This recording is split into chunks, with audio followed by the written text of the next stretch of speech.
Heck, he doesn't get to choose who President Trump appoints. The decision you get to make, all of us on this floor get to make, is the decision before us right now. You get to choose who you vote to confirm, and you will have to live with that decision. And if you ignore the warning signs and confirm RFK Jr., then when the wheels fall off the wagon, you may try to tell yourself you were lied to, but you knew who you were dealing with. You knew who you were dealing with. You knew what he said before and what he has refused to say. You had all the knowledge you needed to do the right thing. I cannot tell my colleagues enough, this is not a game. This is not a political role without consequence. The health secretary has real power over whether Americans can get basic information and care that impacts whether they live or die. As I have tried to drive home throughout this process, vaccines save lives. That is not a question. It is not a slogan. It is a fact. If when parents look to you, worried about their newborn, wanting to do what is best for their baby, and trusting your advice as a public health leader, if you cannot tell them the same truth that centuries of science and experience tells us, which is that vaccines are safe and effective and life-saving, then you have absolutely no business leading the Department of Health and Human Services, none. And so just as I did at the hearing, I want to warn all of my colleagues, by merely voting to confirm Mr. Kennedy, we would be telling our constituents he's worth listening to on vaccines. That alone will get people killed before he even lifts a finger, because he does not even need the levers of power to get people killed. All he needs is that megaphone to affirm his views. By voting to confirm him as our highest health official, let's not mince words about what that will mean. When babies die from whooping cough because parents weren't sure if the vaccine was safe, will you be able to look them in the eye?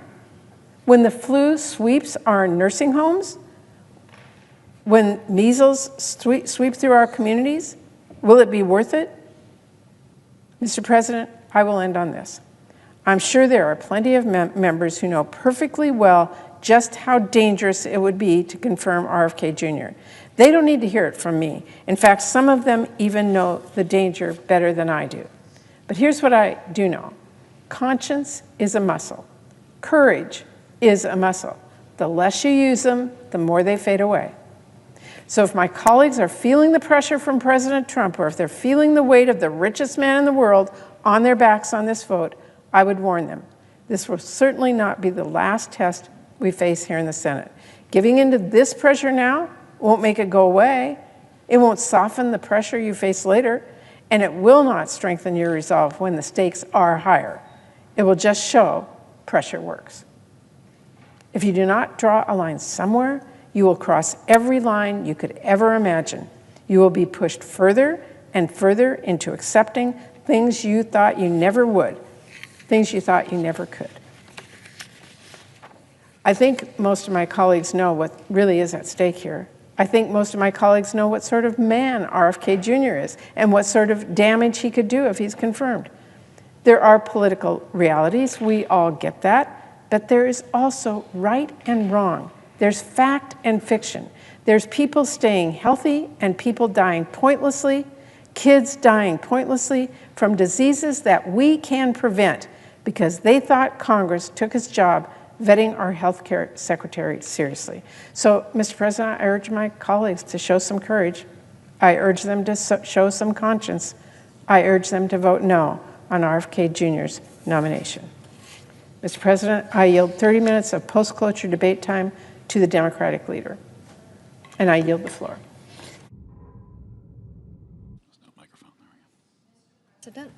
Senator from Tennessee. Thank you, Mr. President. I find it so interesting how people are watching so closely to see what this administration does.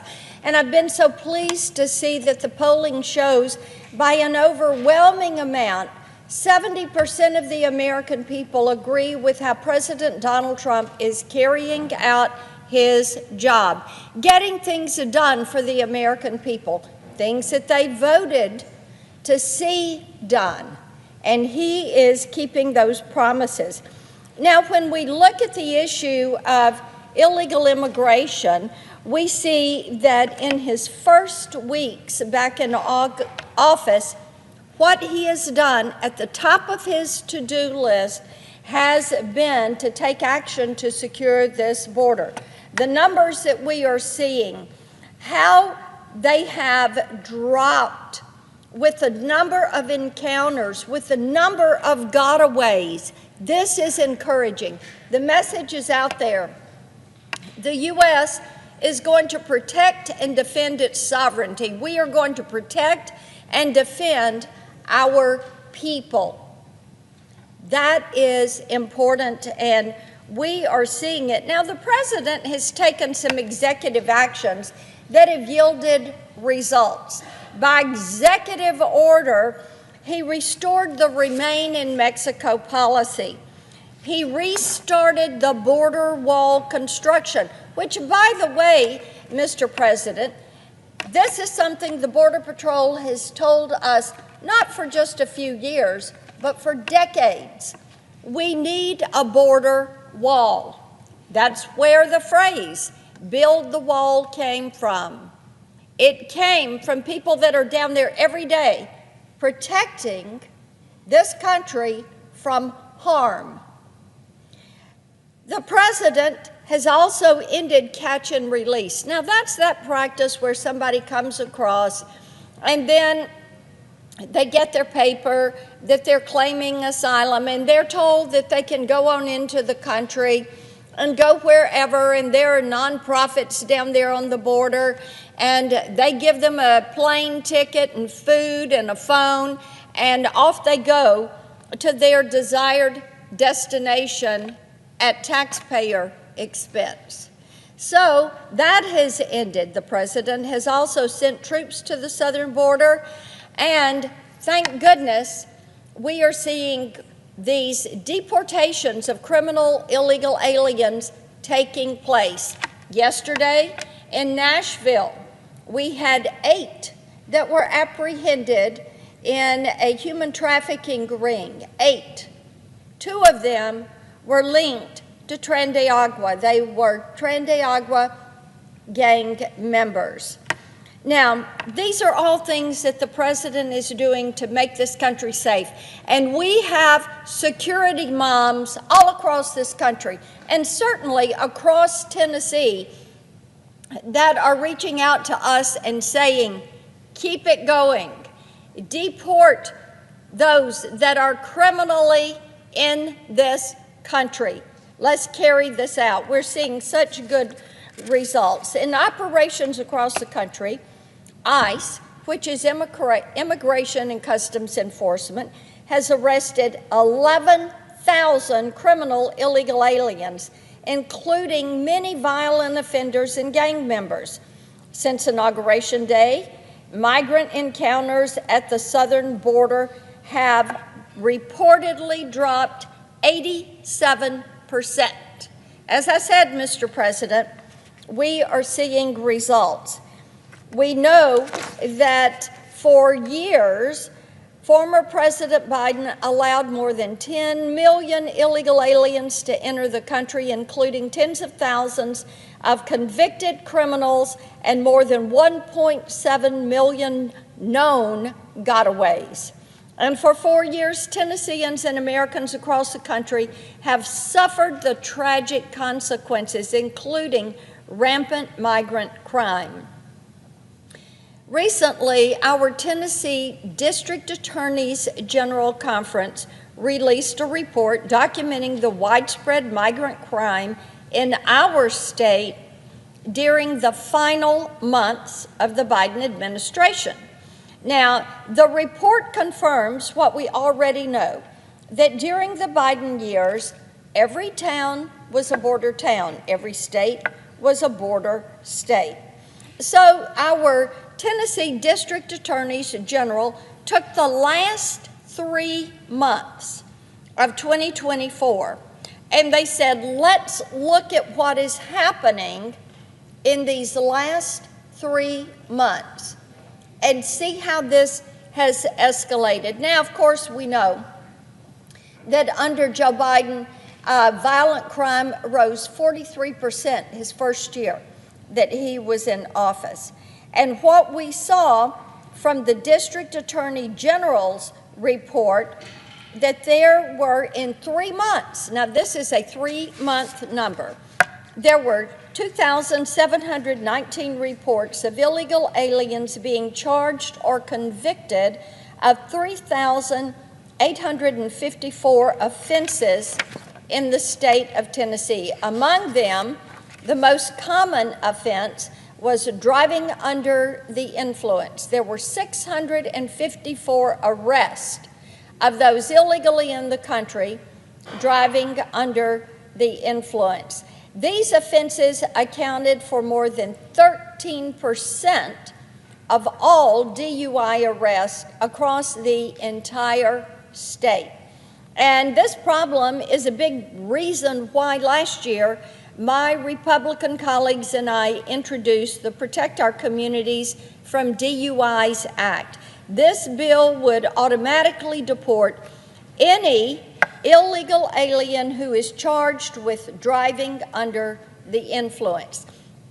Mr. President, as I have gone across our state, in each of our 95 counties, which I visit every year, into each of these counties, I have heard from law enforcement, from police chiefs, from sheriffs, that these DUIs are such an incredible problem, and the number that are committed by those illegally in the country. Now, over this same 3-month period, illegal aliens committed hundreds of violent, heinous crimes, 154 instances of domestic assault, 80 of aggravated assault, 21 convicted of child abuse, 9 of statutory rape, 8 of sexual exploitation of a minor, 7 of vehicular homicide, 4 of murder, 3 of rape of a child, and the list goes on and on.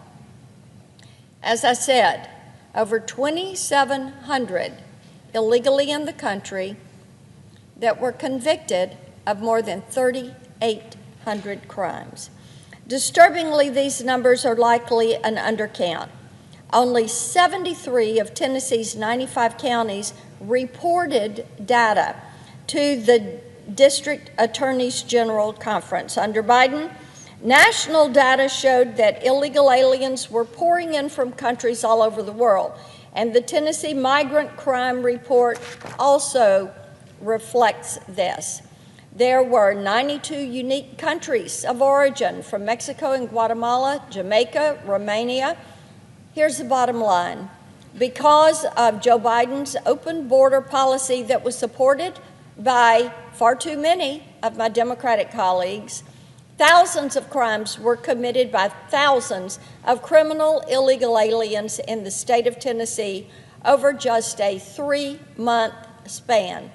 And this, my colleagues, is just one state. This is my state. But we know this is happening in communities all across this country. More than anything, the report underscores the importance of President Trump's mass deportations, which are underway. There are many ways that Congress can support these efforts. My CLEAR Act, which I've talked about many times on the floor, would ensure state and local law enforcement officials have the tools to help the federal government deport criminal illegal aliens. This is crucial, especially when you've got far-left leaders like the Chicago mayor refusing to turn over criminal illegal aliens to federal custody. Now, General Bondi is suing these sanctuary cities for allowing criminal illegal aliens who have no right to be in our great nation to harm Americans. And thank goodness she is being tough on crime. I've also introduced the Preventing Violence Against Women by Illegal Aliens Act, which would allow the deportation of illegal aliens convicted of sexual offenses or domestic violence. Any illegal alien who commits these heinous crimes should be removed from the country immediately, and I encourage all of my colleagues on each side of the aisle, support this. And my Container Act would ensure that border states like Texas have the legal authority to place temporary barriers on federal land to help stop the flow of traffickers, drugs, and criminals coming across the border. There are thousands of criminal illegal aliens residing in Tennessee and across the country. We should be using every resource at our disposal to remove them from our country. In many ways, the bills that I've mentioned would help President Trump to get the job done. I yield the floor.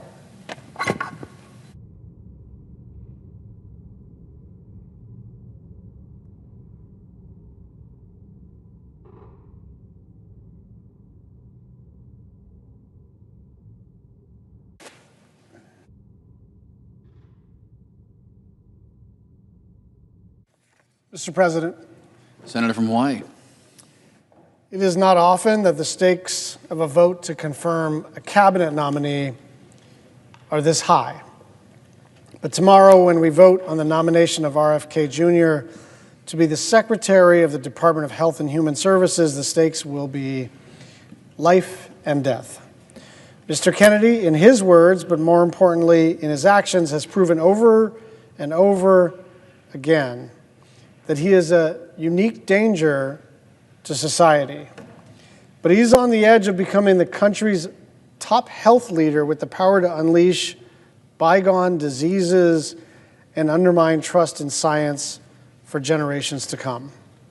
For the first time ever, we will have a health secretary who has actively helped to cause outbreaks instead of to contain them. We'll have someone in charge of medical research who's taken every opportunity to undermine science instead of promoting it. We'll have someone who's never come across a crazy idea that he didn't like, whether it's that antidepressants are the cause of mass shootings or chemicals in the water are turning children gay. This is the Secretary of the Health and Human Services Department. Those two things right there should be immediately disqualifying. This should be 100-0. This guy used to be a Democrat. This guy was pro-choice. This guy was for clean energy. This shouldn't be a partisan issue except to say, for HHS, you need somebody who has devoted their life and hopefully has some expertise in the area of public health. And it's not just that we didn't get someone who has expertise in public health. We have someone who has caused disease and death. And I say those words with precision. I understand that both sides of the aisle are prone to exaggerating their case and being apocalyptic when we describe a pending vote. I've been here for a while, and everything is always the most important vote that we will ever cast. And I don't know if this is the most important vote we'll ever cast. I do think, gosh, I hope I'm wrong. I really do hope I'm wrong. But I do think this is likely the cabinet secretary vote that is likely to age the most poorly, because this person has the potential to actually cause diseases like rubella, like mumps, like measles, like polio, that have been gone for many generations, because we have a vaccine regime.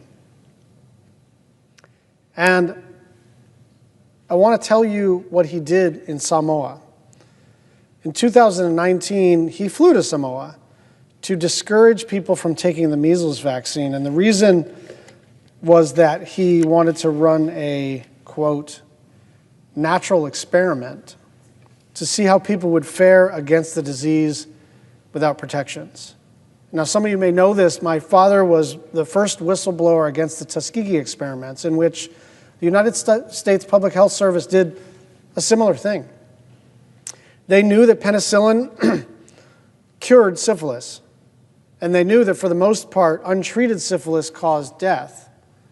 But the U.S. Public Health Service decided to divide a cohort of African American men into two parts. One would receive the medicine and be safe and be cured, and another cohort would receive a placebo and not get the life-saving cure for syphilis. And why did they do that? To, quote, observe the disease process. To observe the disease process. So when you investigate whether or not a medicine works, there's a whole process to it, right? The FDA, double-blind studies, all the rest of it. But the basic idea is you're trying to get to some level of reliability and statistical significance so that you can project out into the population what's going to work and what's not. Now, the sick in the head way to do this is to say you can't achieve statistical significance until you just let a bunch of people get sick and figure out what happens. The United States Congress, led by someone with whom I served for a couple of years, Tom Harkin, when they found out about the Tuskegee experiments, made a law against the U.S. Public Health Service ever doing that again because it's immoral. It's bad science, sure. But more than that, it treated these African American men as if they were worth experimenting on, as if this category of human beings in the United States were expendable for scientific research purposes, and that's exactly what happened in Samoa. That is exactly what happened in Samoa. 6,000 people got the measles. 83 people died. 79 of them were kids. It is so chilling to contemplate the idea that someone as recognizable as a Kennedy would fly across an ocean to a small developing country and basically tell everybody, be afraid of this life-saving medicine. And it's not like he did that once and said, I'm sorry, I misunderstood, or I'm being misunderstood. This dude actually sells onesies on his website saying, I think it's like unvaxxed and unafraid, for a little baby. This guy has views that are out of the mainstream of, I would guess, 99 out of 100 United States senators. And I do understand the pressure that some of my colleagues are facing. They're being told, if you vote against one Trump nominee, you will be primaried. So that's not a small amount of pressure. But this one, I just promise you, it's not going to age well.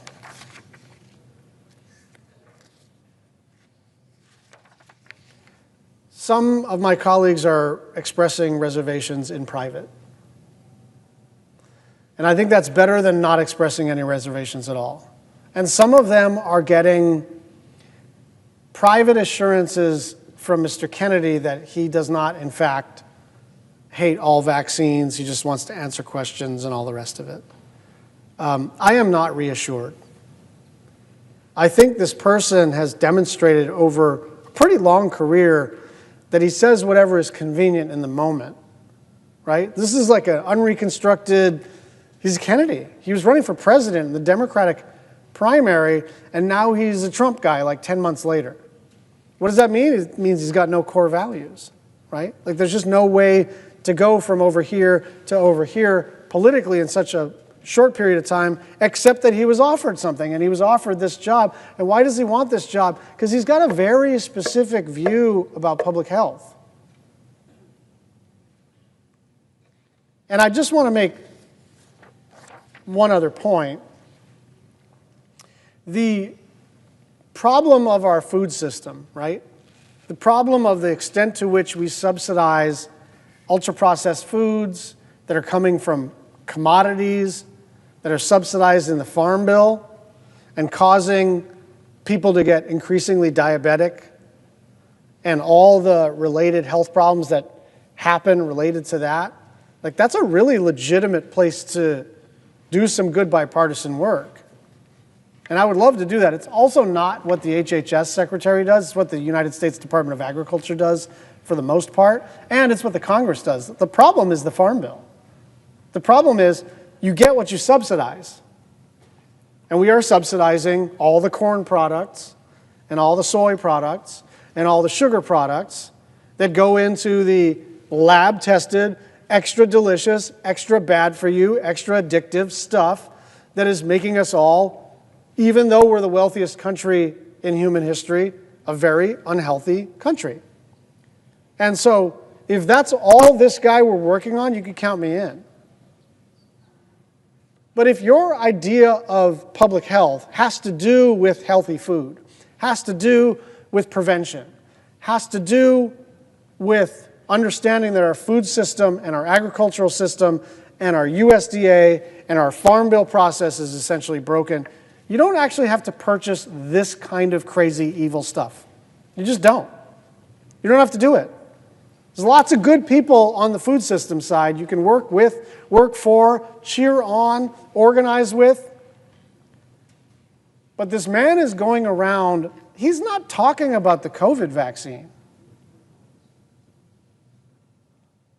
He's not talking about whether or not it's appropriate to require masks in public, where Democrats and Republicans are like still arguing about stuff like that.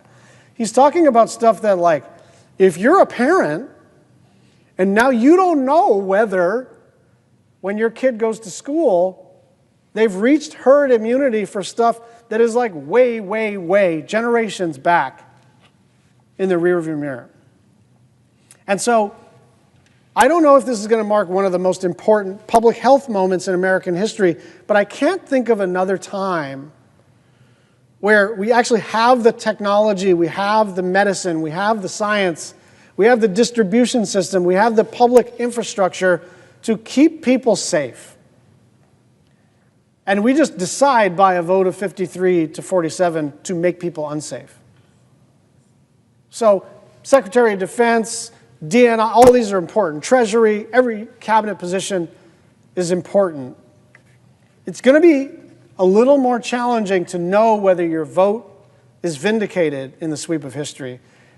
I think this guy is going to age very poorly in the job because I think we are going to see bad public health outcomes very, very shortly. This really is a matter of life and death. And I understand. What I have learned over the last 10 days is if Republicans are going to display courage, it's not going to be on the cabinet. There are a few that have voted, not with their party. But for the most part, like, they're in line and Trump is going to get his cabinet. But let this be a marker for everybody. Let today be a marker for everybody. Even if you voted for Trump, if you didn't vote for Trump, if you're not a voter, it doesn't matter. If you think it's a good idea to leave all of these diseases in the rearview mirror, then this is a very, very bad person to have running the Department of Health and Human Services. I yield the floor.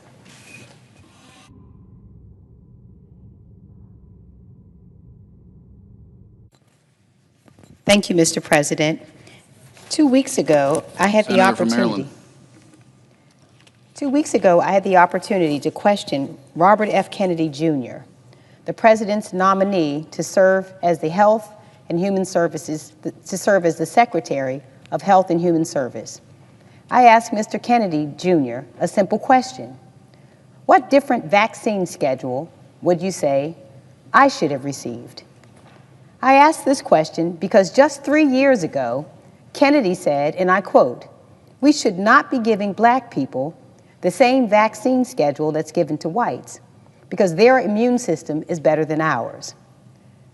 When I asked him this question, Mr. Kennedy referenced a study by Poland, a study he assured me, and not just me, but also my colleagues on both sides of the aisle and the American people watching, that this study asserted that indeed certain races required a different vaccine schedule. That was a lie. In fact, The study's own authors stated the data doesn't support a change in vaccine schedule based on race. Mr. Kennedy's response was damning, and his response was dangerous. And so I followed up following the hearing with a letter and with questions I wrote to Mr. Kennedy. During your testimony, you cited a series of polling studies that underlie your claims that Black people and white people should have different vaccine schedules. You ended by saying, in that hearing, you don't believe the science, the peer-reviewed studies? Well, Mr. Kennedy, I do believe in science, and I did some digging into the studies you referenced. NPR interviewed the authors of the studies you cited, medical experts with years of experience, and they universally disagreed with your assertions. In fact, Dr. Richard Kennedy of the Mayo Clinic, who was involved in a study you mentioned, made clear that the data doesn't support a change in vaccine schedule based on race. Dr. Kennedy also stated that your suggestion would be, quote, twisting the data far beyond what the studies actually demonstrate. Dr. Gregory Poland, who you mentioned by name during the hearing as doing research supportive of your claim, told NPR that his team, quote, found no evidence of increased vaccine side effects, and that any claim of increased vulnerability among African Americans who received the rubella vaccine is, quote, simply not supported by either this study or the science. NPR quoted Dr. Carlos Del Rio of Emory University as saying that your conclusion was, quote, taking it to a very unsafe place because Black children already have lower vaccination rates than their peers. That is why I said your claims on this issue were dangerous. I have to ask you, Mr. Kennedy, do you still believe that Black and white individuals should have different vaccination schedules? Now, you should think that the man who wants to serve as the Secretary of Health and Human Services, the man who wants to be tasked with the mission of HHS, which is improving the health, safety, and well-being of America, would provide a thoughtful and nuanced response. It was anything but. Because let's be clear, Mr. Kennedy is not a doctor, he is not a scientist. In fact, his only tangential connection to the world of health and science is decades-long activism questioning the efficacy and safety of vaccines. Maybe I shouldn't have been surprised at his curt and dismissive response.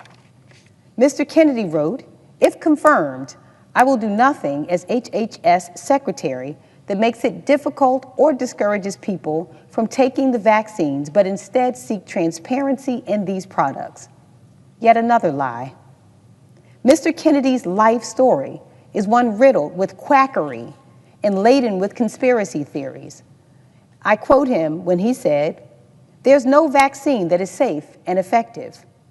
I quote, "None of the childhood vaccines have ever been studied." He also said, I quote, "They get the shot, that night they have a fever of 103, they go to sleep, and 3 months later their brain is gone.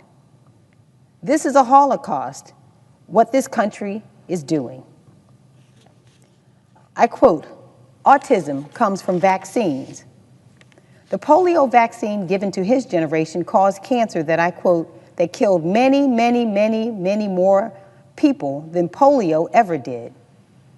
The COVID vaccine was," and he said, quote, "the deadliest ever made." He also said, I quote, "COVID-19 is targeted to attack Caucasians and Black people. The people who are most immune are Ashkenazi Jews and Chinese." He also said, "There's no vaccine that is, safe and effective." All statements made by a man who is asking to be held responsible for a singular mission. The mission of the United States Department of Health and Human Services is to enhance the health and well-being of all Americans by providing for effective health and human services and by fostering sound, sustained advances in the sciences underlying medicine, public health, and social services. It is a task of epic responsibility, a serious job that, when done well, can save hundreds of thousands of lives. A job that, when done poorly, will most certainly cost American lives. And let us not speak of Mr. Kennedy in a vacuum. We have now held the floor multiple times over the past week over a string of nominees that are dangerous to the American people. Not because, and I cannot stress this enough, we disagree with their politics or their worldview. We can have robust policy debate. We can have robust scientific debate. In fact, robust debate has the potential to move us forward as a country. Respectful debate is the hallmark of this body. It is a crucial component of free speech. I went to law school, and I spent years in the courtroom trying cases, making my arguments before a jury of my peers, grounding my arguments were a basic set of evidentiary facts. But what we are dealing with here isn't a debate. It's a popularity contest and a test of loyalty. Mr. Kennedy is not in this position today as the nominee for Secretary of Health and Human Services because of his vast experience in medicine. Mr. Kennedy is not in this position today because of his deep scientific knowledge. Mr. Kennedy is not in this position today because he has respect for the scientific method. Mr. Kennedy is not in this position today because he respects medicine. Mr. Kennedy, like many of his fellow nominees, is in this position today because of his deep loyalty to the President of the United States. What makes our job increasingly difficult as members of the U.S. Senate is that we have the duty to advise and consent, and it isn't just a privilege of this chamber, it's a responsibility to speak for the people of our state as well as the American people as we evaluate the qualifications, the experience, and the temperament of a president's cabinet nominees. What is happening on the part of my Republican colleagues is not advice and consent. The sole qualification being assessed is loyalty. Not loyalty to country, not loyalty to the American people, not loyalty to the duties and responsibilities we have been entrusted with by the voters in each of our states. The sole qualification up for assessment is loyalty to the president. And Mr. Kennedy has that in spades. But loyalty to this president comes at a cost. Not a cost to the billionaires, not a cost to the people in this body, a cost to the American people. Democratic Americans, Republican Americans, independent Americans, Americans who voted for this president, Americans who did not, and Americans who did not vote at all. The president has been consistent that he believes the American people delivered him a mandate to carry out his agenda. With respect to the health, safety, and well-being of America, the purview of Health and Human Services, the president believes that cutting funds for medical research into things like cures for cancer is apparently a part of that mandate. Just this weekend, the president announced massive cuts to NIH, an agency which I'm proud to say has its home in Maryland. The mission of the National Institutes of Health is to seek fundamental knowledge about the nature and behavior of living systems and the application of that knowledge to enhance health, lengthen life, and reduce illness and disability. It falls under the very agency Mr. Kennedy is seeking to run. Here are what some scientists, people I implore Mr. Kennedy to listen to despite his apparent distaste for the profession, had to say about these massive cuts. Dr. Richard Huganier, professor and chairman of the Department of Neuroscience at Johns Hopkins University School of Medicine in my state of Maryland, said, and I quote, "We were all just dumbstruck. I'm calling it the apocalypse of American science. This will basically change science as we know it in the United States. The bottom line is that we are going to have a lot less resources, which obviously means we are going to have to lay people off and research will be slowed down." Dr. Otis Brawley, professor of oncology and epidemiology at the Johns Hopkins School of Medicine and the Bloomberg School of Public Policy said, and I quote, "We're going to see health research kneecapped." Dr. Brawley has actually overseen grants at the National Cancer Institute, which is a part of the NIH, as well as received them from his cancer research. He went on to say, and I quote, "People who are getting treated in clinical trials now for cancer will find many of those trials will close down." Dr. David J. Scorton, president of the Association of American Medical Colleges, said, and I quote, "These are real consequences. Longer waits for cures and for diagnosis, slower scientific progress, losing out to competitors around the world, and fewer jobs. Those who are facing any health challenges will suffer from less biomedical research." Dr. Robert Lefkowitz, a Duke University professor, my alma mater, go Blue Devils, professor of medicine who won the Nobel Peace Prize in Chemistry in 2012, said, and I quote, "I think the American people need to understand how devastating it would be if this goes through. A lot of research would just have to stop. I cannot imagine that the shortfall could be met from other sources." NIH funding supports over 600 current and ongoing clinical trials at Johns Hopkins in Maryland. The NIH supports hundreds more critical research projects and clinical trials at the University of Maryland. Clinical trials in cancer, pediatrics and children's health, heart and vascular studies, and the aging brain. Research on traumatic brain injury to members of the military, suicide prevention, addiction, and patient safety. Clinical trials supporting over 23,000 jobs and $5.7 billion in economic activity in Maryland. These massive cuts will lead to over $200 million in losses to Hopkins and over $50 million in losses to the University of Maryland. Now, I may not be a Republican voter, but I can assure you Republicans across our country aren't seeking to stymie progress on a cure for cancer. By putting the NIH in its crosshairs, the president is targeting some of the most vulnerable Americans. The young child suffering from sickle cell disease, the working mom who's also struggling to care for a parent with Alzheimer's, the family member suffering from an opioid addiction, the father dying of lung cancer, all diseases being actively researched by the NIH. Disease and suffering does not respect the boundary of partisan politics. It impacts each and every American family. And it falls in part to the Secretary of Health and Human Services to do everything in his power to get us closer to cures. Instead, I fear we have a nominee before us who is more interested in getting us closer to conspiracies. And with loyalty to the man in the White House, as opposed to the health and well-being of the American public, Mr. Kennedy is likely to follow his boss in supporting a tax on Medicaid. This administration and my Republican colleagues are seeking to upend federal Medicaid financing and are considering per capita caps and repealing Medicaid expansion funding. Let me make this simple. The Republican framework to cut Medicaid puts nearly 435,000 Marylanders at risk of losing coverage. It will lead to major gaps in health care coverage and undermine family economic security.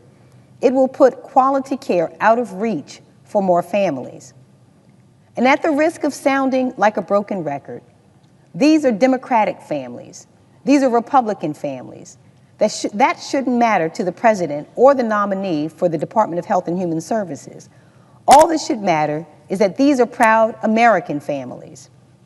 The administration's attacks on Medicaid would kick millions of people off their health coverage and force states to make deep cuts to benefits, eligibility, and reimbursement rates. My state can't afford these cuts. Maryland's families can't afford these cuts.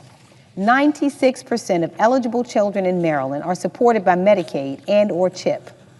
Cuts would disproportionately hurt children with the lowest incomes and the highest health care needs. At a time when Americans are struggling under the weight of inflation, scraping to pay for food, gas, and housing, we cannot strip away or cut their health coverage. That's a cruel move that will certainly bankrupt many individuals and families. Many Americans are one catastrophe away from financial ruin. And if you take away their coverage and access to affordable care, it will be realized. Don't just take it from me. Marylanders have been calling and writing in, demanding that Congress do everything it can to fight against attacks to Medicaid. Jacqueline from Baltimore shared this with us. One day I was at work and passed out in the bathroom. Had to be cut out of the restroom by the firemen. After being in a coma for 12 days, it was determined that I was diabetic. Having Medicaid saved my life. If I did not have Medicaid or any insurance, I would have been sent home and who knows what would have happened. Another constituent from Ellicott City shared this. My 22-year-old son has autism and a significant cognitive disability. He is a happy, affectionate person who loves being around people and being physically active. Due to behavioral challenges at home, he lives in a group home. This environment is one in which he can be safe and thrive. He also attends a program licensed by the state's Developmental Disability Administration Monday through Fridays, 9 to 3. This program provides meaningful day services. Both his group home and day program services are funded through DDA's Medicaid waiver. Given the cost of my son's services and the services of many other individuals with developmental disabilities, a limit on federal Medicaid dollars would no doubt force Maryland to reduce services. If my son was not able to continue living in his group home, he would have become homeless. Another impact of Medicaid cuts could be his health care, as he is fully reliant upon Medicaid for his health insurance. He will never be able to work enough hours to draw health insurance benefits due to his disability. Such an anecdote should stir all of us to action. It should stir the members of this body to take more seriously our duty to advise and consent, to push back against the nominee who sees his role as a loyal foot soldier to one American who sits in the White House and not the millions of Americans whose health and health care are on the line. Last week, I looked Mr. Kennedy in the eye and said I would not be supporting his nomination. I said that his views are so dangerous to our state and to our country that his voice would be a voice that parents would listen to. I honored my constitutional duty of advice and consent. On behalf of every single Marylander who's lost a loved one to disease, every single Marylander who works at NIH or is actively researching cures, every single Marylander who has been led astray by a snake oil salesman peddling quackery instead of science, I will be voting no on Mr. Kennedy for them. And to my colleagues on the other side of the aisle, I urge you to think long and hard about the phrase that you believe encapsulates your mandate, America First. If we are not putting the people of this country first, then we are most certainly not putting this country first. America First cannot exist if the people in this country are too sick to be strong. And when you have someone like Mr. Kennedy responsible for the health of our citizenry, I fear that it is where we are headed, dead last, literally and figuratively. I may not be able to stop this nominee from being confirmed, but I want every Marylander to know that I will never stop fighting for your health and for the health of your loved ones. Thank you, Mr. President. I yield the floor.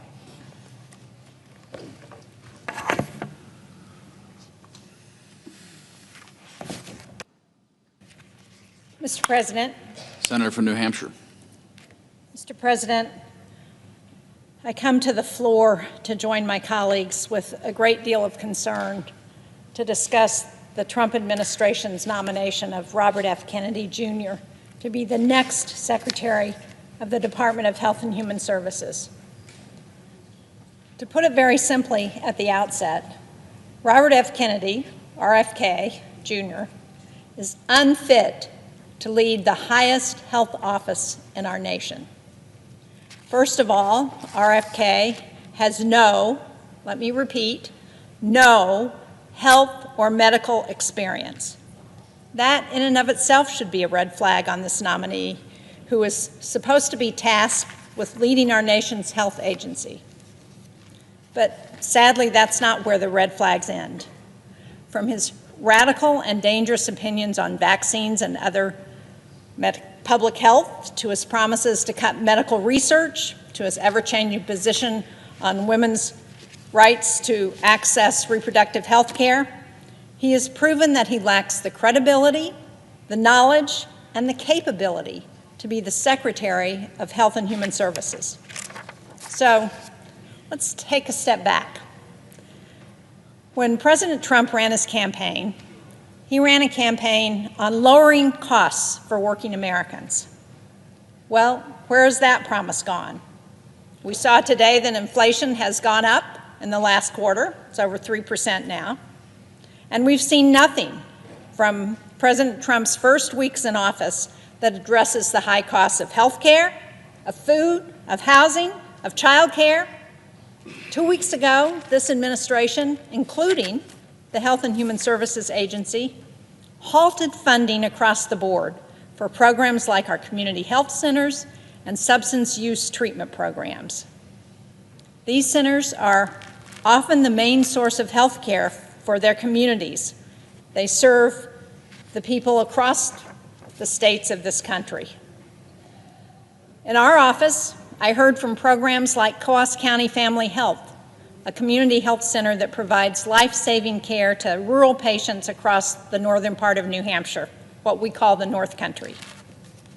Their programs for training new doctors and providing services for victims of domestic violence were and still are at risk, thanks to Trump's executive orders and funding freeze. And I heard from Navigating Recovery in Laconia. That's a substance use treatment service that depends on federal funding for more than 50% of its budget. They're worried about keeping their doors open. And this is an organization with providers who will literally sit with a patient by their hospital bed following an overdose to make sure they're getting the best guidance, the best treatment, and the follow-on services like housing and child care that allows them to start their recovery. And this is a real issue for us in New Hampshire, where we've been hit very hard by the opioid epidemic. The Trump executive orders and funding cuts will force Navigating Recovery to lay off staff and to curtail services should those funding cuts continue. These are actions on the part of the White House that don't lower costs for families. They do just the opposite. They put people out of work and they weaken our ability to care for our most vulnerable populations.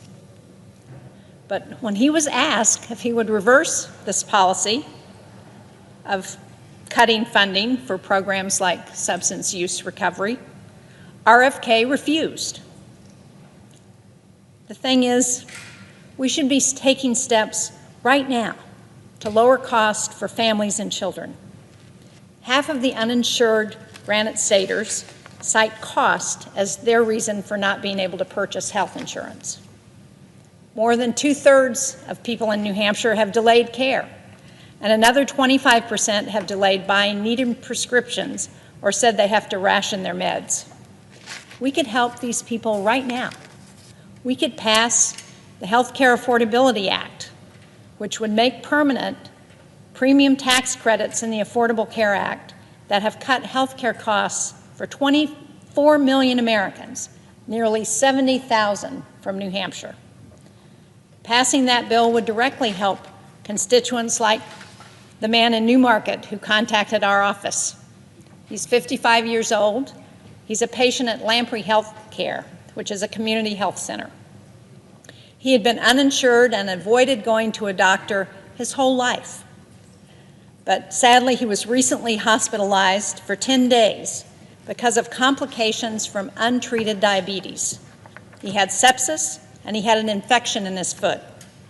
Unfortunately, he didn't have insurance when he was hospitalized.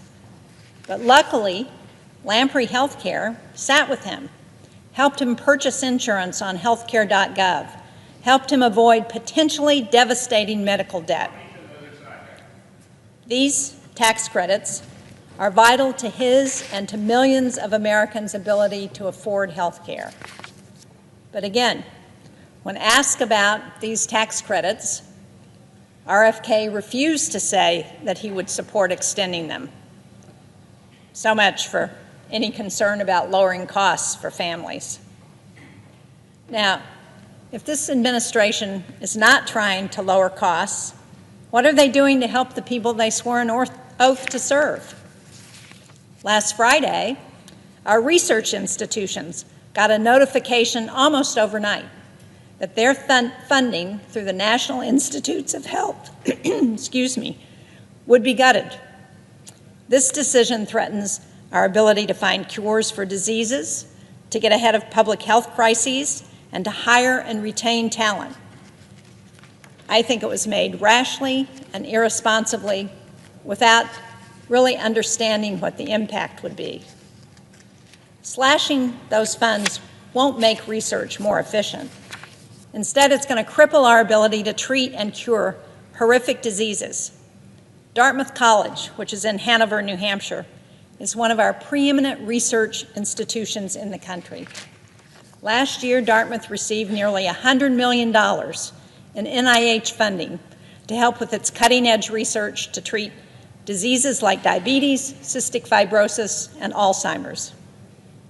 This NIH decision, this decision by the Trump administration, will cut Dartmouth's funding by $38 million.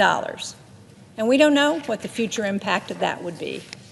Will we miss the next cure for a pediatric cancer?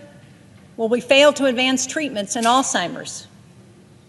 What we do know is that this has an immediate impact on the people living in the Upper Valley of New Hampshire. More than 1,300 employees are supported by federal grants at Dartmouth, and the vast majority of these are supported by the National Institutes of Health.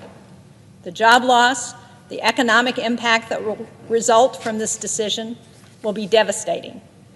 And sadly, once these jobs are gone and the researchers leave, there's no going back, because they're going someplace else. They're going overseas.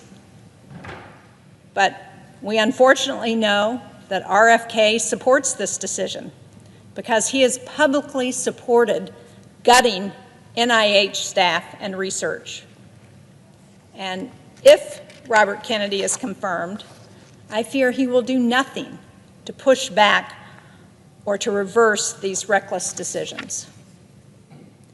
The Secretary of HHS also holds immense power over ensuring that women in our country have the ability to access reproductive health services, including abortion. Interestingly, I thought this was something that RFK and I agreed on, but now I'm not clear what he supports. He used to proudly say that he was pro-choice, but since being nominated, that belief seems to have disappeared overnight. The only thing I think he truly believes is in his desire to do whatever Trump wants, even if it means compromising his own values. Women in this country need to know that the Secretary of Health and Human Services will defend our rights to access all the health care we need. But at every turn, Republicans and the Trump administration have pushed forward dangerous policies intended to threaten access to full reproductive care. They put on the Supreme Court the justices who overturned Roe v. Wade. And at the state level, they have instituted draconian abortion bans that threaten the lives of mothers. Women are literally dying from a lack of care because of these bans on our health. This is 2025. How did we get here? I remember before Roe v. Wade.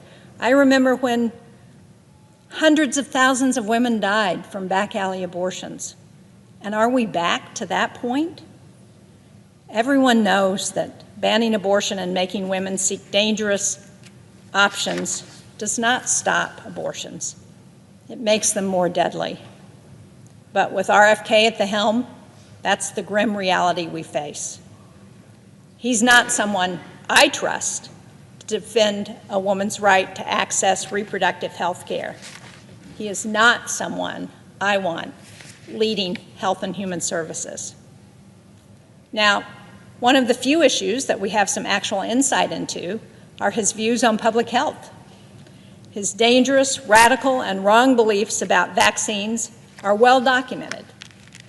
Every child that gets sick or dies from a disease that could be prevented by a vaccine is a tragedy. RFK will not only undermine public confidence in vaccines, he indicated that he intends to continue to profit from anti-vaccine lawsuits. It's shameful and it's corrupt.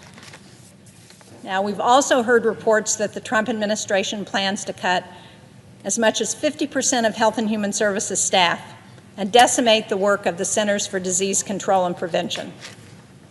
The CDC is our first line of defense for public health. Most important, tracking and responding to outbreaks of diseases, not only domestically, but abroad as well.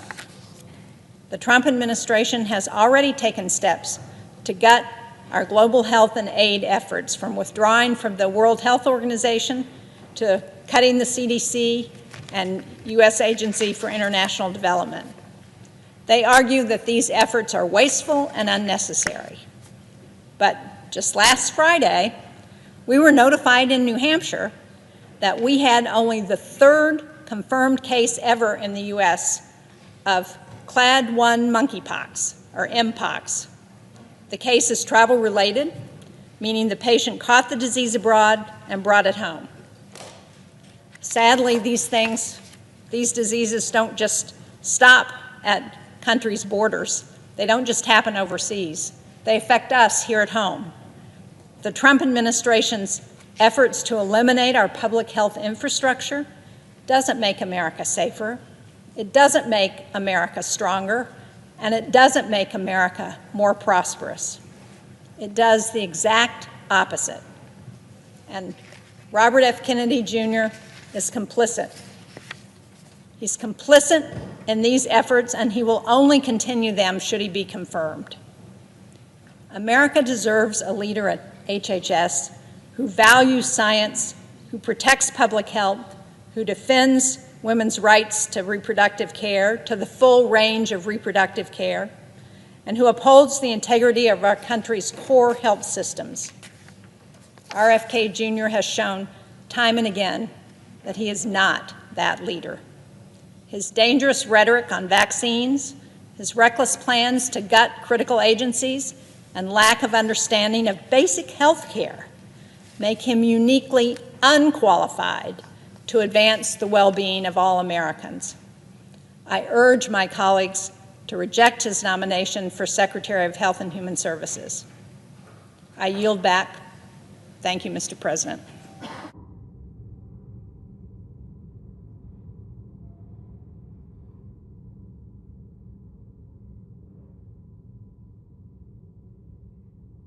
President. The senator from New Hampshire. I yield 30 minutes of post-cloture debate time to the Democratic leader. The senator has that right.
The senator from Michigan.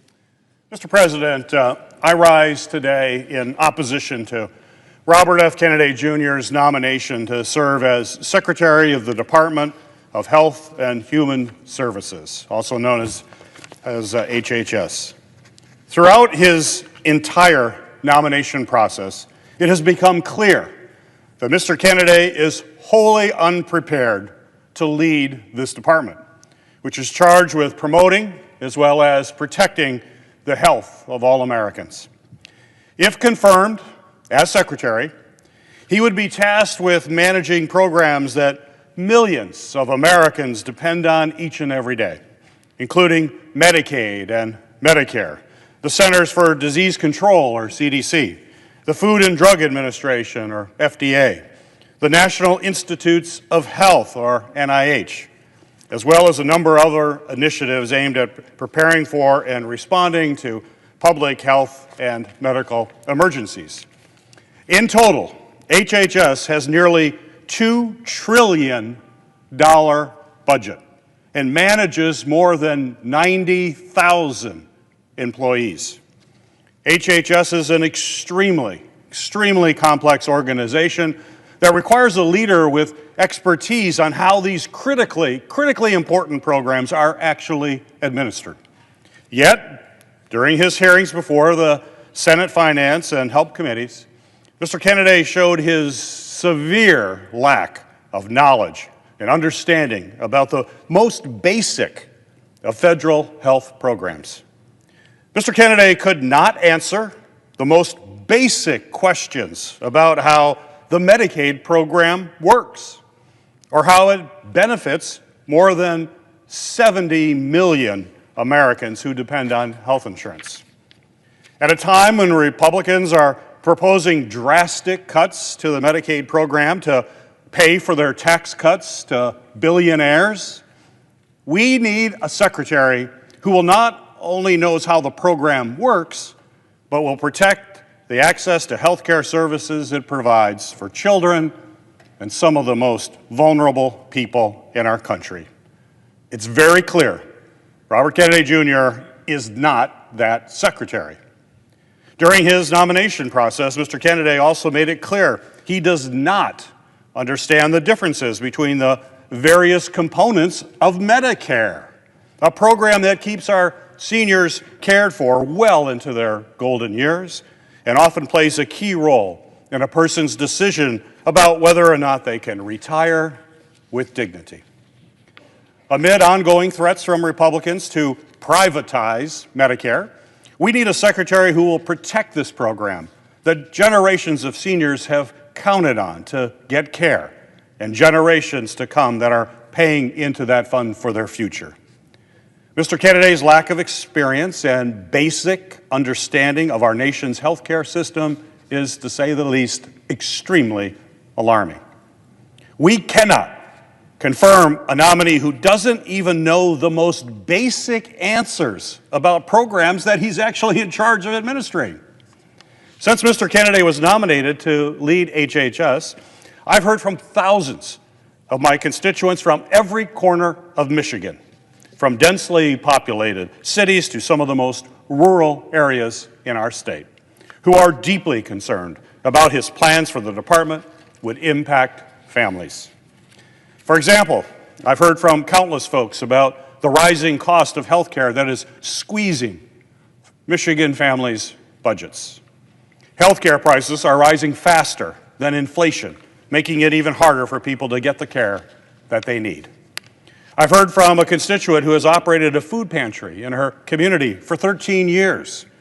She worries about what will happen to the people that she serves if they do not have access to the food security programs made possible by HHS. In her letter, she shared that most of her people in her pantry services are literally one ER visit or one car breakdown away from being able to feed themselves or their families. Public health initiatives are a lifeline for so many in Michigan as well as across our country. When our neighbors have access to basic health resources, it allows them to focus on improving their lives, whether that's gaining meaningful employment or getting an education.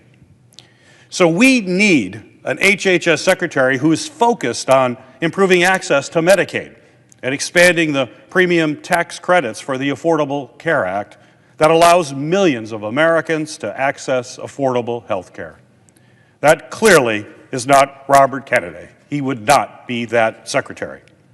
Instead, he believes that Americans would rather be privatized for-profit care. HHS is also in charge of providing mental health services and support to communities all across our country.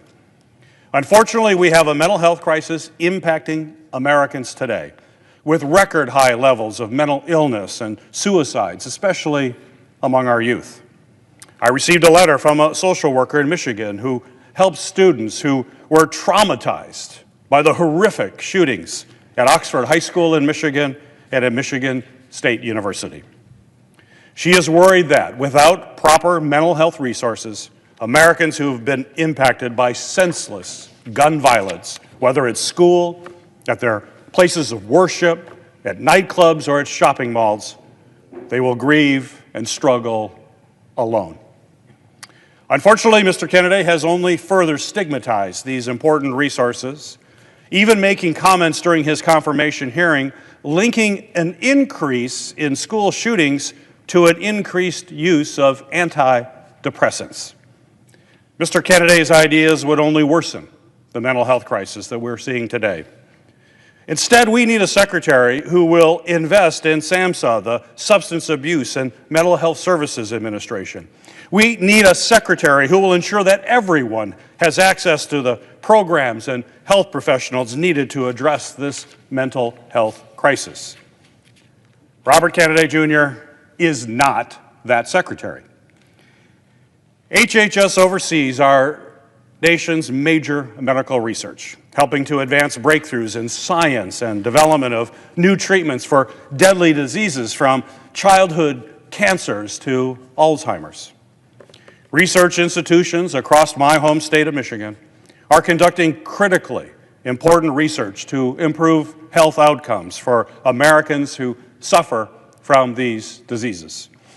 A Michigan scientist who specializes in CDC research contacted my office. They fear that if Mr. Kennedy is confirmed, it could impact their ability and the ability of thousands of researchers all across our country to conduct medical research that is literally saving lives. In a matter of weeks, we have already seen the Trump administration freeze funding and halt critical work at the National Institute of Health and its research partners across the country. We need a secretary who will fight to do this important research moving forward. Research to cure cancer, to treat deadly viruses, and to address cardiovascular disease. Mr. Kennedy is not that secretary. Advancing medical research is especially important today as we face increased cases of vaccine-preventable infectious diseases like measles. And despite this, Mr. Kennedy has time and time again sown doubt and promoted dangerous lies about the safety of vaccines. And my constituents are alarmed at what that will mean for their families. A concerned mother wrote me in my office that when she was 38 weeks pregnant and told me that Mr. Kennedy's long history of spreading dangerous medical disinformation and undermining public health initiatives is directly at odds with how she plans to keep her future child from infectious disease. I also heard from a constituent who was born before the polio vaccine was approved. She said that to this day, she can still remember the relief on her mother's face when the polio vaccine became available. This moment has stuck with her throughout her 30-year career as a registered nurse, where she has made it her life's work to study and safely administer vaccines in her community. And let's be clear, let's be absolutely clear. Vaccines are scientifically proven to protect against diseases like chickenpox, polio, influenza, and yes, COVID-19. We have eradicated deadly diseases and protected our children due to incredible scientific advances in vaccine research. But now, vaccine skeptics like Mr. Kennedy have risen to prominence, discouraging people from getting safe, proven vaccines and putting every American's health at risk when it comes to infectious diseases. We need a secretary who understands the effectiveness of vaccines and will do more to prevent these diseases through routine childhood immunizations. Mr. Kennedy is not that secretary. And if confirmed, Mr. Kennedy has made it perfectly clear that he will stand in direct opposition to this evidence-based medicine. Mr. Kennedy's falsehood about basic public health practices have impacts that stretch far beyond our physical health. Another constituent, a clinical therapist, said she is seeing firsthand the devastating impacts that misinformation can have on mental health, adherence to treatment, and overall patient well-being.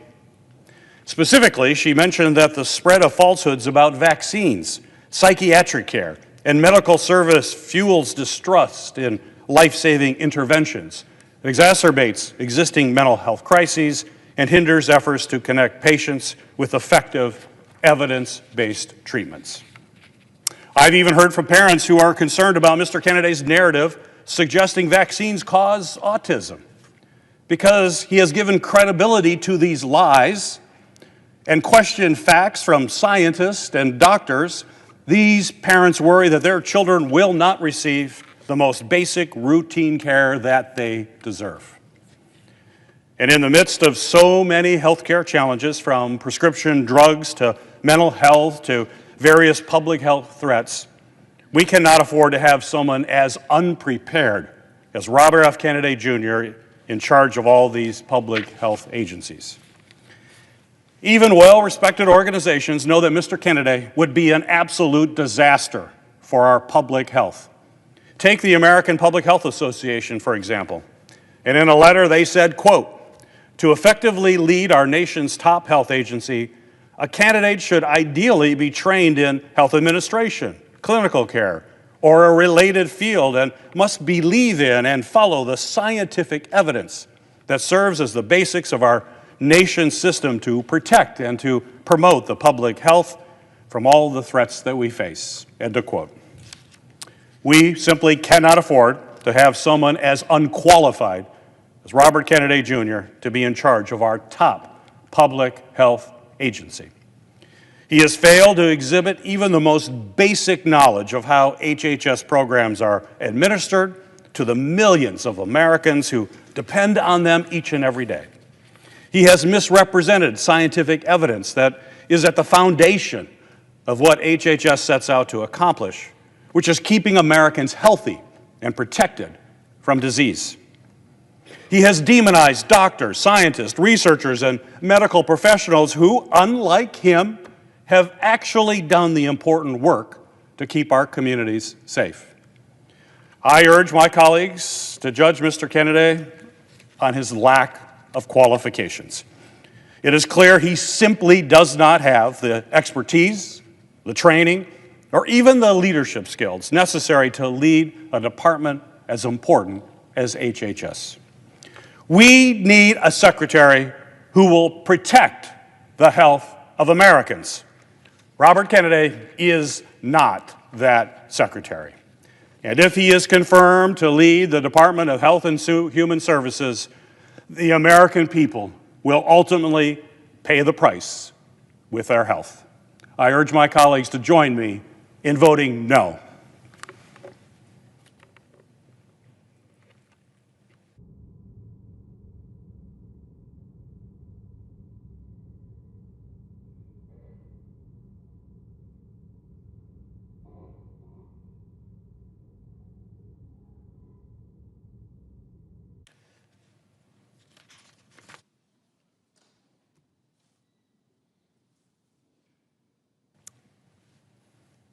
Mr. President. The senator from New Mexico. Mr. President, just over 5 years ago, Robert F. Kennedy Jr. traveled to the Pacific island of Samoa.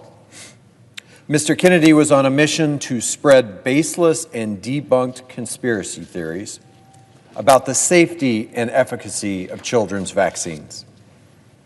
Trading in his esteemed family name and peddling himself as some sort of expert, Mr. Kennedy discouraged parents in Samoa from vaccinating their children. The impact of Mr. Kennedy's visit was undeniable. Health providers in Samoa reported that anti-vaccine voices got louder after his visit, and the rate of measles vaccinations for eligible one-year-olds in Samoa fell to under 33%, well below herd immunity. 5 months after Mr. Kennedy's visit, Samoa had a massive measles outbreak, with 5,000 of its citizens contracting the disease and 83 Samoans dying, the vast majority of which were children under the age of 5. During his recent Senate confirmation hearings, Mr. Kennedy doubled down on his denialism, claiming that, quote, "we don't know what was killing those children in Samoa." Mr. Kennedy also claimed in written responses to Senate questions that my words had nothing to do with vaccine uptake in Samoa or with the 2019 epidemic.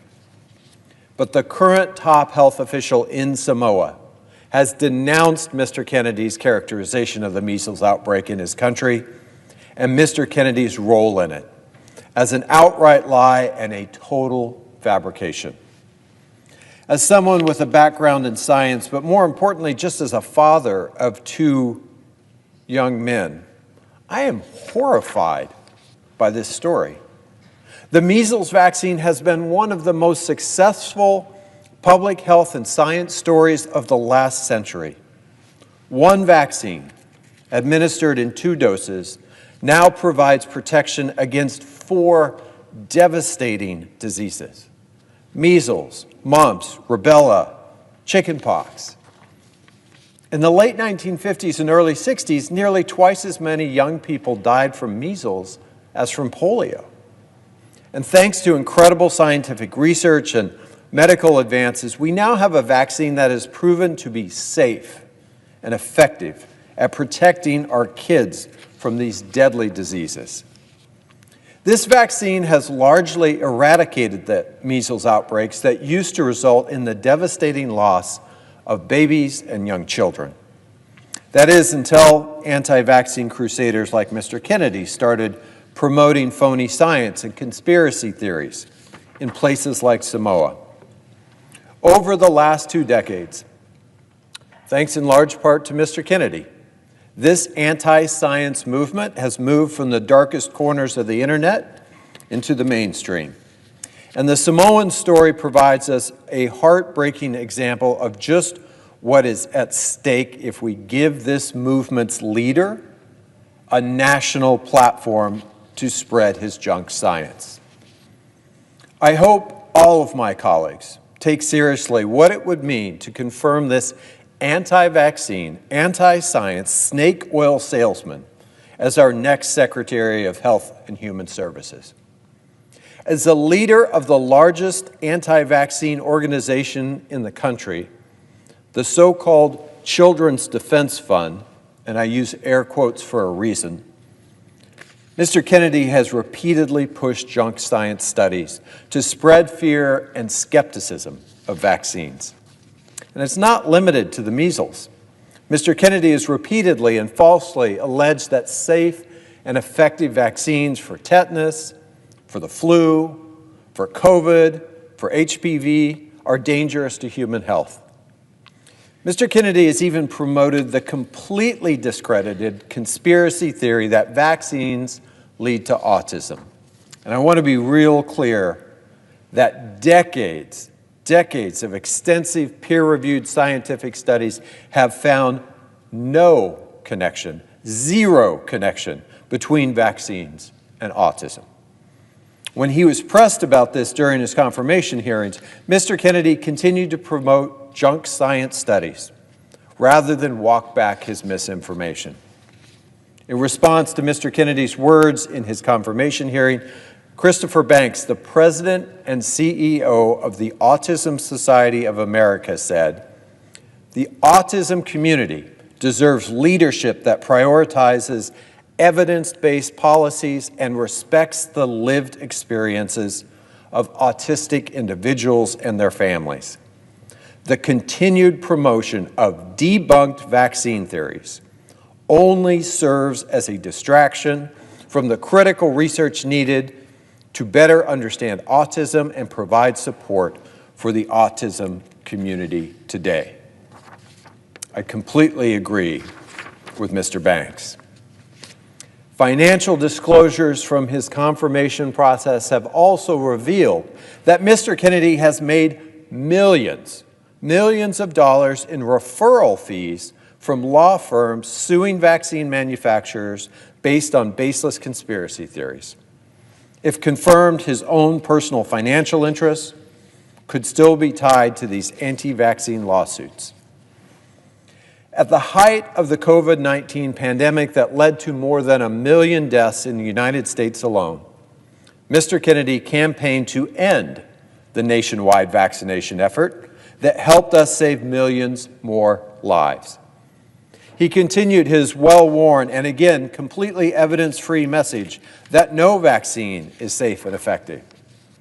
And just like with all vaccines, the COVID vaccines went through independent review and extensive trials to ensure that they were safe and effective. If Mr. Kennedy had had his way, we might still be losing thousands and thousands of our family members and neighbors to that virus. Mr. Kennedy has, again, without any sound evidence, also pushed conspiracy theories claiming that antidepressant medications cause mass shootings and chemicals in our water make children gay. And if those claims sound nuts, it's because they are. Mr. Kennedy has said that he is opposed to promoting prescription medications to treat chronic diseases, including anti-obesity medications like Ozempic that are currently used by millions of Americans. Mr. Kennedy has said that he would eliminate the entire nutrition department at the Food and Drug Administration, jeopardizing the safety of our nation's food supplies. Mr. Kennedy has said that he supports gutting the National Institutes of Health, which supports the development of medicines to treat diseases and delivers untold resources to healthcare institutions in New Mexico and every other state in this country. During his confirmation process, Mr. Kennedy also repeatedly made commitments to my Republican colleagues to support restrictions on mifepristone, a medication abortion and miscarriage management drug. Mifepristone has been approved by the FDA for 25 years. It's true that Mr. Kennedy has made a number of conflicting statements in the past about his personal views on women's reproductive health care. But during his confirmation process, Mr. Kennedy has signaled to Republican senators that he will go along with whatever President Trump wants to further roll back women's reproductive rights. Mr. Kennedy is not who any of us should want to put in charge of our nation's health and food safety. The Department of Health and Human Services oversees health coverage programs that serve half of all Americans. HHS plays a critical role in overseeing Medicare, overseeing Medicaid, and the Affordable Care Act. HHS also supports the medical research that helps us to develop the next vaccines, prevent the next pandemic, and find cures to cancer and chronic diseases like diabetes. We have already seen President Trump, Elon Musk, and his Doge minions target scientific and medical research at agencies like the National Institutes of Health. Just last week, we saw them announce an estimated $4 billion cut for health research at universities across the nation, including an estimated $17 million impact at the University of New Mexico alone. And just like many of the unilateral and illegal actions of this emboldened Trump administration, this one received a temporary halt from a federal judge 2 days ago. But whether this particular attack holds up in court or not, the Trump administration's intention is clear. Dramatic cuts to medical research, into treatments and cures that countless Americans are depending on to save their lives. Mr. Kennedy plans to lead this effort and even to expand on it. Mr. Kennedy is not who my constituents in New Mexico want to see leading our nation's health agency. In fact, New Mexicans have raised their concerns in letters and emails and phone calls day in and day out. I'm going to take a few minutes to read to you from some of these New Mexicans who are terrified about the danger that Mr. Kennedy would pose as our nation's health care agency leader. Melissa from Albuquerque is concerned that Mr. Kennedy's past of promoting misinformation about vaccines and his lack of experience will endanger Americans. Melissa said, "This role demands a leader who relies on evidence-based decision-making, upholds public trust, prioritizes the health and safety of all Americans. RFK Jr.'s history of promoting conspiracy theories makes him fundamentally unfit for this critical position. If RFK Jr. were confirmed to head HHS, millions of Americans' lives would be put at risk. His policies would jeopardize public health and undermine efforts to protect our communities from preventable diseases and health crises."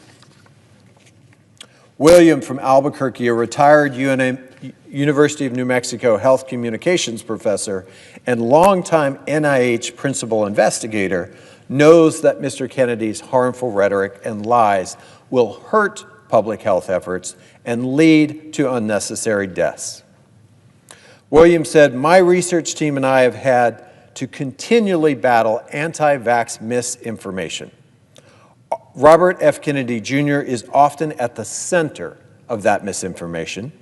I urge you in the strongest possible terms to oppose his nomination as Secretary of HHS. The damage he would do will take decades to undo and will lead undoubtedly to U.S. morbidity and mortality increasing due to infectious diseases." Jane from Albuquerque is concerned that Mr. Kennedy's lack of experience will negatively impact the health of New Mexicans.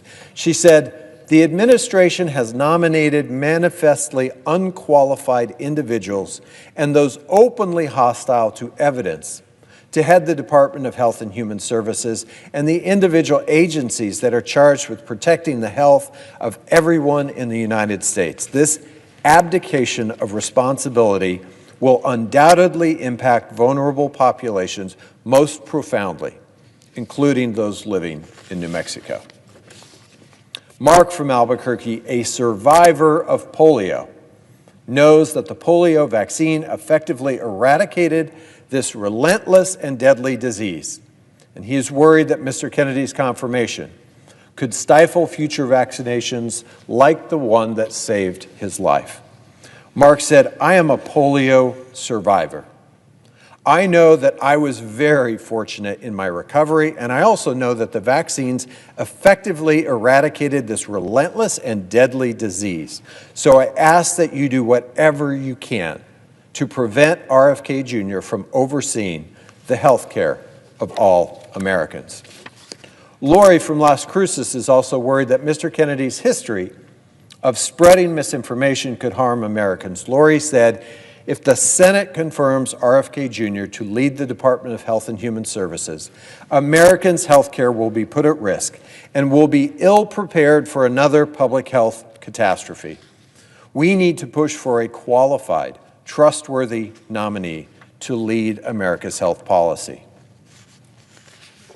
Megan from Albuquerque, a primary care physician, is worried that Mr. Kennedy's lack of experience, disregard for evidence-based medicines pose a danger to Americans. Megan said, "As a primary care physician in New Mexico, I am also very worried about the possibility of RFK Jr. being confirmed as HHS Secretary. His past actions have shown that he has little regard for research, evidence-based medicine, or the expertise of scientists and physicians.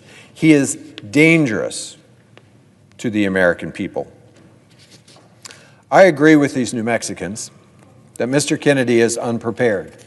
He is unqualified, and he is dangerously unfit to be confirmed as our next health secretary. Unfit to protect our kids' health from debunked conspiracy theories, unfit to defend women's reproductive rights, unfit to safeguard the future of Medicare and Medicaid, and unfit to continue life-saving medical research and medical care in my state and across the country.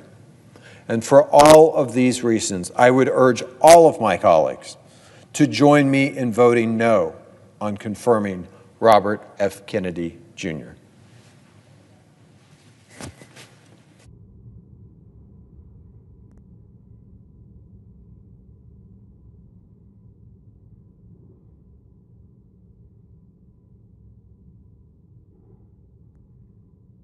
President. The senator from Arizona. Mr. President, I really care about science. I spent my career as an engineer, as a Navy pilot and a test pilot, and as an astronaut. 3 jobs where facts matter, where you make decisions based on science, not superstition. Because when you're launching off of an aircraft carrier or orbiting the Earth at 17,500 miles an hour, there's no room for conspiracy theories. You have to deal in reality. In my career, relying on science literally meant the difference between life and death. And the same is true for the person who is responsible for our nation's health. The Secretary of Health and Human Services is responsible for making sure that the best science guides our health care, from developing life-saving medicines to preventing deadly diseases. This job requires a commitment to science, facts, and to public health. But the nominee before us today, Robert F. Kennedy Jr., has spent much of his career doing the exact opposite, rejecting science, spreading conspiracy theories, and putting public health at risk. That's not someone that I want in charge of keeping Arizonans healthy. And that would be his job, by the way, responding to disease outbreaks, approving new medicines and treatments, overseeing health care coverage for millions of Arizonans and millions more of Americans. So this isn't just some bureaucratic decision that we're about to make. This is about whether the next HHS secretary will protect public health or undermine it with dangerous misinformation. Let's be clear about Mr. Kennedy's record. This is not someone who is simply asking questions about vaccines. Healthy skepticism is one thing, and I always told my space shuttle crew members to tell me when they thought I was wrong, to constantly question the way that we were doing things. We should be doing the same thing here in the Senate. But what Mr. Kennedy has engaged in goes far beyond that. Far beyond. Even when presented with definitive science, he's doubled down on conspiracy theories. Because for him, that is what paid the bills. He was the chairman of the most well-funded anti-vaccine organization in the country. The group he led has spread false claims that vaccines cause autism, that vaccines cause cancer, and they cause autoimmune disease. This organization, they filed lawsuits to block children from getting vaccinated. And what happens when people believe that? We get outbreaks of disease that we thought was long gone in the rearview mirror. In America Samoa, he spread misinformation about vaccines during a measles outbreak that killed 83 people. Instead of helping families get life-saving care, Mr. Kennedy sowed fear and doubt.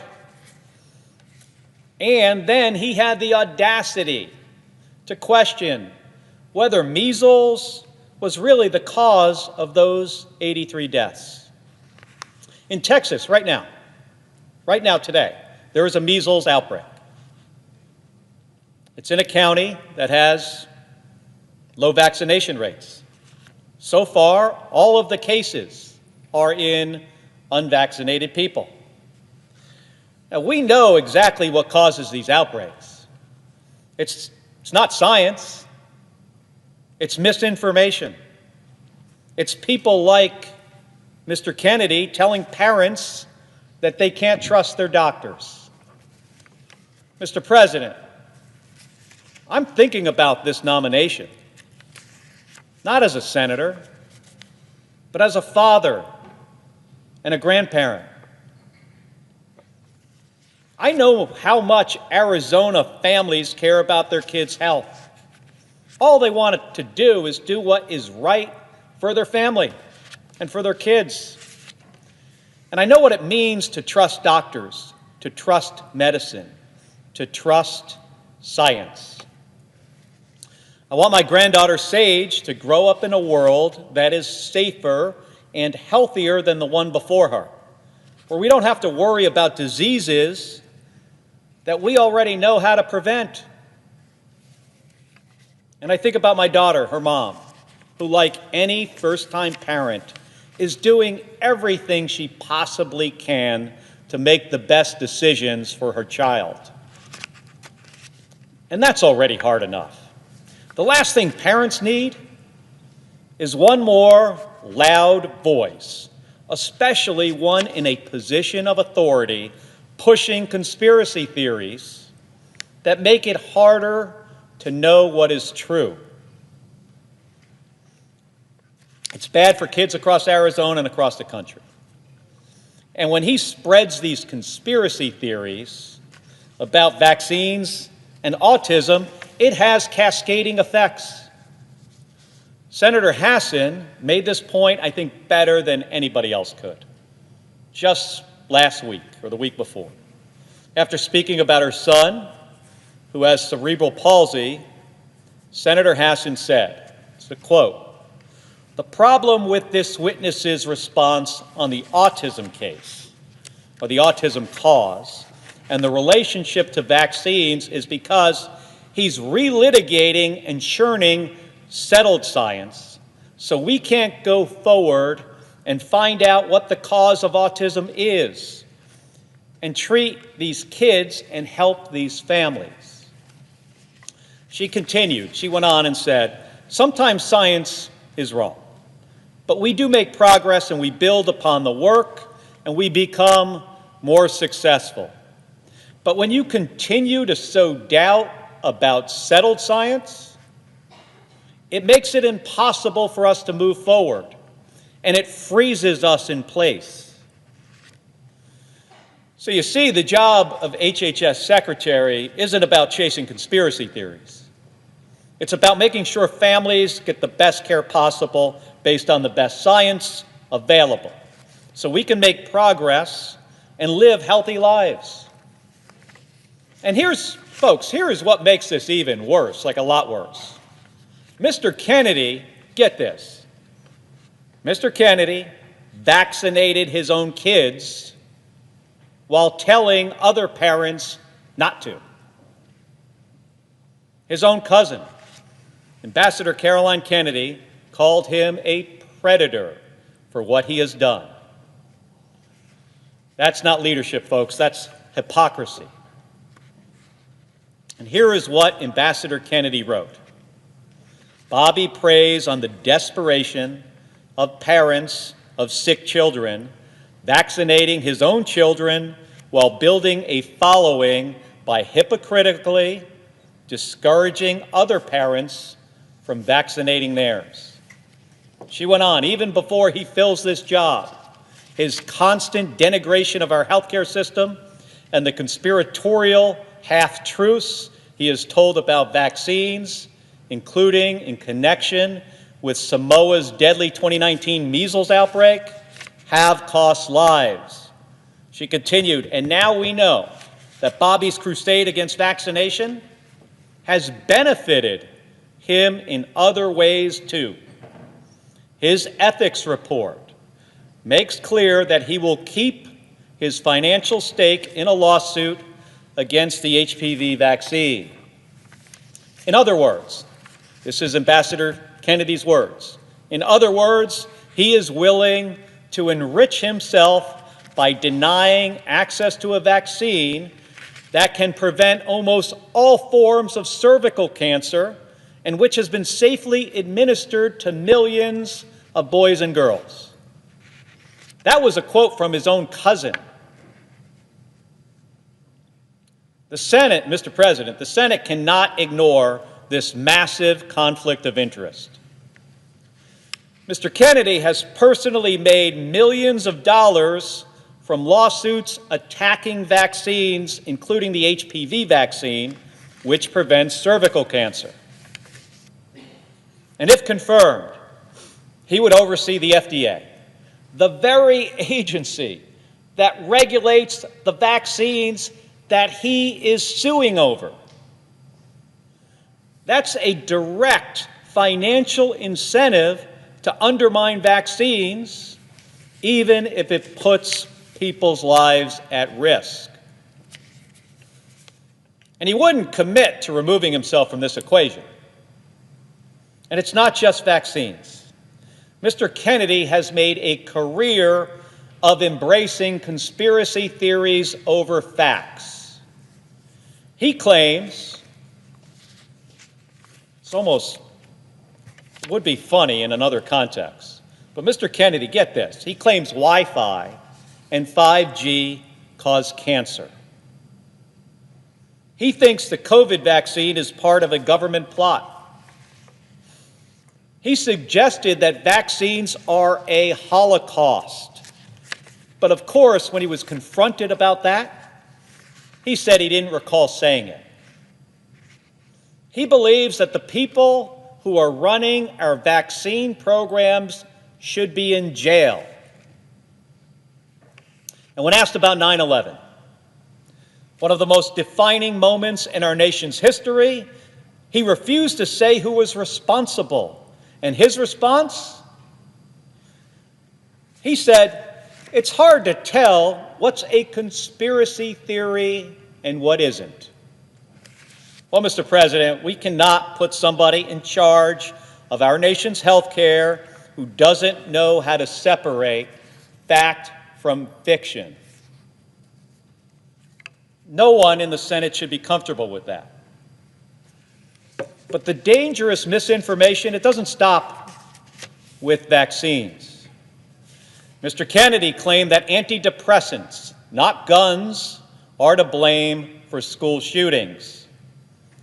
Let's be clear, folks, there is zero evidence to support that. None.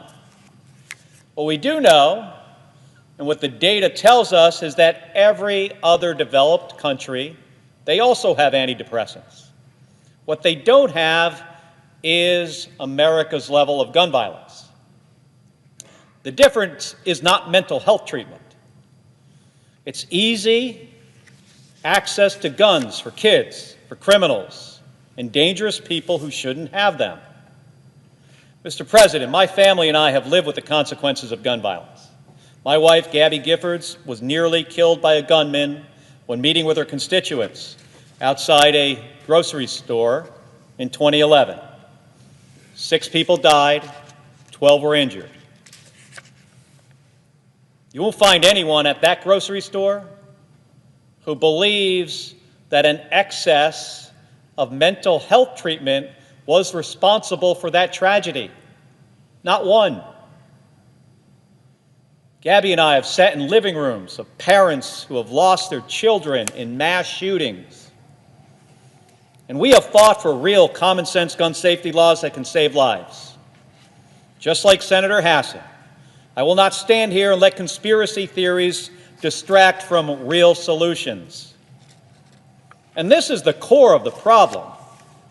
Mr. Kennedy treats health care like it's a conspiracy theory. Mr. Kennedy is not the person who should be running the Department of Health and Human Services. It's very clear. Now, if Mr. Kennedy was simply a private citizen saying these things, that would be one thing. It would still be a problem, by the way. But this is someone who wants to be in charge of all of our health care. And if his dangerous views weren't enough, he doesn't even understand the weight of the job he is applying for. In his confirmation hearing, he didn't know the difference between Medicare and Medicaid. He didn't understand the different parts of Medicare and what they provide for seniors. He didn't know what a community health center was. He couldn't articulate a basic managing plan for HHS's $2 trillion budget. He wouldn't answer as to whether he'll negotiate for lower drug prices for seniors. And that means if you're a senior with him in charge, you might see higher drug prices. Mr. Kennedy does not have a medical degree, and he has no experience, zero experience in healthcare policy. So this isn't just about bad ideas. It's about dangerous ideas and the fact that he is completely unprepared to do this job. We learned that at his confirmation hearing. We also learned Mr. Kennedy won't make decisions based on science, data, and facts, or what is best for our public health. Instead, he will do whatever President Trump tells him to do. Over and over again, when asked about his policies, he didn't give answers based on what he believes is right. He said, quote, "President Trump has not told me what his policy is." On reproductive health, quote, "Trump has told me to look into it, but I don't know what his policy is." This is a nominee who traffics in conspiracies, who doesn't know much about the agency he's nominated to lead, and who has said he'll just do whatever he's told. Which, considering what we heard all along, that President Trump, he has a concept of a health care plan, not a real plan. But we still don't know what that is. I mean, now that to me feels like a big problem. Mr. President, we need an HHS secretary who will lead with facts, not fear,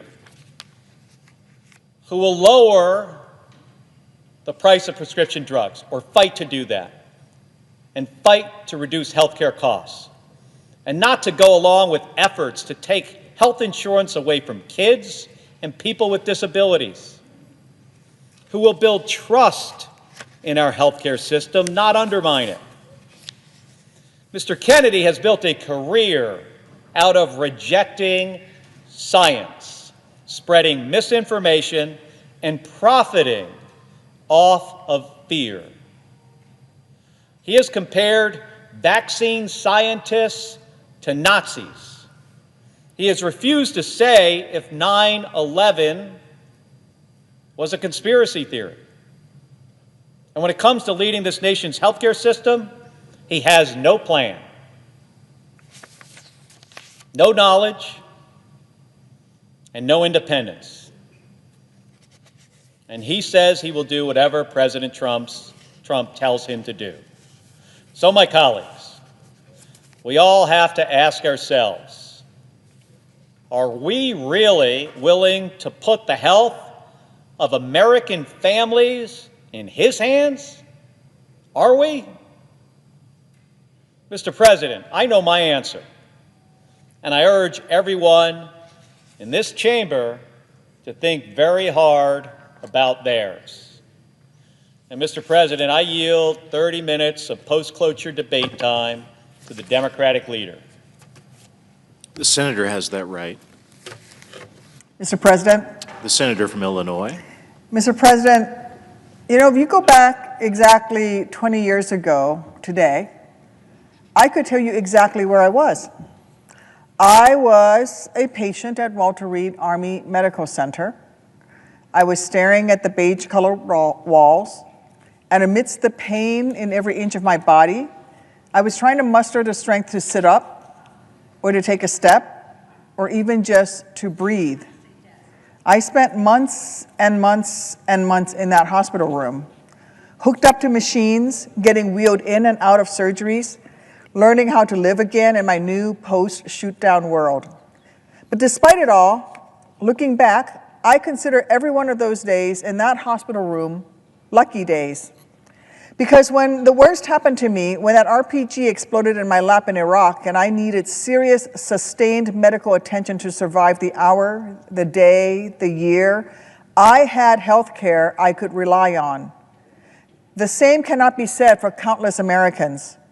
Americans whose health care costs have already been too high and whose access to care is in even greater danger if this chamber is foolish enough to confirm Robert F. Kennedy Jr. as our next Secretary of HHS.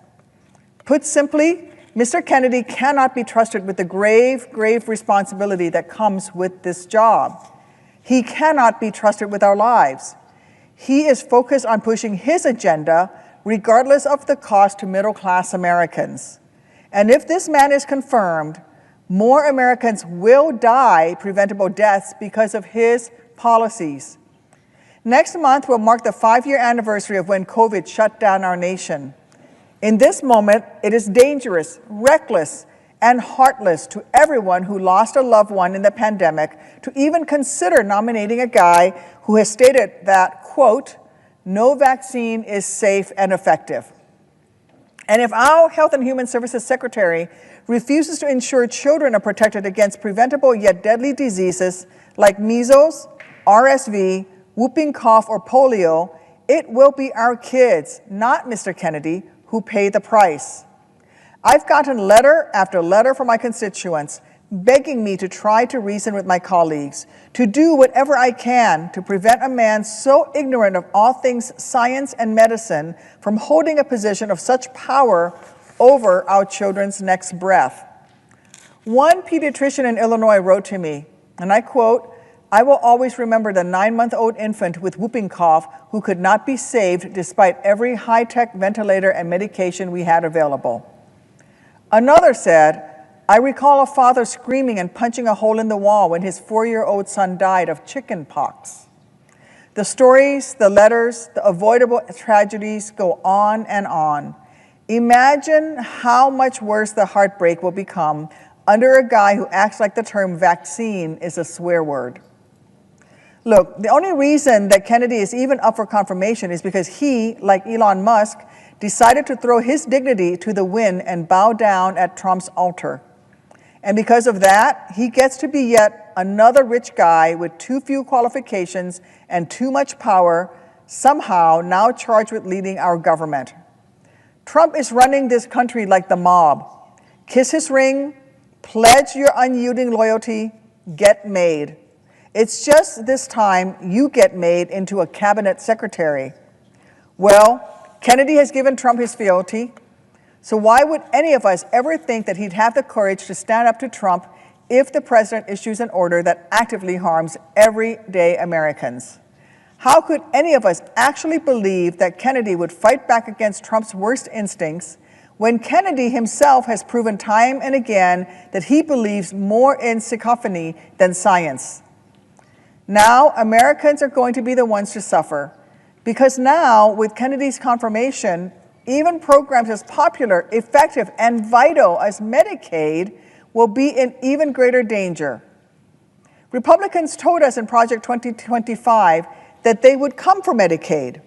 And this is the rare case when the GOP has actually kept its word, putting at risk roughly 80 million Americans who rely on Medicaid.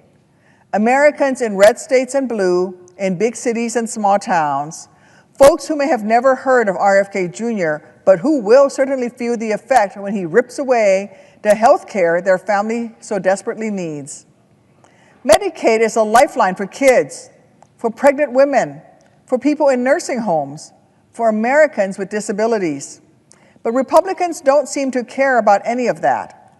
It's obvious that Donald Trump has never stayed up late at night, hunched over the kitchen table with a calculator in one hand and a medical bill in the other, praying to figure out a way to afford his child's insulin. No, of course not. With every passing day, it becomes clearer and clearer that Republicans care more about tax breaks for the billionaires they pal around with on the golf course than prescriptions for the middle-class folks who actually work at Mar-a-Lago. And while that teacher in Peoria lays awake at night trying to work out how she can afford her father's home care now that he can no longer get those services through Medicaid, while that new mom in Chicago who's just learned she has stage 3 cancer is trying to find a second job so she can afford both diapers for her newborn and her own chemotherapy, Donald Trump and Elon Musk will be too busy lining their already full pockets to care. To my colleagues on the other side of the aisle, I am sure many of you have faced health crises of your own. I'm sure many of you have had a parent who's been sick or a nephew who's been in a car crash, a spouse who's been in need of an emergency C-section, or a child who has relied on an autoimmune injector. Imagine if your loved ones hadn't cared they could rely on, imagine if your loved ones hadn't had care they could rely on in the moment. Then ask yourself how you can sleep soundly tonight if you vote to further the agenda of a couple rich guys who so clearly don't care about making America healthy. They only care about tipping it even more in favor of the wealthy. They're not bringing back the good old days of Reagan. They're just bringing back the days of dying from the measles. And they're certainly not making America great again. They're making America sick again. That's the Trump-Kennedy promise. I care about my constituents' ability to afford their prescription medications, their ability to get the vaccines that will keep them alive through the next pandemic, their ability to survive those worst-case scenario health moments without going broke in the process. So for all those reasons and 1,000 more, I will be voting no on Robert F. Kennedy Jr.'s nomination. If my Republican colleagues care about any one of those things too, then they will have no choice but to do the same. Thank you. Mr. President, I have received a number of messages from my constituents describing what access to Medicaid means to them and their families. I would like to close by asking unanimous consent that they be printed in the congressional record. And I yield 30 minutes of post-cloture debate time to the Democratic leader. The senator has that right.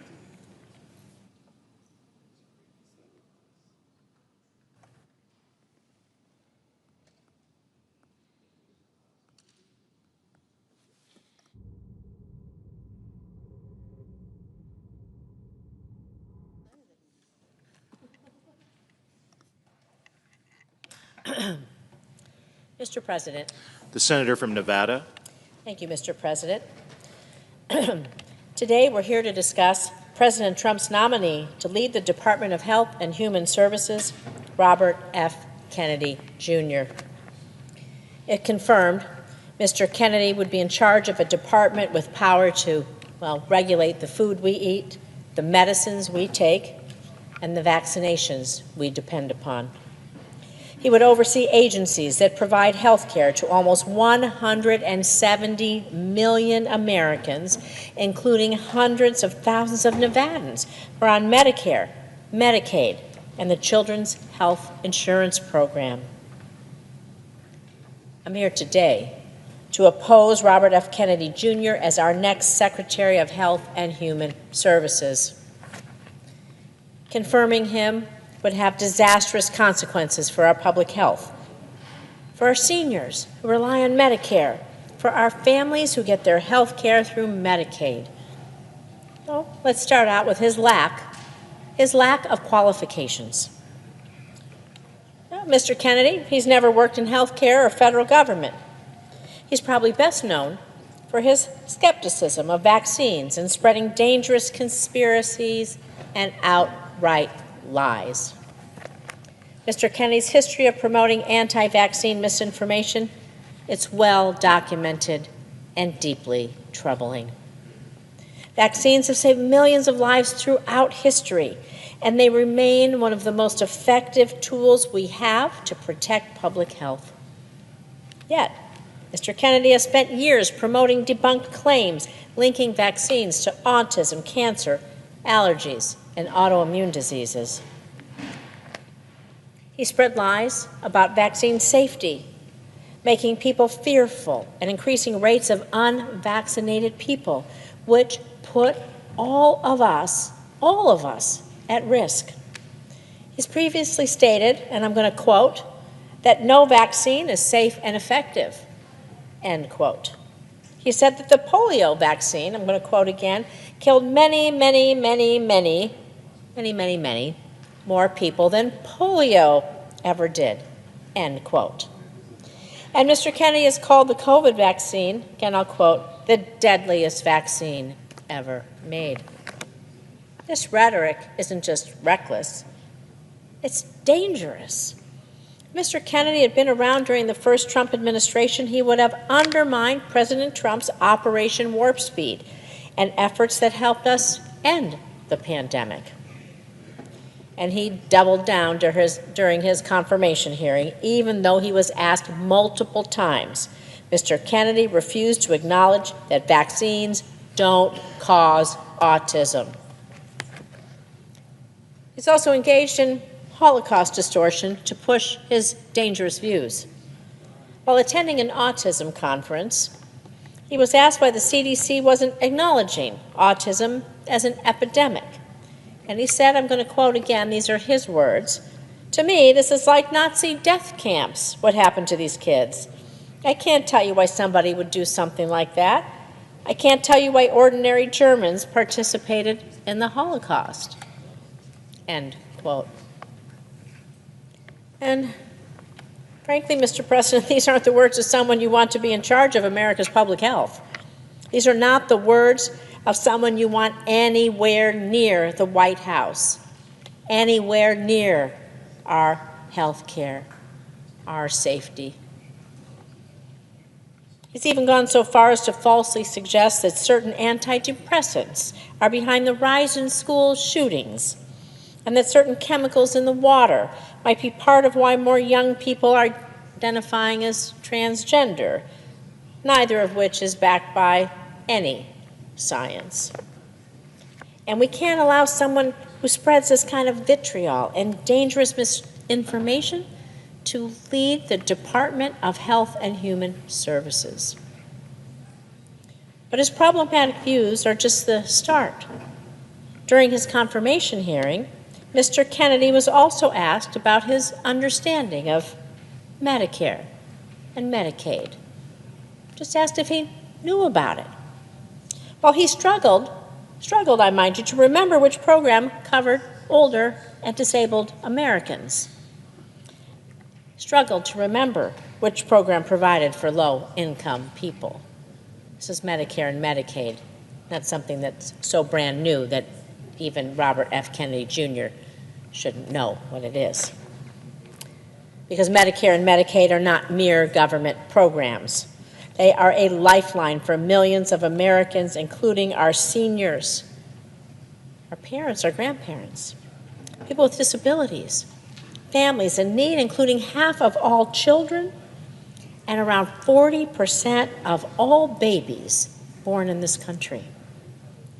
Why would we trust someone with the future of Medicare and Medicaid when he doesn't even understand the basics of the system he would oversee?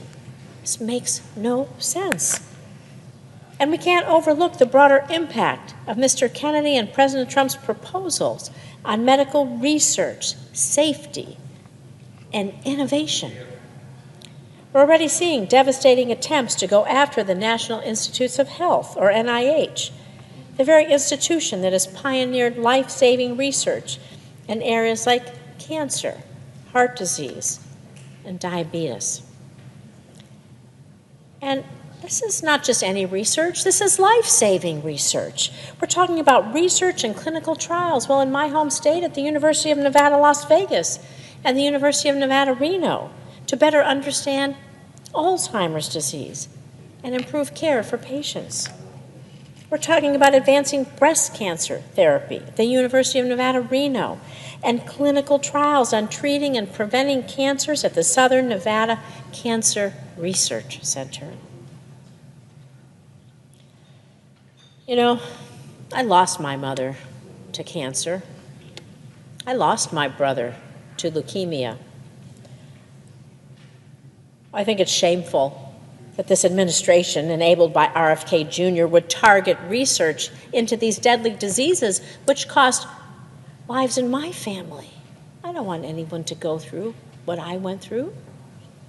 I want other people's families, their parents, their siblings, their friends, to be able to live.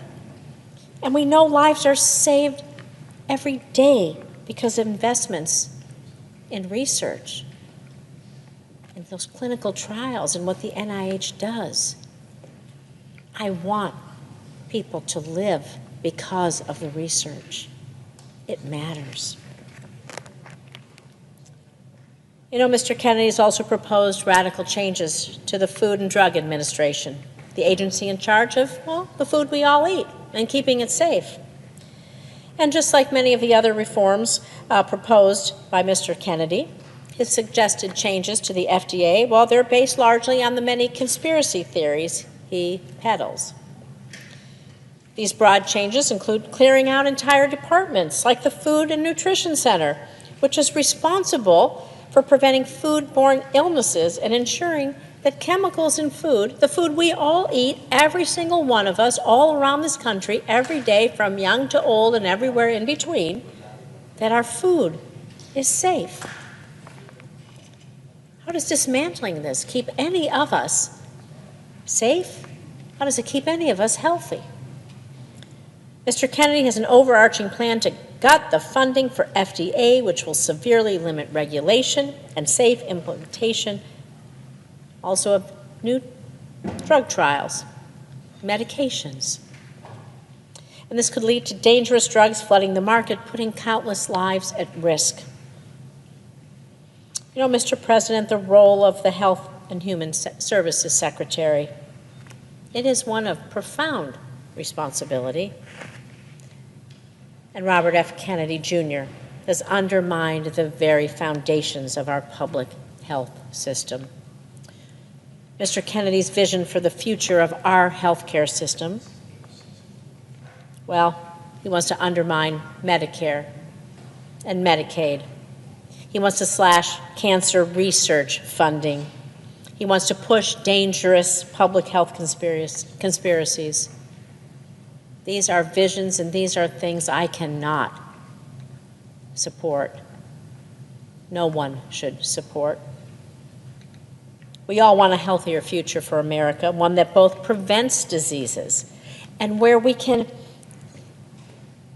think about curing diseases, where we can do preventative medicine, curative medicine, where we can have that hope for folks whose mother gets lung cancer in the future, that she might live, or leukemia in the future, that their brother might live. Mine didn't, but I hope that they didn't die in vain, because research goes on and will help others. And I want us to be able to cure diseases for the ones that we love.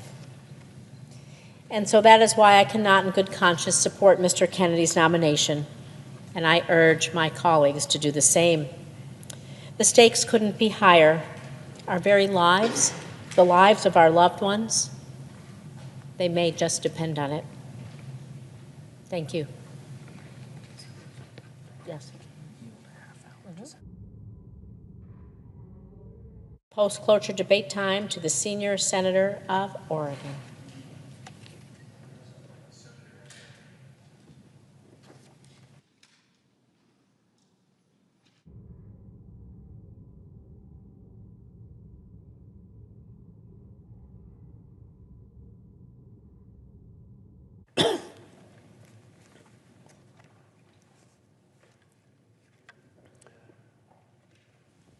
Mr. President. The senator from Massachusetts. Thank you, Mr. President. Mr. President, I stand here in strong opposition to the nomination of Robert F. Kennedy Jr. to serve as the Secretary of Health and Human Resources for the United States of America. The American people know that our health care system is broken. Families have to work through too much health insurance red tape only to be denied care or forced to pay out of pocket. Medical debt is the leading cause of bankruptcy in the United States. Families are saddled with medical debt from prices that are too high and burdened by quality of care that is too low. When they need to get an appointment, they have to wait months, drive hours, or simply go without the care which they need. Pharmacies, hospitals, community health centers struggle to keep their doors open, and communities are watching health providers and workers burn out under the strain of a healthcare system that is increasingly being sold out to greedy investors and the billionaire class. The American people deserve a real healthcare system, not the current sick care system. And they deserve leadership, which will recognize all of these problems and commit to solving them. Instead, Donald Trump and Elon Musk are only making things worse. To Elon Musk, move fast and break things is not in the United States Constitution. That's why these federal district court judges are stopping your actions. In Trump's first 3 weeks in office, he has taken illegal and unconstitutional action that disrupted life-saving health research, sent Musk and his Doge acolytes to make cuts in Medicare and Medicaid, cut off federal funding for community health centers, used discriminatory fear-mongering to threaten federal funding for hospitals and health providers just trying to provide care for their patients. Every chaotic decision, every cut, every illegal action are all to make it easier for this administration to work alongside congressional Republicans to slash and burn our core health care programs. They're not doing this to make things better for everyday Americans. It's Robin Hood in reverse. They are working to take from those who need it the most just to give billions more in handouts for defense contractors and their billionaire donors. They want hundreds of billions of dollars in tax breaks for billionaires. They want to increase defense spending by $150 billion, more nuclear weapons, more. But then it turns and says, where are we going to get the money? And they say, oh, we're going to Medicaid. We're going to the Affordable Care Act. We're going to community health centers.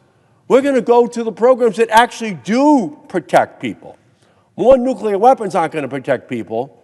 It's having access to the health care system that can help protect their families. Now, Trump and Musk and Republicans, they're going to call it efficiency, or they'll call it transparency, or they'll say it's just adding basic requirements to Medicaid.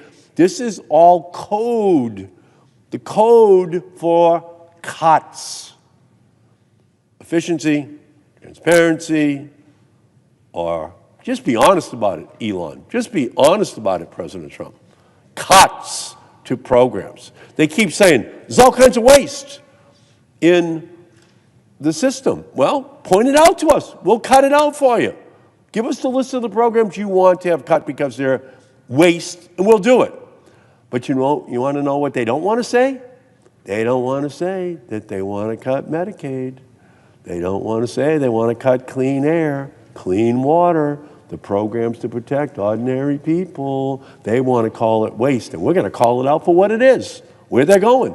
They're going to the programs that help provide the health care for ordinary Americans. Cuts to health care that Americans rely upon. And when Americans have to wait longer for care, when they have to pay more, or watch the only hospital in their community shut down, the blame for what will happen will lay at the feet of the politicians who put self-interest above the interest of the American people. And rather than consider a nominee who would seriously protect and preserve the health of the American people, Donald Trump nominated yet another enabler to his cabinet, Robert F. Kennedy Jr., who instead of standing up to the Trump-Musk chaos, will only add fuel to Donald Trump's Make America Sick Again campaign. Because that's what it is. Make America sick again. Ralph Waldo Emerson from Massachusetts, he said, health is the first wealth. Well, that first wealth is going to get looted, so billionaires get even richer. And serving as Secretary of the Department of Health and Human Services is an immense responsibility. The agency oversees the Centers for Disease Control and Prevention, the Food and Drug Administration, the National Institutes of Health, which is made up of 27 institutes and centers, and each decision that an HHS secretary makes will have a huge impact on our healthcare system.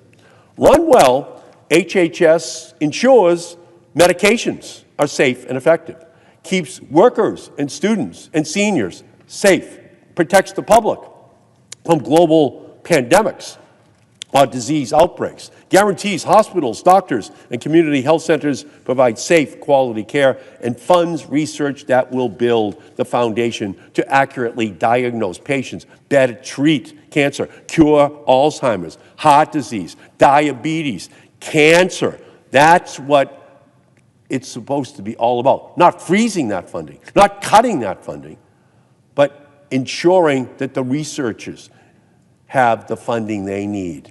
Because research is medicine's field of dreams from which we harvest the findings that gives hope to families that we will find the cures for those diseases that have run through their family's medical history. And we know that HHS has Health and Human Services, but it also stands for Human Health Security. And the stakes of leadership are life and death. But instead of nominating a serious and qualified candidate, Trump selected a candidate who questioned the well-proven conclusion that HIV causes AIDS, made millions by spreading lies about vaccines, compared vaccine mandates to Nazi Germany, said Wi-Fi and cell phones cause leaky brains, threatened to remove fluoride from drinking water, and made baseless claims about medication for depression that it would lead to mass shootings. Well, Mr. Kennedy's track record shows that he is a danger to the health of America. He would make America sick again.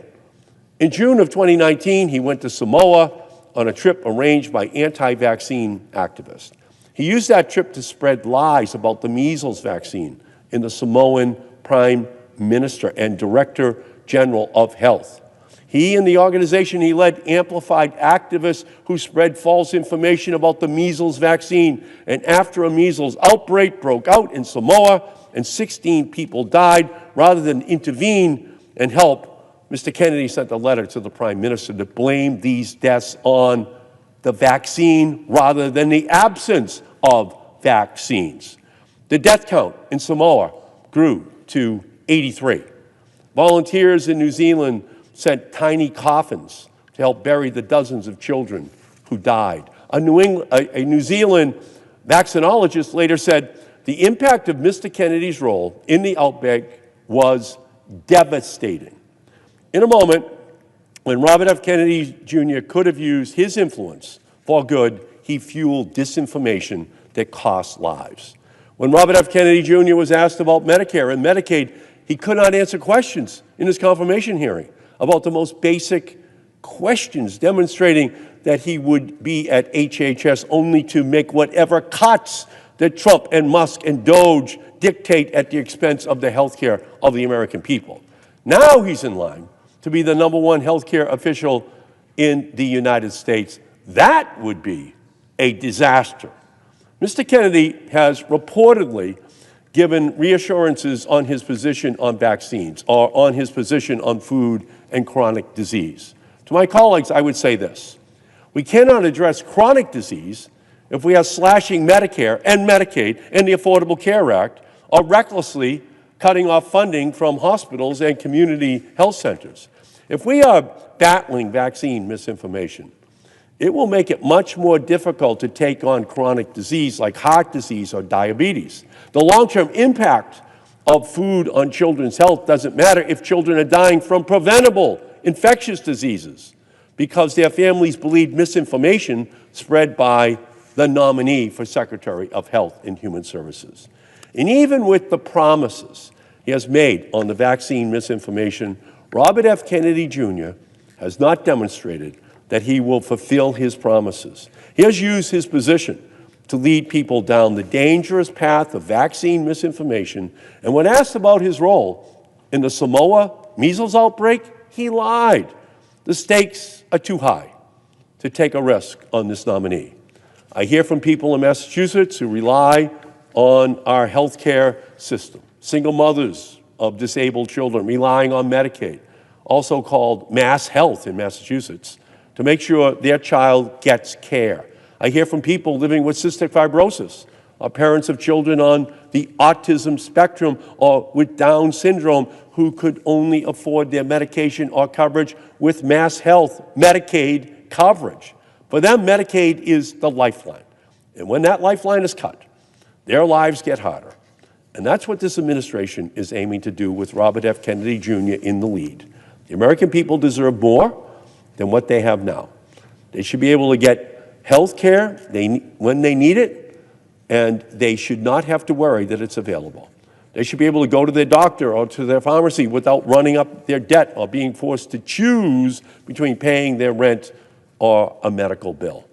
They should have health providers that aren't too overworked and burned out to provide them quality care. They should have primary care, mental health care, addiction care, dental care, cancer treatment, and more available to them without waiting months or traveling for hours or being left to hope for an available clinical trial.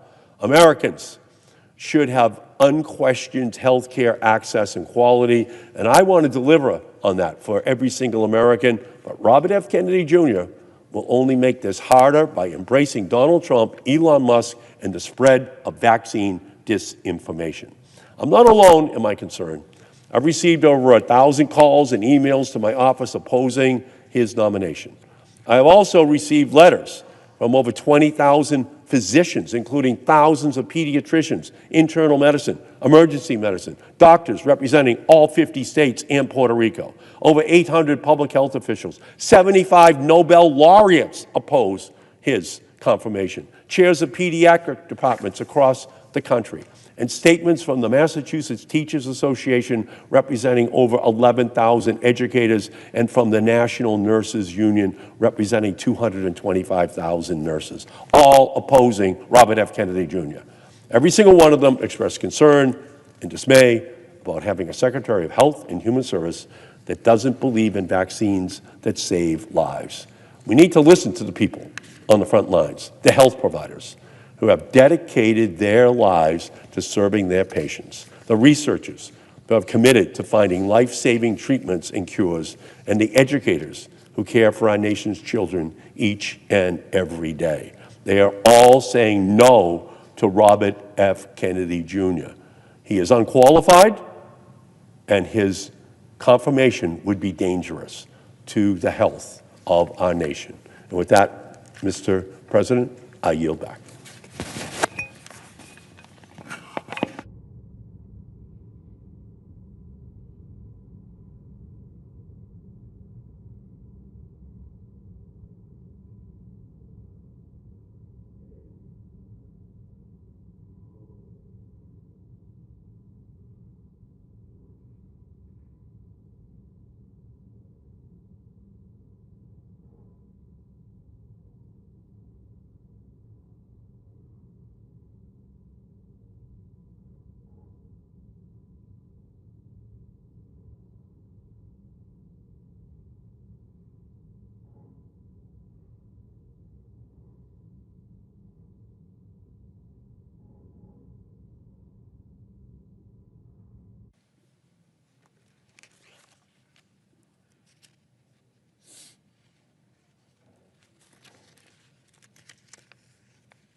Mr. President. The senator from Connecticut.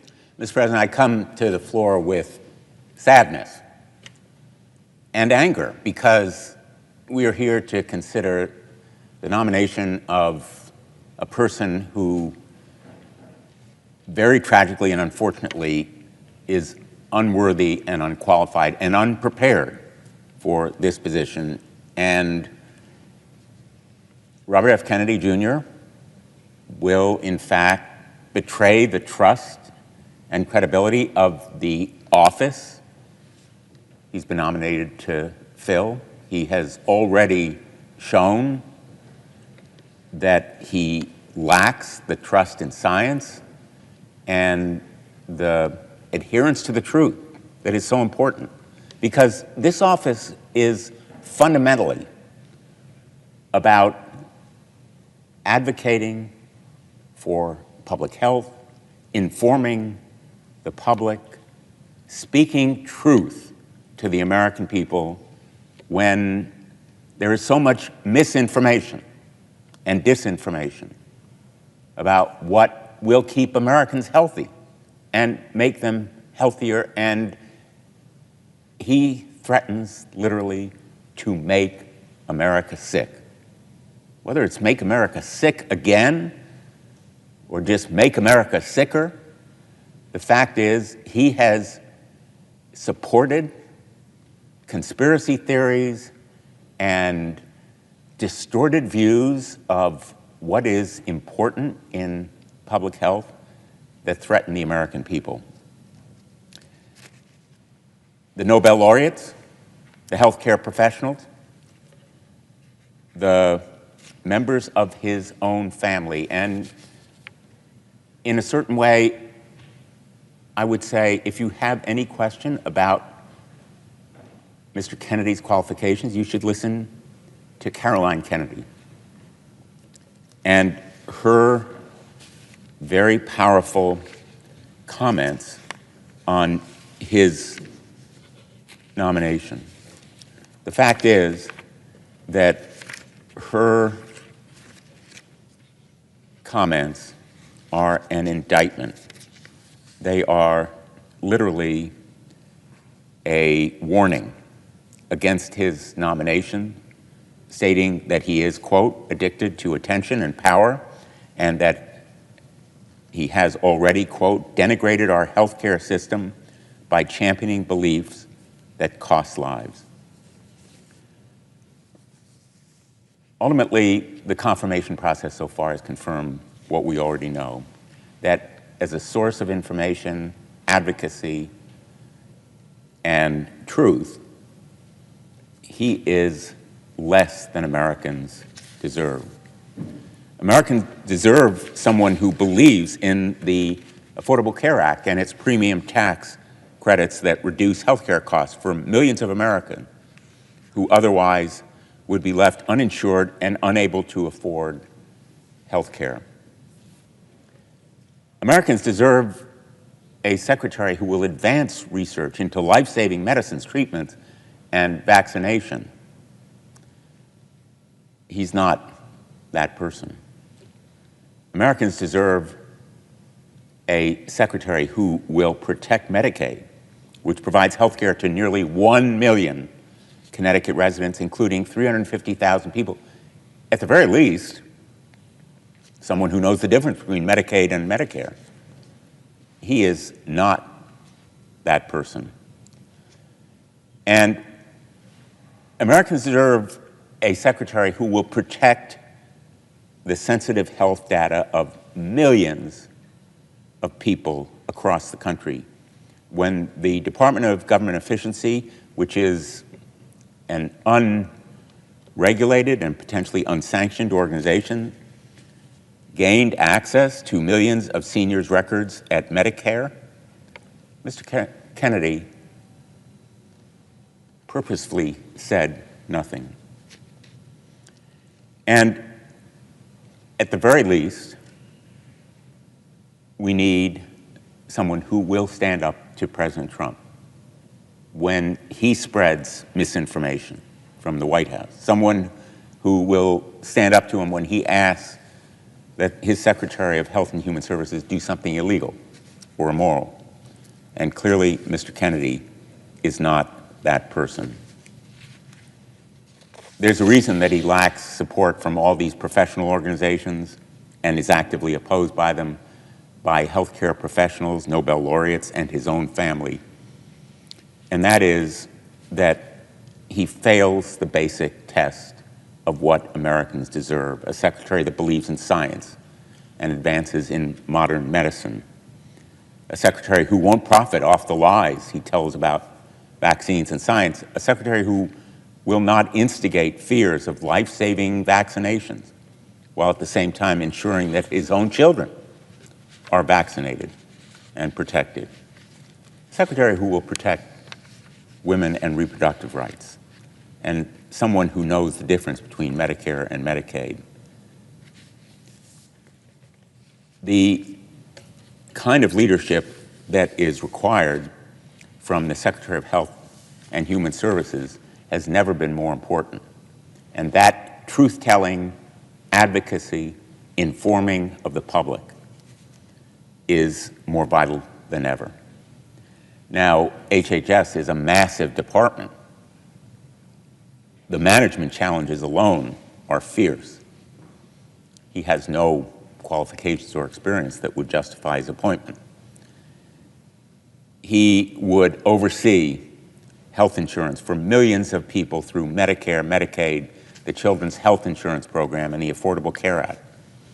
He's responsible for promoting the economic and social well-being of children and families, combating the opioid epidemic, and supporting people with disabilities and strengthening the nation's public health system and emergency response.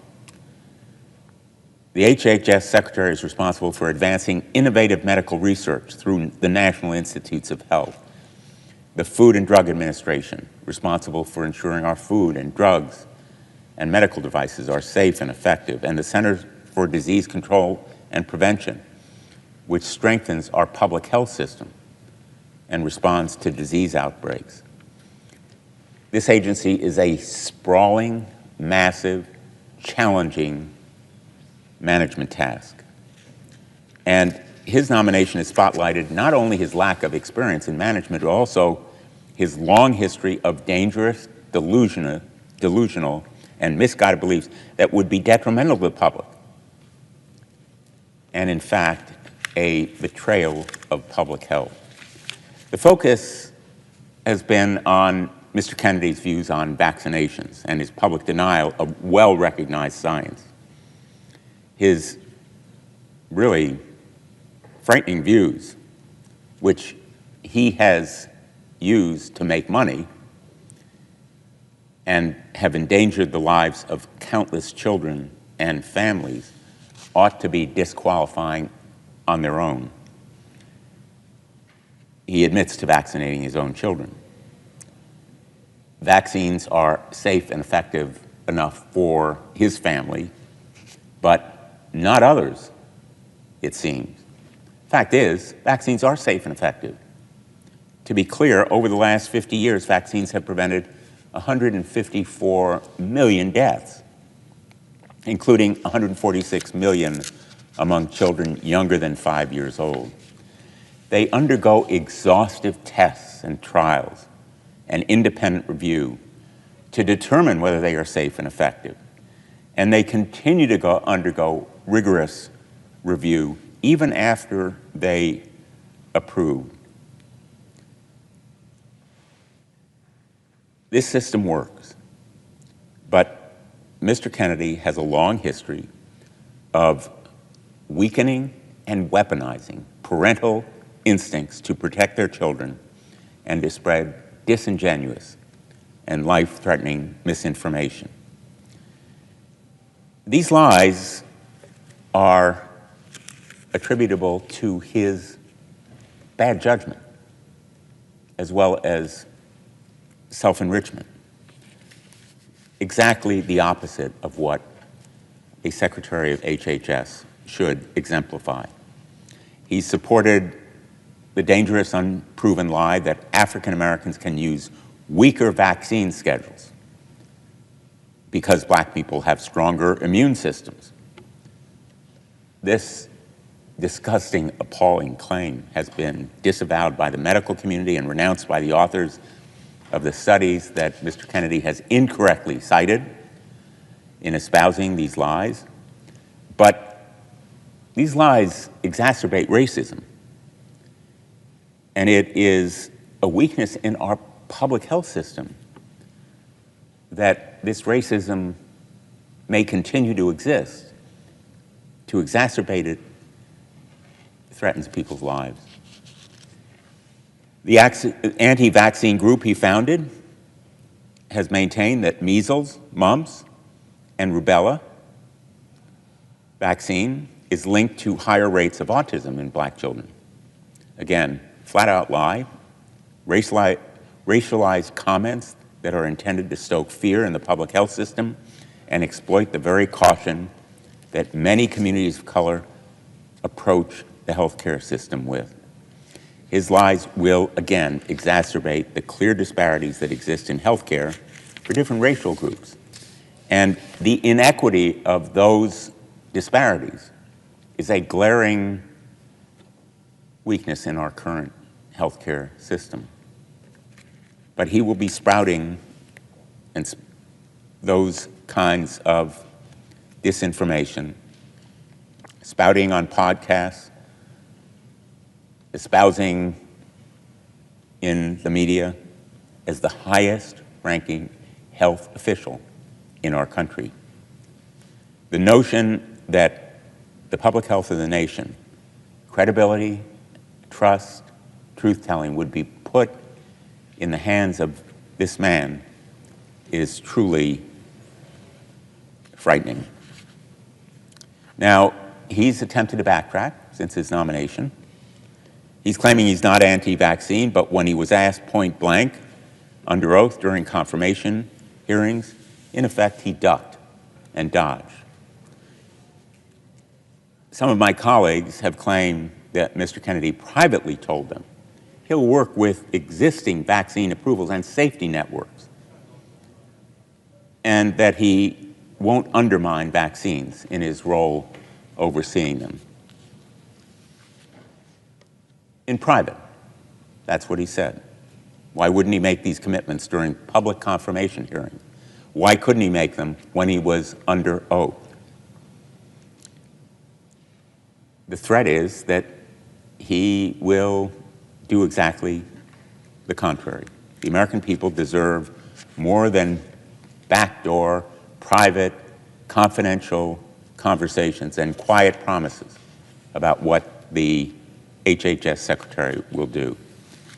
And the fact is, he has pushed these kinds of debunked theories linking childhood vaccinations to autism, claiming that COVID-19 vaccines were weaponized against specific ethnic and socioeconomic groups, and profiting off lawsuits against life-saving vaccines that prevent deadly diseases like cervical cancer, measles, tetanus, and chickenpox. There is no argument from me that there needs to be testing and review and clinical trials for vaccines to be proven safe and effective. But once those tests and trials and independent review take place and are judged to be sufficient to show a vaccine is safe and effective, undermining them is simply contrary to public health.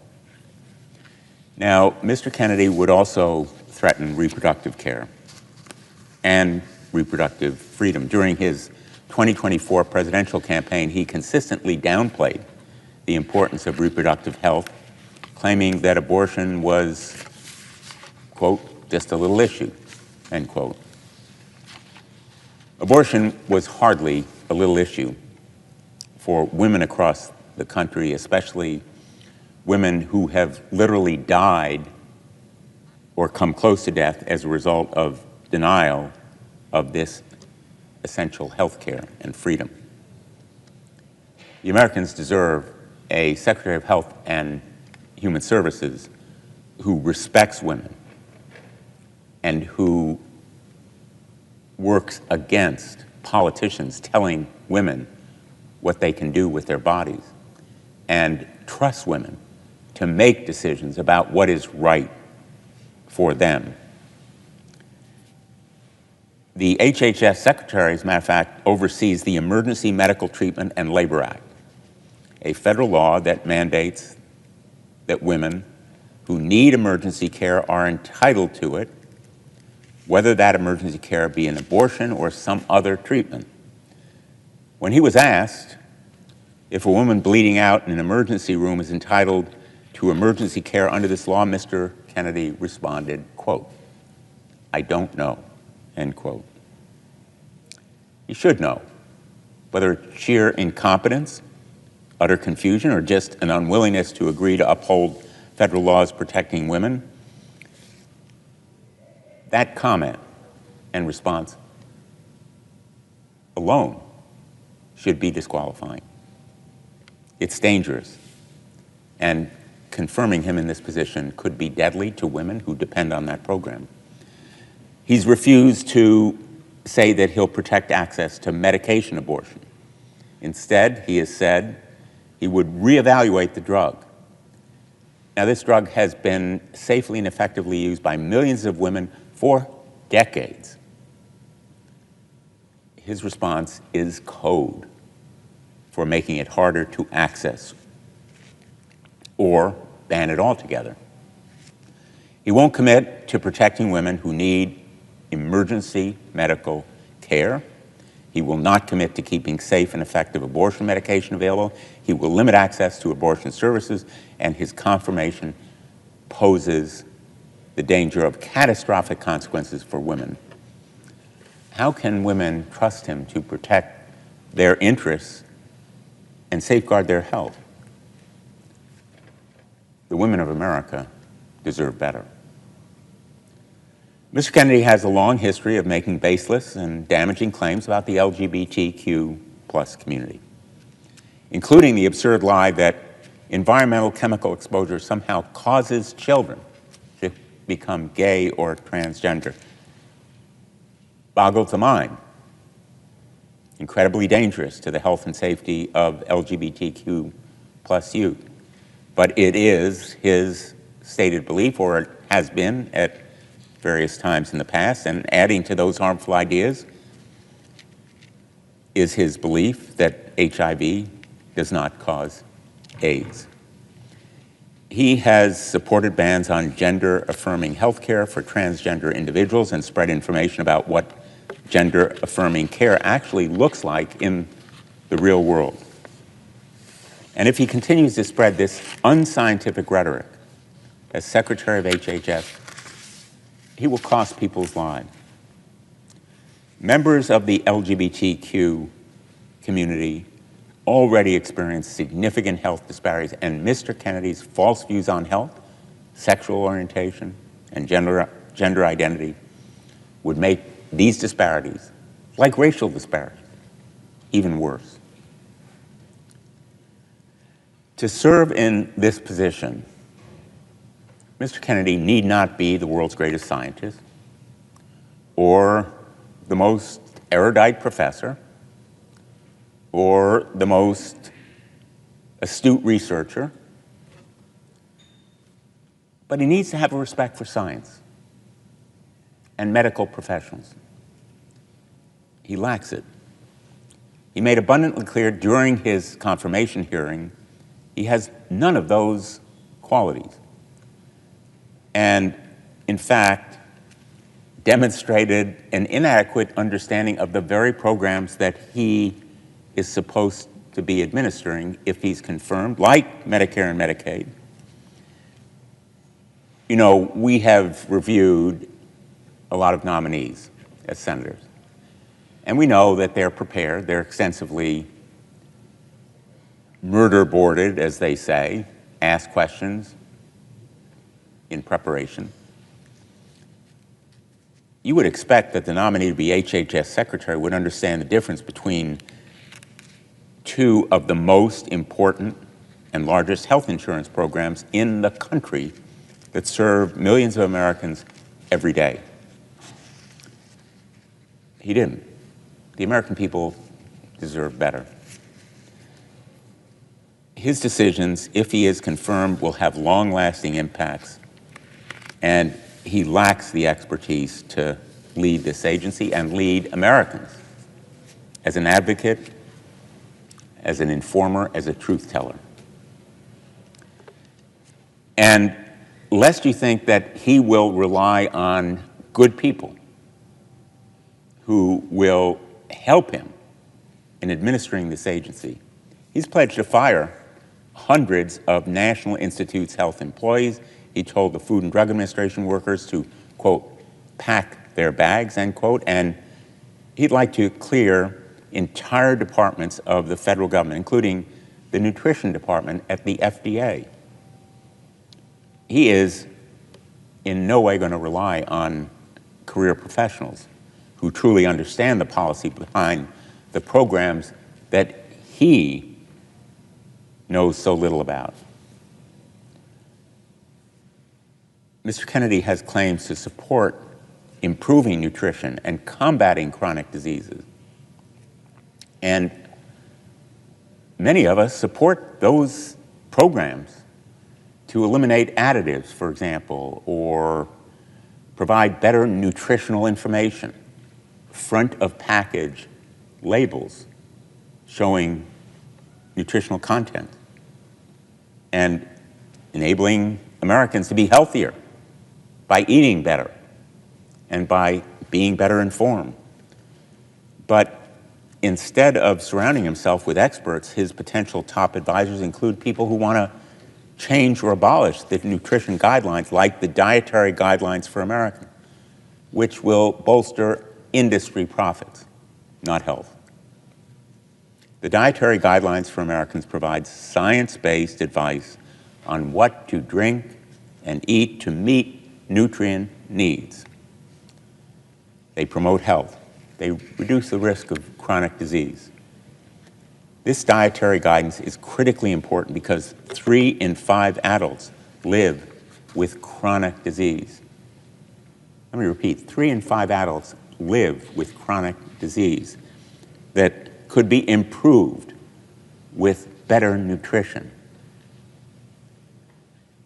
And it informs all federal nutrition programs, meaning that these dietary guidelines impact 1 in 4 Americans through programs like the National School Lunch Program, the Supplemental Nutrition Assistance Program, known as SNAP, the Child and Adult Care Food Program. These programs follow those dietary guidelines because they are based on science. But Mr. Kennedy lacks respect for science. The fact that he espouses better nutrition isn't translated into real-world support for action that benefits Americans. His opposition to those guidelines benefits the food industry. Having a science denier surrounded by potentially lobbyists at the helm of this agency is not going to make Americans healthy. Again, it is going to make them sicker. It is going to potentially sell them out for profit. I'm disappointed that we're here, as I said at the outset, to be considering someone who is so deeply unqualified and unprepared for a position that is an enormous potential opportunity to improve the health of America.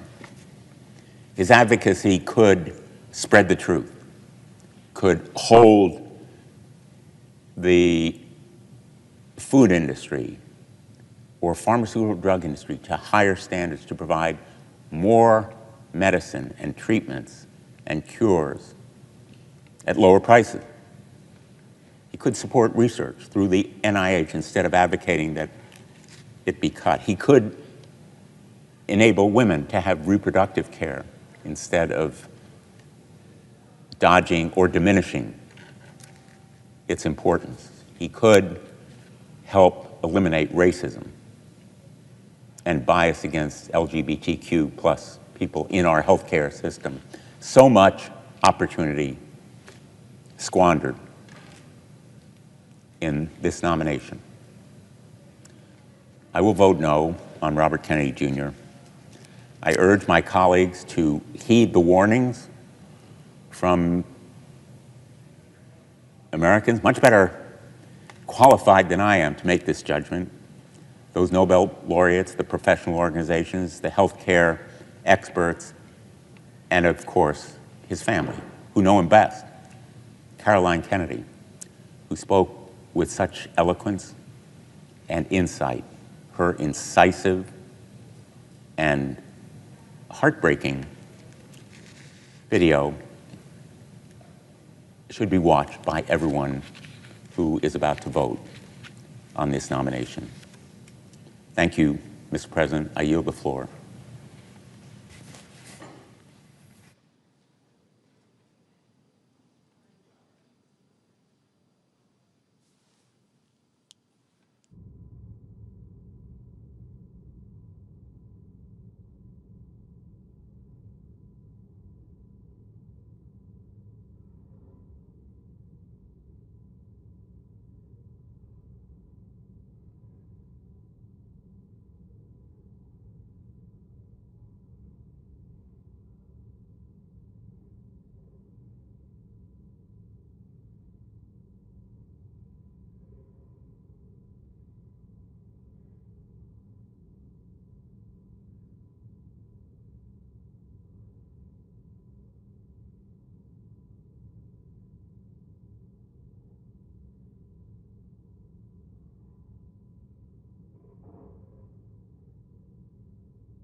Mr. President.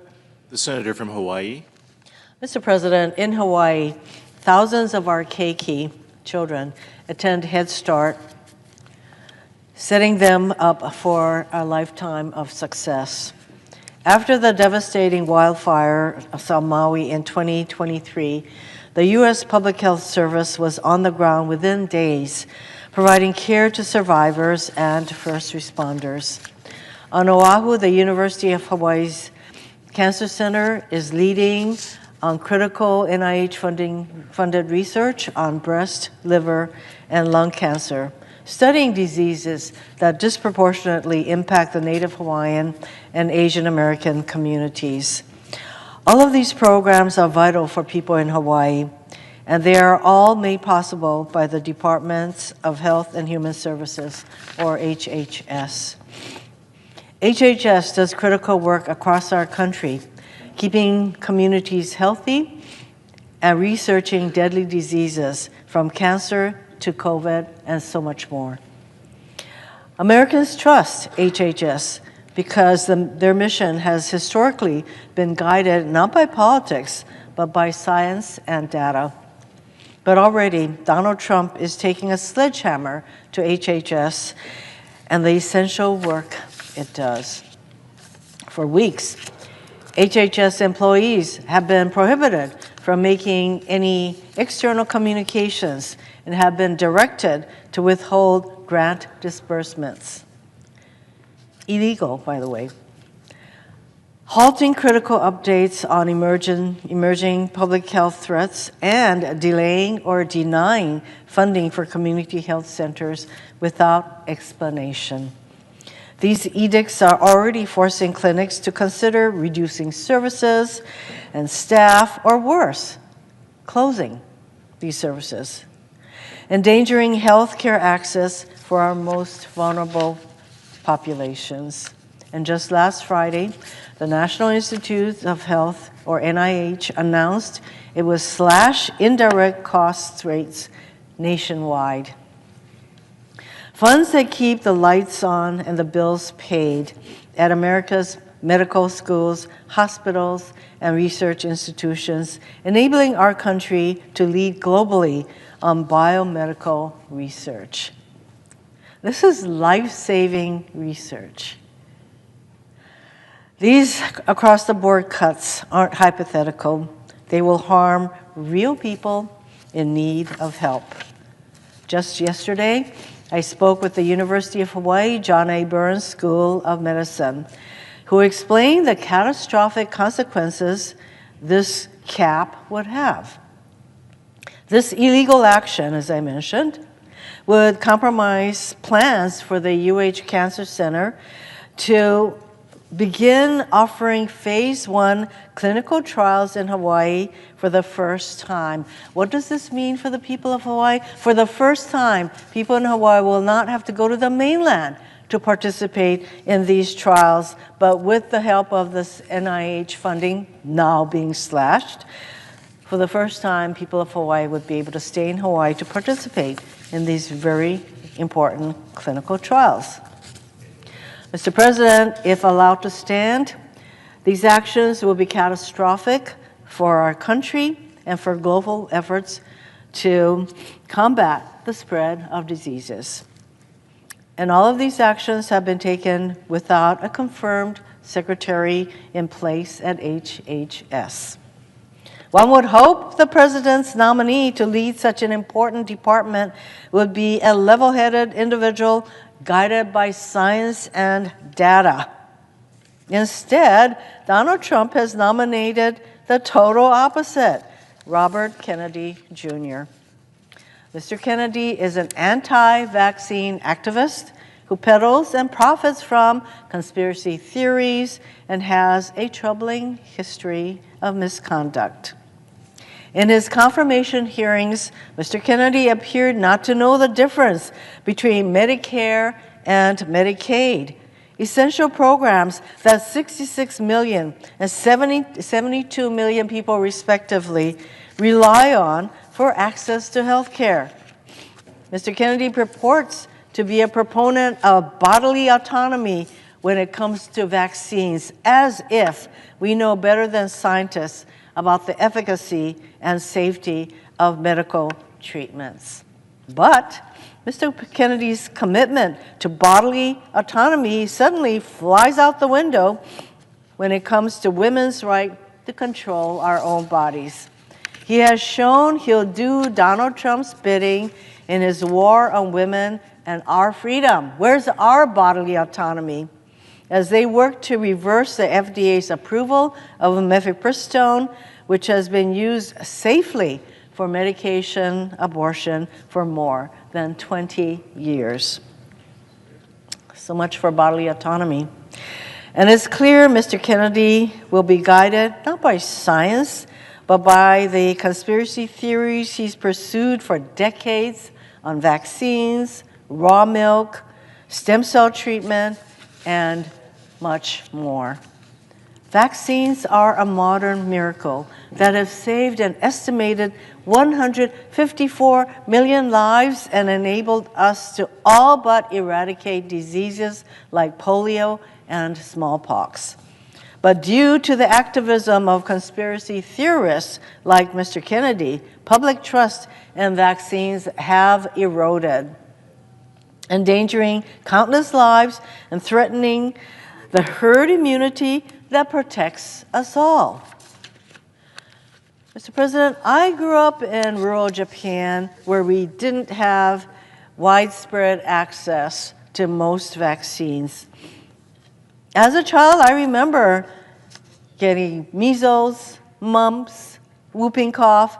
When one kid in our village got sick, it just spread like wildfire in our village, and all the kids got sick. I know what it means to be vaccinated. To willingly submit our children to such a fate, like what happened to us and me in Japan, would be cruel, counterproductive, and deadly.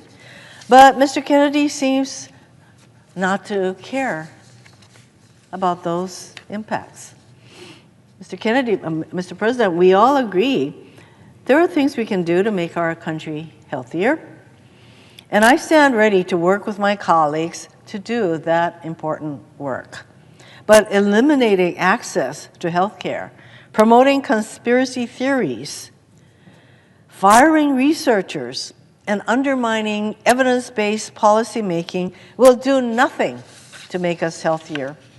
It will instead unleash chaos on patients, providers, and countless other Americans who rely on the services, funding, and research emanating from HHS.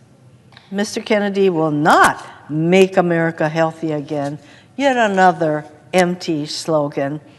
He will, in fact, instead, make us less healthy, less safe, and less prosperous. We know this because it's exactly what happened in Samoa after misinformation about vaccines, pushed in part by Mr. Kennedy, led to a deadly measles outbreak there. Hawaii's Governor, Josh Green, is also a physician, and he traveled to Samoa at the invitation of the country's health minister to help stem the consequences of this deadly misinformation. He recently wrote about his experiences in an op-ed in the New York Times, and I'd like to read portions of that op-ed now. Our governor wrote, quote, "When vaccination rates fall, preventable diseases can gain a foothold and pose a new danger." And that's precisely what happened in Samoa after misinformation spread by anti-vaccine activists eroded trust in vaccines and led to the 2019 outbreak.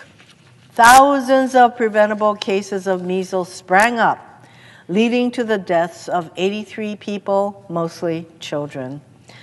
One of the most prominent voices behind the anti-vaccine campaign was Robert F. Kennedy Jr. Governor Green goes on to say that we witnessed the deadly consequences of the anti-vaccine campaign. We arrived at one home just minutes after a toddler girl had died from measles, her mother bursting into tears as we approached. The child was lying on a makeshift bed in the middle of the family's one-room house, her face still red from fever. I put my hands on her face and could feel the warmth in her skin, but her eyes were fixed and glazed over. My stethoscope confirmed she was no longer breathing. Governor Green went on to write, Mr. Kennedy and others fanned the flames of fear with misinformation.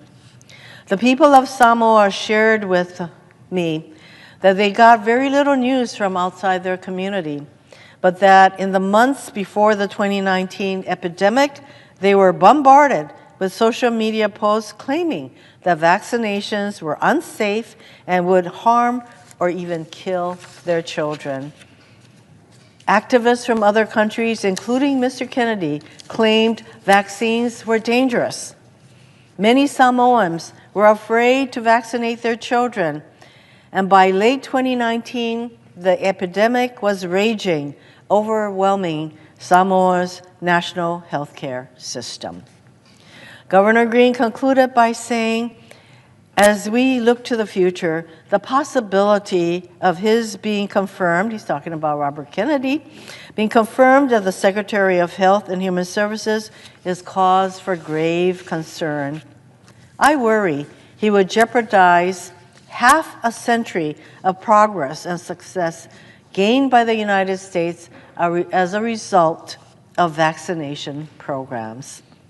Too much depends on our commitment to truth and the life-saving power of vaccines to entrust Mr. Kennedy with the direction of these programs. Our children's lives depend on it. I thank the governor for his service to the people of Samoa, for so eloquently describing what's at stake with Mr. Kennedy's nomination. Our governor was so concerned that he recently traveled all the way from Hawaii to Washington, D.C. to speak to as many senators that he could directly about what's at stake. Governor Green was that concerned about what this nominee could do to HHS. During his confirmation hearing, Mr. Kennedy had the opportunity to take responsibility for his role in Samoa's measles outbreak. Instead, he stuck to his old tricks, blaming vaccines and spreading misinformation. Governor Green is correct. Our children's lives depend on our commitment to vaccinations, and all of our lives depend on the science and research done by HHS. Mr. Kennedy poses a dire threat to that science and indeed to the American people. For those reasons, I urge my colleagues to vote no on his forthcoming nomination. I yield back.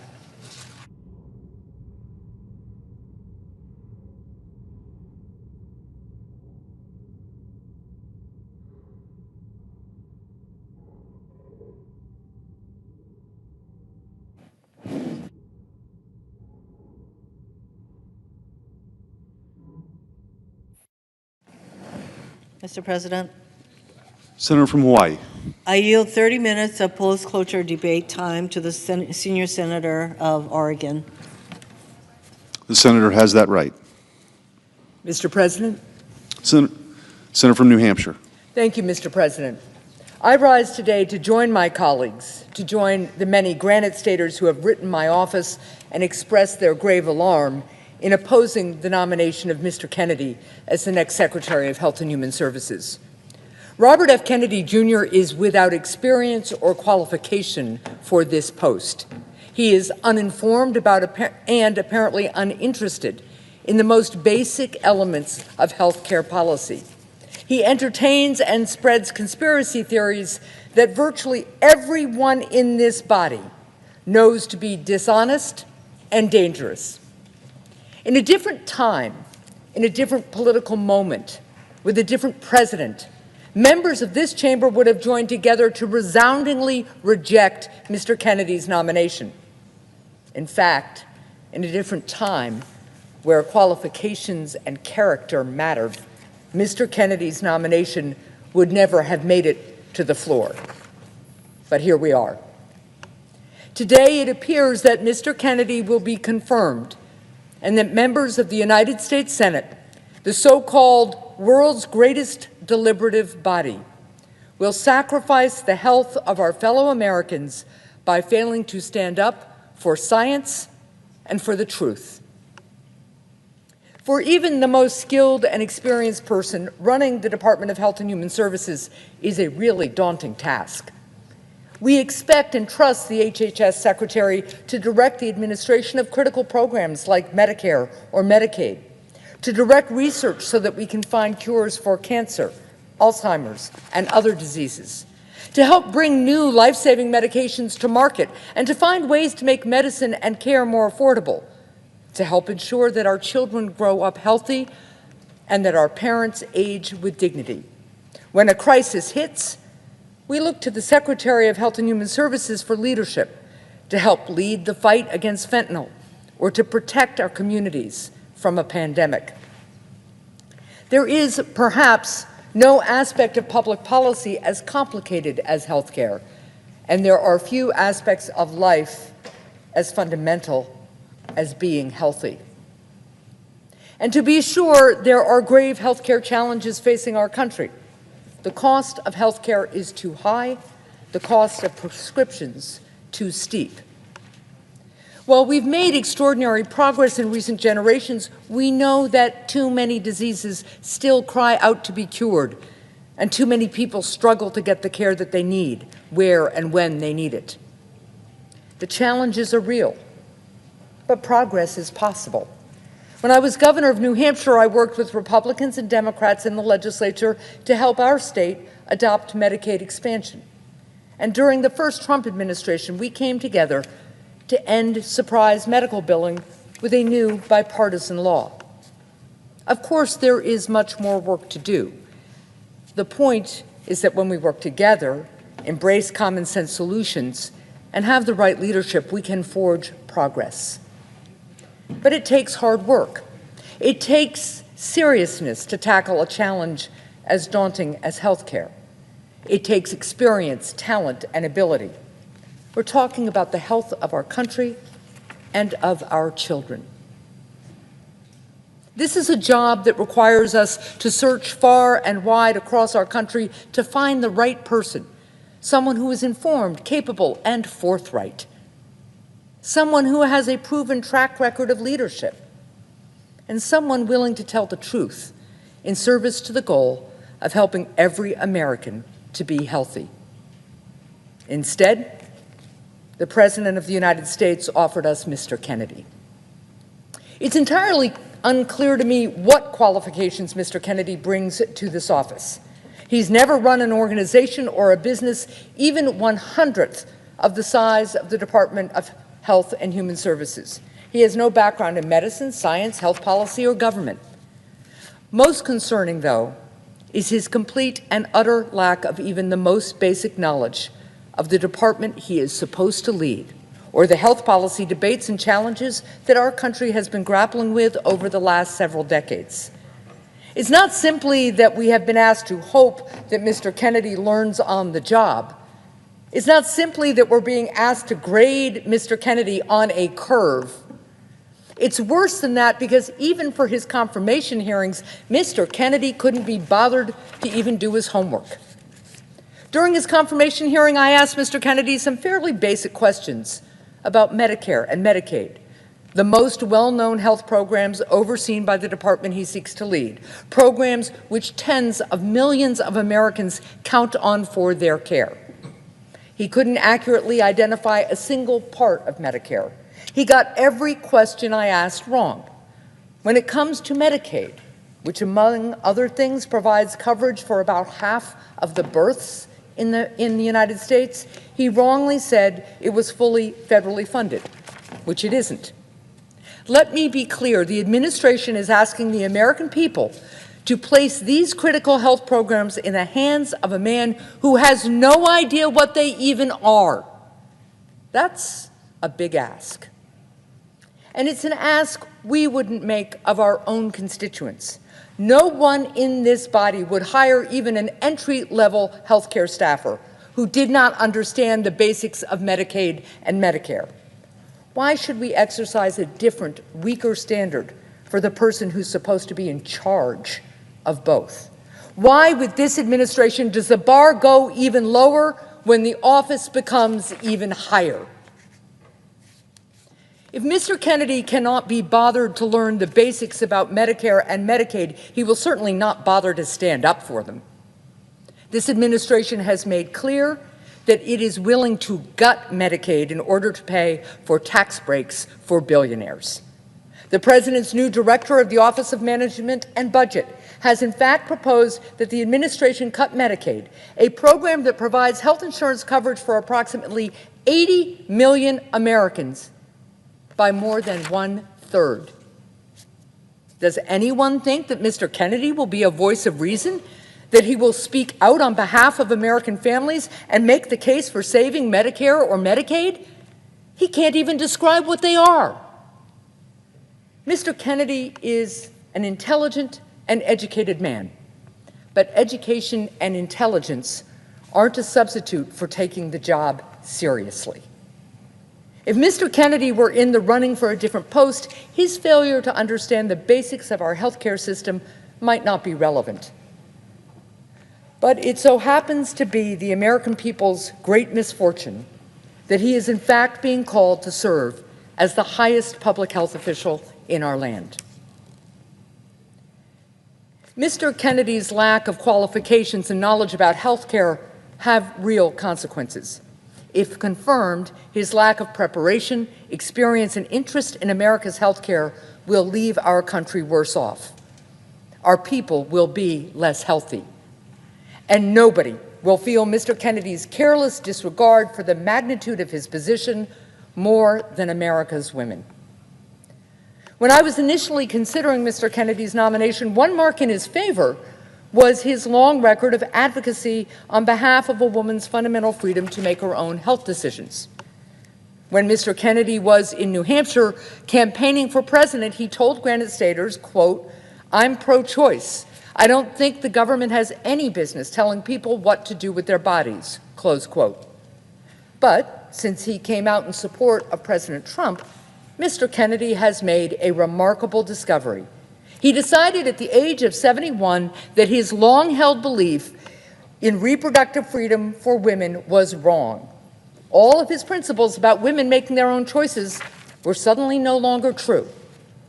Instead, as the nation's leading public health official, he has said that he will faithfully and enthusiastically carry out the anti-choice policies of an administration that continues to dedicate itself to undermining and taking away a woman's fundamental freedom. This isn't a hypothetical issue. In his confirmation hearing, Mr. Kennedy said that he and the Trump administration would be examining the safety of the drug mifepristone, which is used for abortions and in miscarriage care. During the hearing, I showed Mr. Kennedy study after study, stacks, hundreds of pages of research done over the course of decades, all of which demonstrate the safety of this medication. Let me be clear, the safety has been proven. If Mr. Kennedy and the Trump administration continue to persist in studying a drug that is proven to be safe, it's clear that their objection is not with a lack of research. Their objection is to the result of that research. So they want to sow doubt about it. They want to sow confusion. And once they do, they will hide behind the very doubt that they've created as a reason for denying women the most basic of human freedoms, bodily autonomy. And Mr. Kennedy, having sold out his pro-choice principles, will surely help in that effort. He certainly will not stand in the way of it. The debate about reproductive freedom is fundamentally a debate about whether one believes in the basic promise of our Declaration of Independence, that all of us are free and equal. The question for Mr. Kennedy and all those who would deny women this basic freedom is whether they believe that women have the capacity and judgment to make their own health care and reproductive decisions just as men do. Make no mistake, Mr. Kennedy did not have a miraculous conversion, something like the Apostle Paul's on the road to Damascus, on this issue. He just made a cold-blooded, expedient choice to cut a path to power. He decided that the freedom of women was a small price to pay in order to be able to call himself a cabinet secretary. I have had good faith disagreements with friends and colleagues on the issue of abortion. But Mr. Kennedy is different. Mr. Kennedy has spent his lifetime arguing for a woman's reproductive freedom. But he now abandons what he used to refer to as a core value for a title and for what he apparently thinks is more important than freedom, being in Donald Trump's orbit.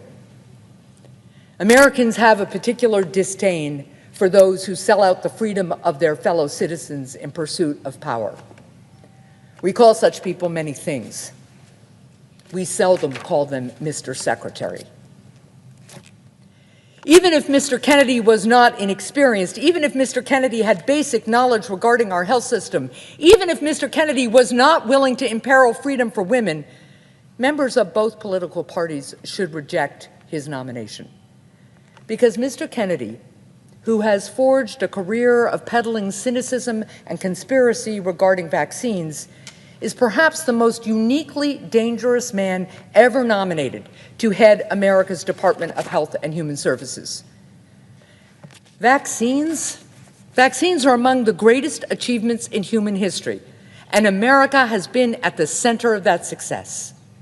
Our doctors and scientists were instrumental in helping vanquish smallpox and banish polio.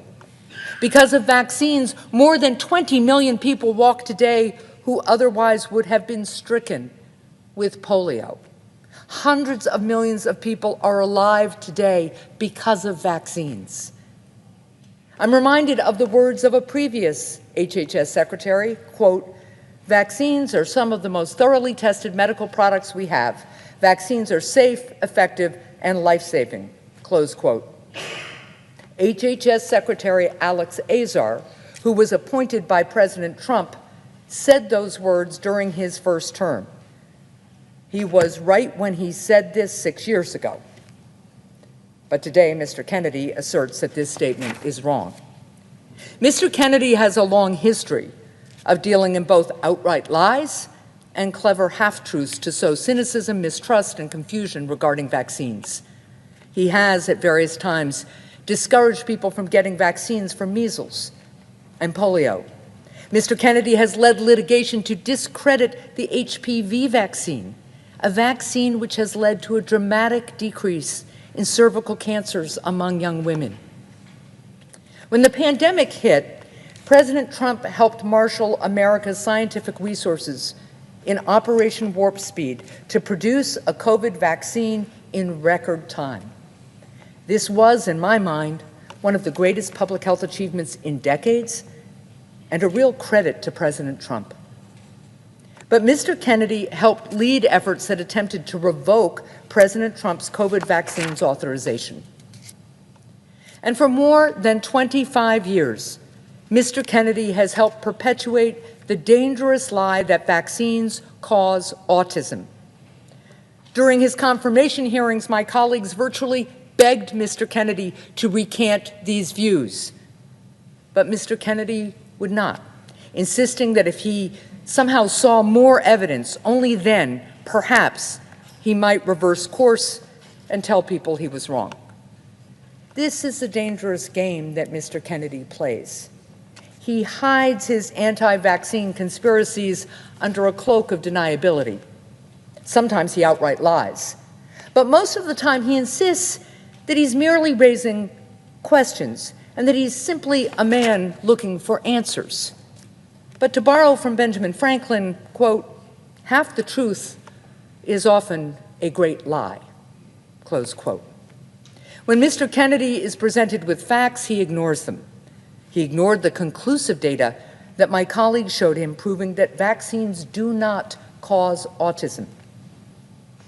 He instead continued to rely on one tiny, outdated, faulty, disproven study from way back in 1998, a study that the journal that originally published it has since withdrawn to support his claim, instead of relying on the exhaustive studies that have been conducted since then that prove there is no link between vaccines and autism. It is fine to ask questions. It's often urgently important. But it's not doctors and scientists who are ignoring Mr. Kennedy's questions. It is Mr. Kennedy who is ignoring their answers. Mr. Kennedy's vaccine conspiracies are not a quirk of personality or harmless eccentricity, but especially with the authority and the megaphone that he will have if he is confirmed, will be a grave danger to the health of our people. Mr. Kennedy has already spent much of his career taking legal action against safe and effective vaccines. With the full power of the Department of Health and Human Services, it stands to reason that he will use his post to limit access to certain vaccines, pull FDA approval of others, or change guidelines and recommendations concerning what vaccines children should receive. But more than that, with the platform of HHS Secretary, Mr. Kennedy will undermine public trust in vaccines and will discourage a growing number of parents from getting their children vaccinated. As for Mr. Kennedy's insistence that simply raising doubts about the safety of vaccines doesn't mean that he's urging people not to get their children vaccinated, well, Mr. Kennedy may be unqualified, but he is not naive. He knows full well that millions of people listen to his words. Millions more will listen should he be confirmed to this office. And so, what happens? How much, Mr. President, does a lie about vaccines truly cost? Let us say that a greater number of Americans become wary of vaccines due to Mr. Kennedy's musings from the seat of the most powerful public health perch in the world. A greater number of families decide that their kids don't need vaccines. Sometimes that'll mean just skipping one vaccine. Sometimes it'll mean skipping all of them. These parents aren't necessarily conspiracy theorists themselves, but they've read some scary, if untrue, stories online. And as they try to figure out what to do, the most important public health authority in the land chooses to give credence to the lies rather than reassure parents with the truth. Or maybe, as is true with every parent, these parents are worried about their child developing a disability. And now they hear Mr. Kennedy suggest that vaccines maybe cause autism, so they hesitate. They don't return to the pediatrician's office for the next dose of a vaccine that will prevent their child from getting a deadly disease. And as more and more children become unprotected, as Robert F. Kennedy Jr. fails to advocate for safe, effective, life-saving vaccines, children get sick. They spread the disease. And all of a sudden, we are back to the kind of deadly disease outbreaks that doctors used to witness in the early decades of the 20th century, a time long enough ago that many Americans don't realize what it was like to lose a loved one to an illness like measles. There will be more measles outbreaks like the one going on right now in West Texas. Or maybe instead of measles, it'll be polio. People will get sick and people will die. Take a look in a museum at a rusting iron lung. Go to the graves of the unvaccinated measles victims in American Samoa. That is the cost. That is the price of this particular lie. I also take issue with the notion that Mr. Kennedy's anti-vaccine cynicism is somehow advancing scientific progress or healthy debate. The truth is that Mr. Kennedy's conspiracies are not particularly new. They're old theories that have been disproven, but that Mr. Kennedy keeps alive by continuing to recycle them long after the debate has been concluded. So no, I don't object to engaging in new debates over unproven science. I object to rehashing old debates over proven science. Remarkably, during the hearings, Mr. Kennedy and some of my colleagues sought to place Mr. Kennedy in the tradition of great scientific minds like Galileo and Newton, who dared challenge the scientific status quo with their own provocative questions. There is, of course, a key difference. The difference is that Galileo and Newton were right, and Mr. Kennedy is wrong. The evidence vindicated Galileo. The evidence refutes Mr. Kennedy. That difference is what separated Galileo from the village crank. That difference is what separates a witch doctor from a real one.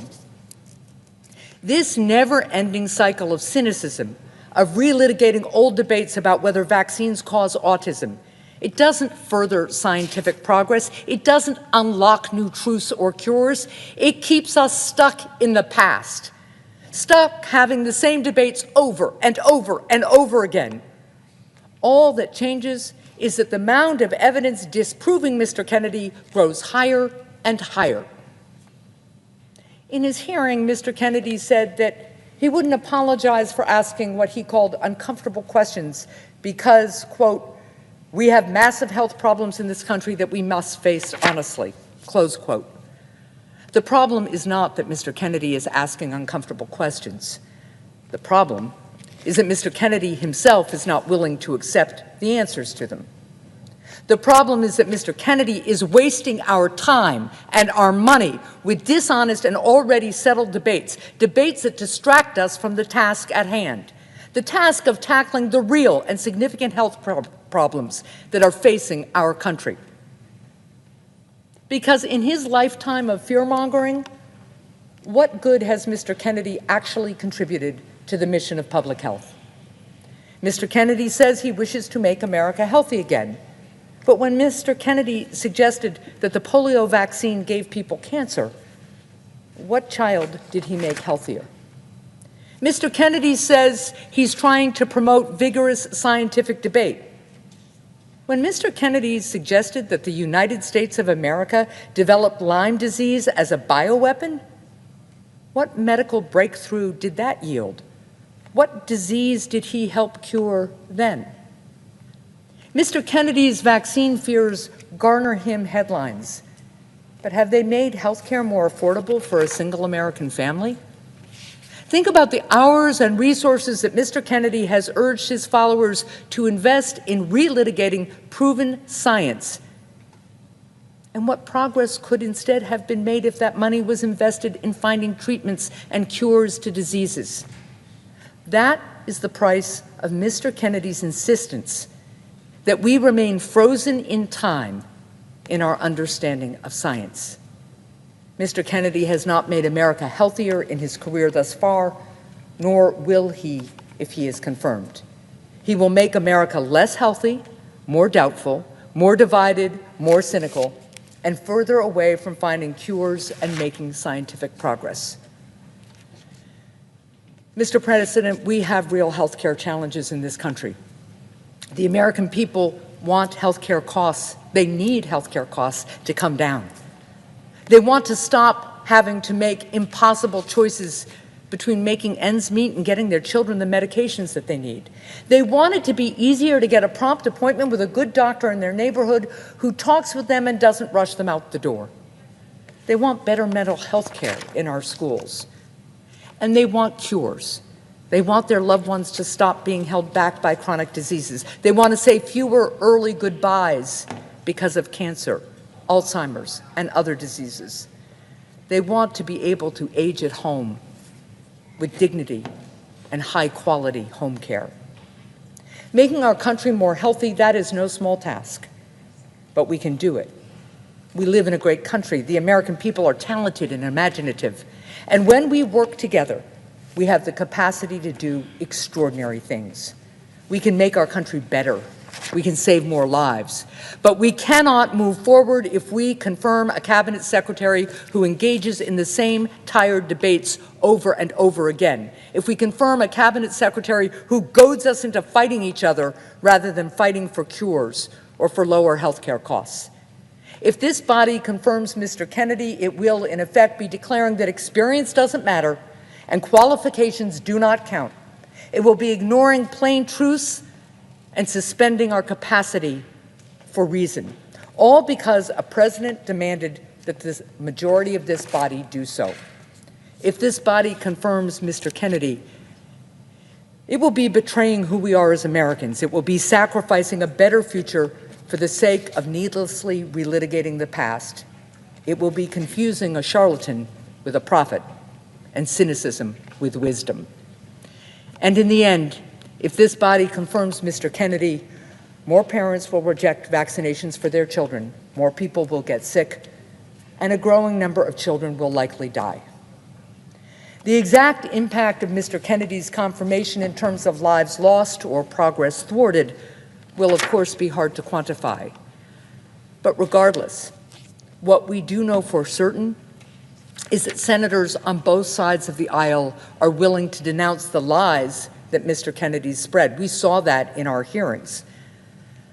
But colleagues, the issue in this moment isn't whether you'll stand up against lies. The issue is whether you will stand up to the man who tells them. And in this moment, in this chamber, it appears that not enough of my Republican colleagues are willing to do that. I hope I'm wrong.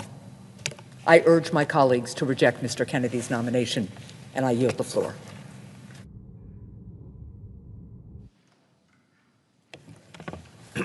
Mr. President. Senator from California.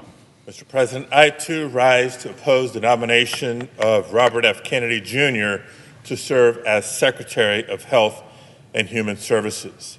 I can only hope that I'm half as eloquent and moving as Senator Hassan has been, not just here on the floor today, but in committee during the confirmation hearing. But, Mr. President, I oppose this nomination for his wildly misinformed beliefs and his utter lack of experience. I believe he is fundamentally unfit and unprepared, and Americans will be less healthy if he is confirmed. Now, to begin with, for years, he has made conspiracy theories and anti-vaccine misinformation his calling card. from false accusations that vaccines cause autism, to lies that the COVID-19 virus targeted specific racial groups. He founded his own anti-vaccine organization, authored several books pushing public health conspiracies, and made millions off anti-vaccination lawsuits. It all points to a dangerous principle at the core of Mr. Kennedy's beliefs, and I quote that there's no vaccine that is safe and effective. Mr. President, as you know, my background is in engineering. I am not a scientist, but I am an engineer. And as an engineer, I trust the experts who have spent their lives researching, conducting clinical trials, and collecting data. And through the decades of life-changing discoveries and scientific breakthroughs, one thing has become increasingly and undeniably clear.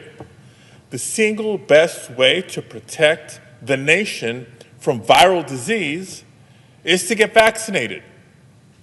It's the reason why today hundreds of millions of Americans can live freely without serious concerns of contracting polio, of contracting smallpox, or of contracting hepatitis. That used to be a source of pride for the nation.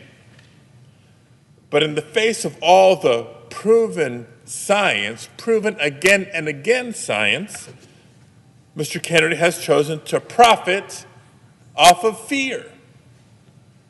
And countless parents are being misled into making dangerous decisions for their children. Look, I get the fear. I'm proud to represent California in the Senate. I'm proud to have an engineering background, but I too am a parent of 3 boys. And I remember what it was like to hold a baby in your arms and to worry every time there was a sniffle and a cough. I'd do anything to protect my children just as you would do anything to protect yours. But where families have reasonable questions on everything from doctors to diets, Mr. Kennedy simply sees dollar signs. Now today we find ourselves in yet another viral outbreak. A bird flu has shown some early signs of transmission to humans. I can't think of a worse idea than to install an anti-vaxxer as Secretary of Health and Human Services. His beliefs alone make him unfit to lead HHS. But in addition to that, he's simply unprepared to lead. Nearly 16 months ago, I was proud to co-found the bipartisan Senate Mental Health Caucus. Thank you, Senator Tillis. Thank you, Senator Ernst. Thank you, Senator Smith, for being co-founders of this caucus. In the time since then, we've made some significant strides. But before Americans can never reach out for help in a time of crisis, they have to know that they can access help. So that's on us, making sure that the support, the services, the programs are there for Americans when they need it. And we know that Medicaid is the single largest payer of behavioral health services in the nation.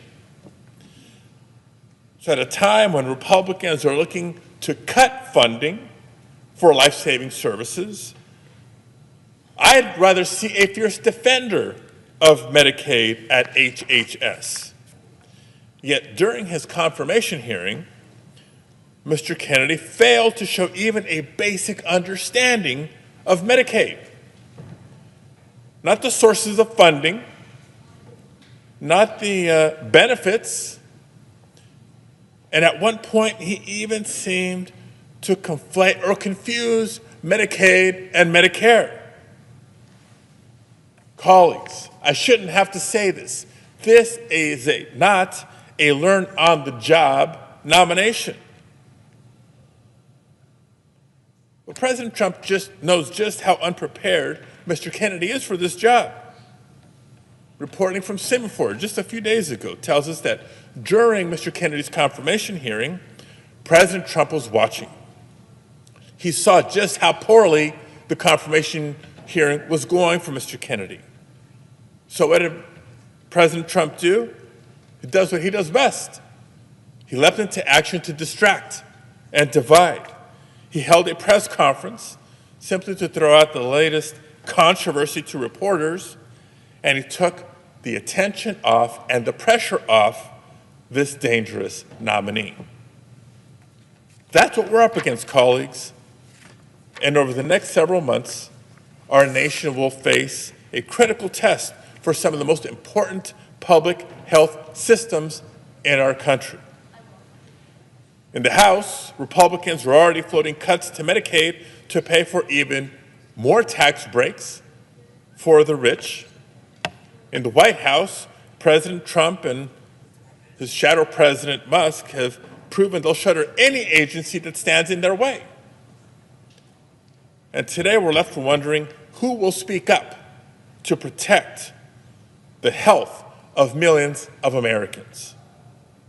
Unfortunately, Mr. Kennedy has already shown he is not up to the task. So, colleagues, I urge you to join me in fighting to protect the health of our constituents and oppose the confirmation of Mr. Kennedy. Thank you, Mr. President. I yield the floor. Mr. President. Senator from Virginia. Mr. President, I want to join my last two colleagues, the senator from New Hampshire and the senator from California, in echoing some of their concerns, because I also rise today to oppose President Trump's nomination of Robert Francis Kennedy Jr. to be Secretary of Health and Human Services. Now, it's been less than a month since Donald Trump was inaugurated. Feels a bit longer for some of us. Yet already, we've seen this administration attack nonpartisan civil servants, illegally freeze federal funding, and gut the independent oversight bodies that crack down and protect Americans from corruption. So that would mean now more than ever, the Senate needs to confirm nominees who want to make the government more efficient, yes, but are also willing to work in good faith to advance their missions, regardless of political ideology. Unfortunately, I don't believe that Mr. Kennedy is that nominee, and I fear that he will serve as a rubber stamp for the chaos and disruption that the Trump-Musk administration brings.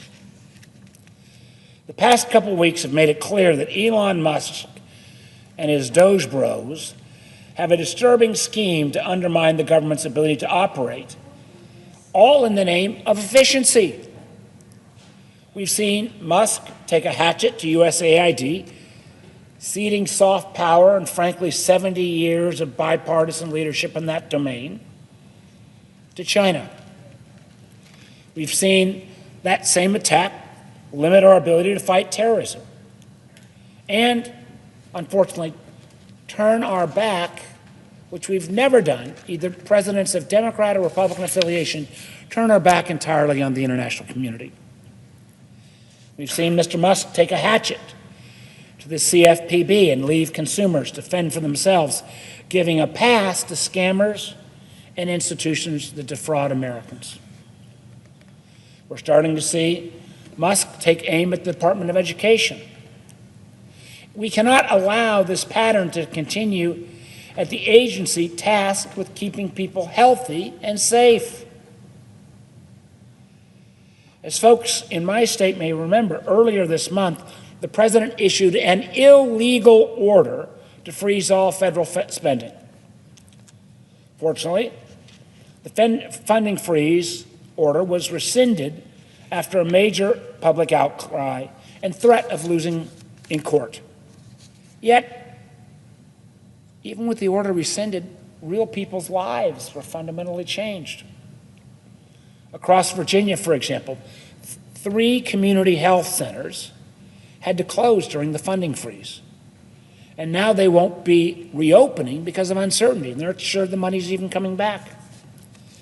These health centers, which provide primary and preventive care for the underserved populations, feel they can no longer rely on the government contract or the government to keep its word or meet its obligations.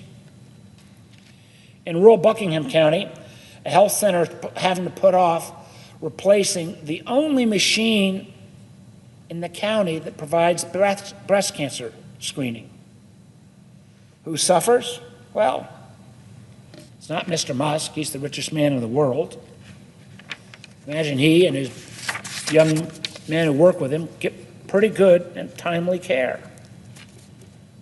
But if it just ended there, that wouldn't be all that we're potentially putting Mr. Kennedy into. We've already seen some of the foreshadowing of what to come if Mr. Kennedy is confirmed as HHS nominee. Take the NIH, for example, National Institute of Health, something broadly supported in a bipartisan way. NIH is one of the many important agencies that's tasked with advancing medical and public health research in the United States. And literally, in the years that I've been, it has been Republican members who've often taken the lead in championing existing and increasing funding.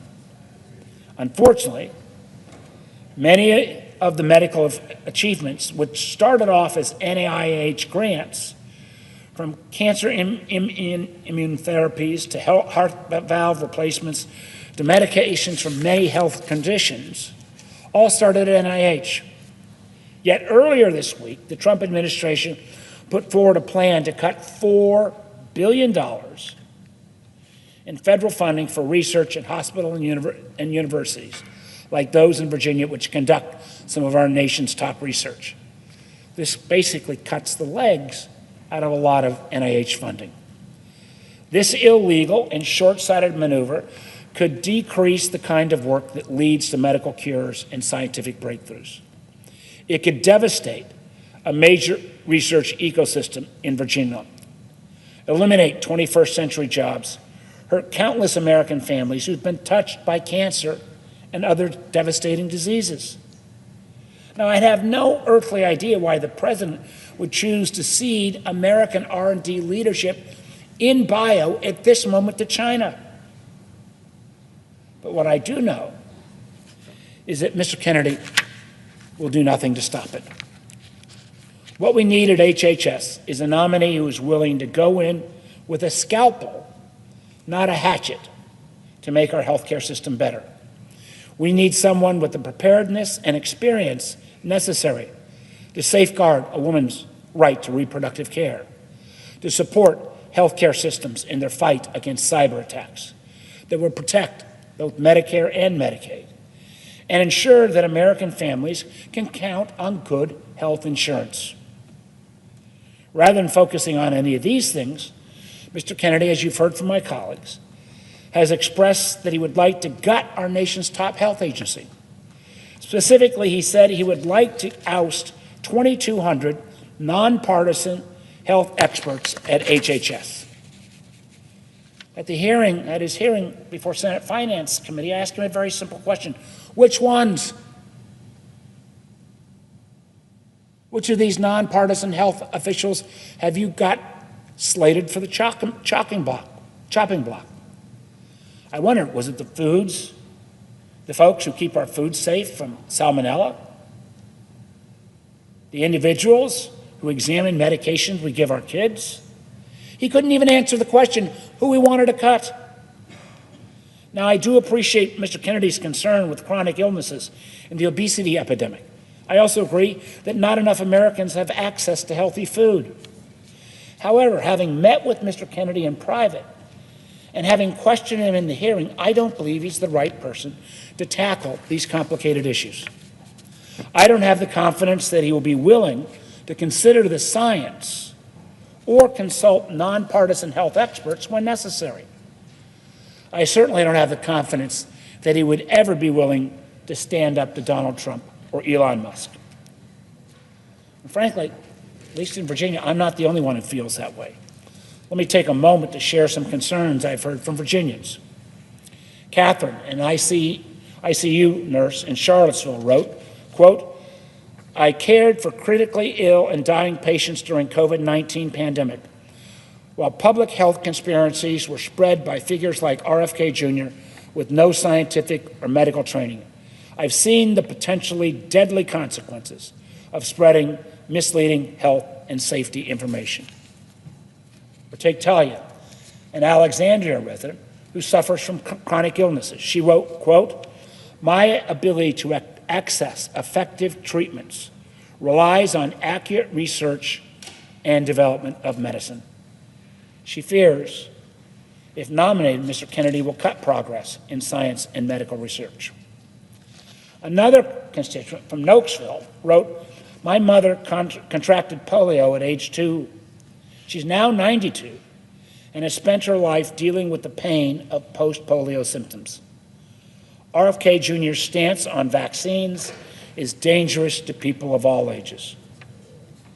A doctor from my hometown in Alexandria wrote, as a pediatrician for almost 50 years, I've seen many diseases nearly eradicated thanks to vaccines. Mr. Kennedy would reverse that trend. In my care, I've seen children become profoundly impaired, unable to talk or care for themselves as adults due to preventable infections.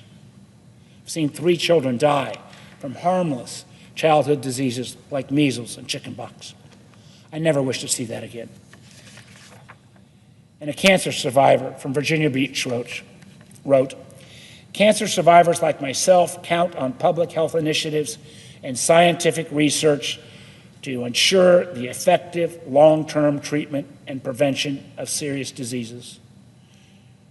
Quote, I do not believe Robert F. Kennedy Jr., a man who lacks any credentials and credibility in this field, will have those interests in mind. Mr. President, the writing's on the wall. This nominee does not have the right experience, credibility, or motivations to be running a government agency of this size and importance. That's why I will be voting no on Mr. Kennedy's nomination to be Secretary and urge my colleagues to do the same. And with that, Mr. President, I yield the floor.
Mr. President.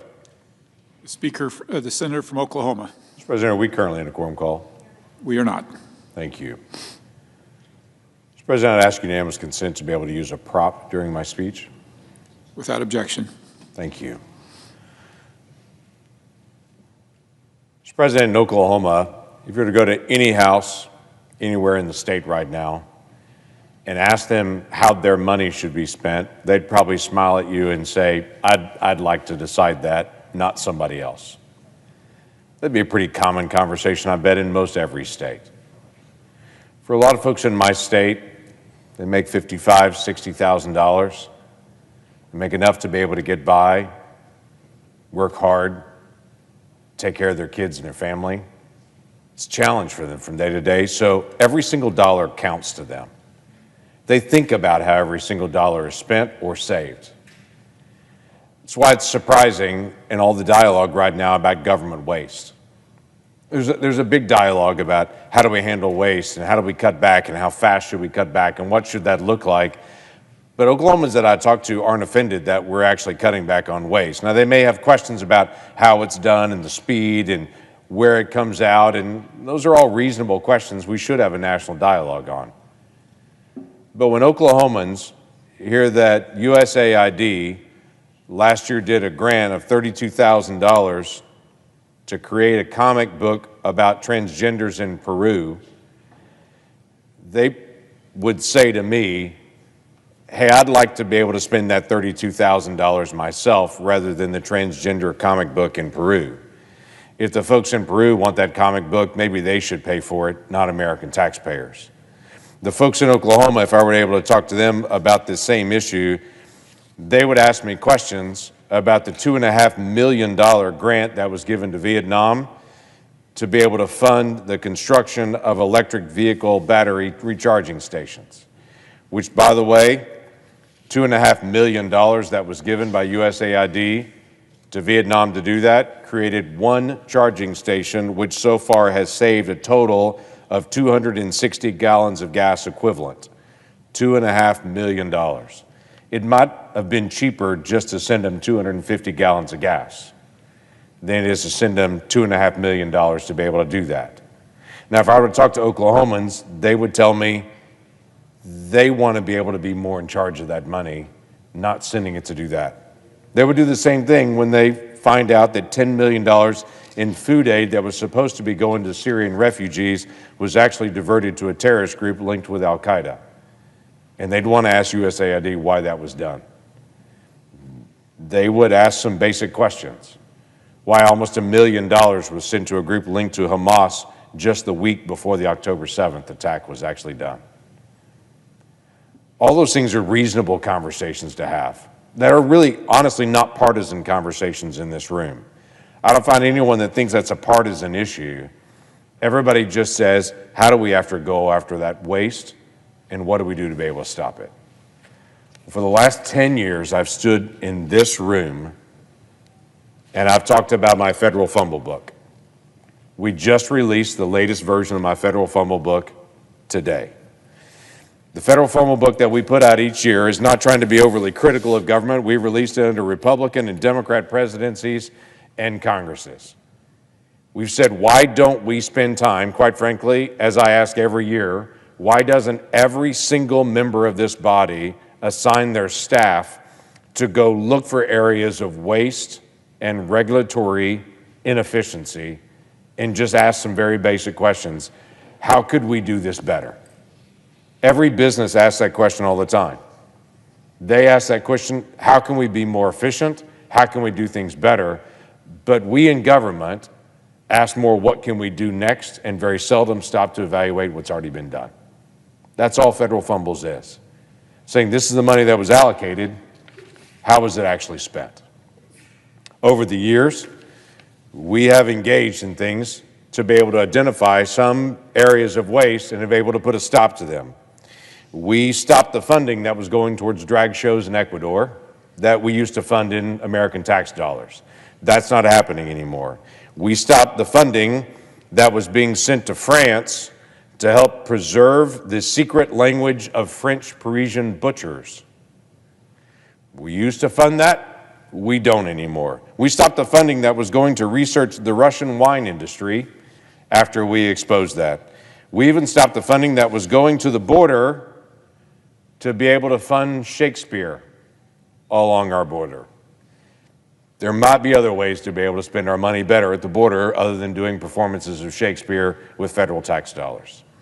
This year, we're spending some time actually focusing in on what can we do better?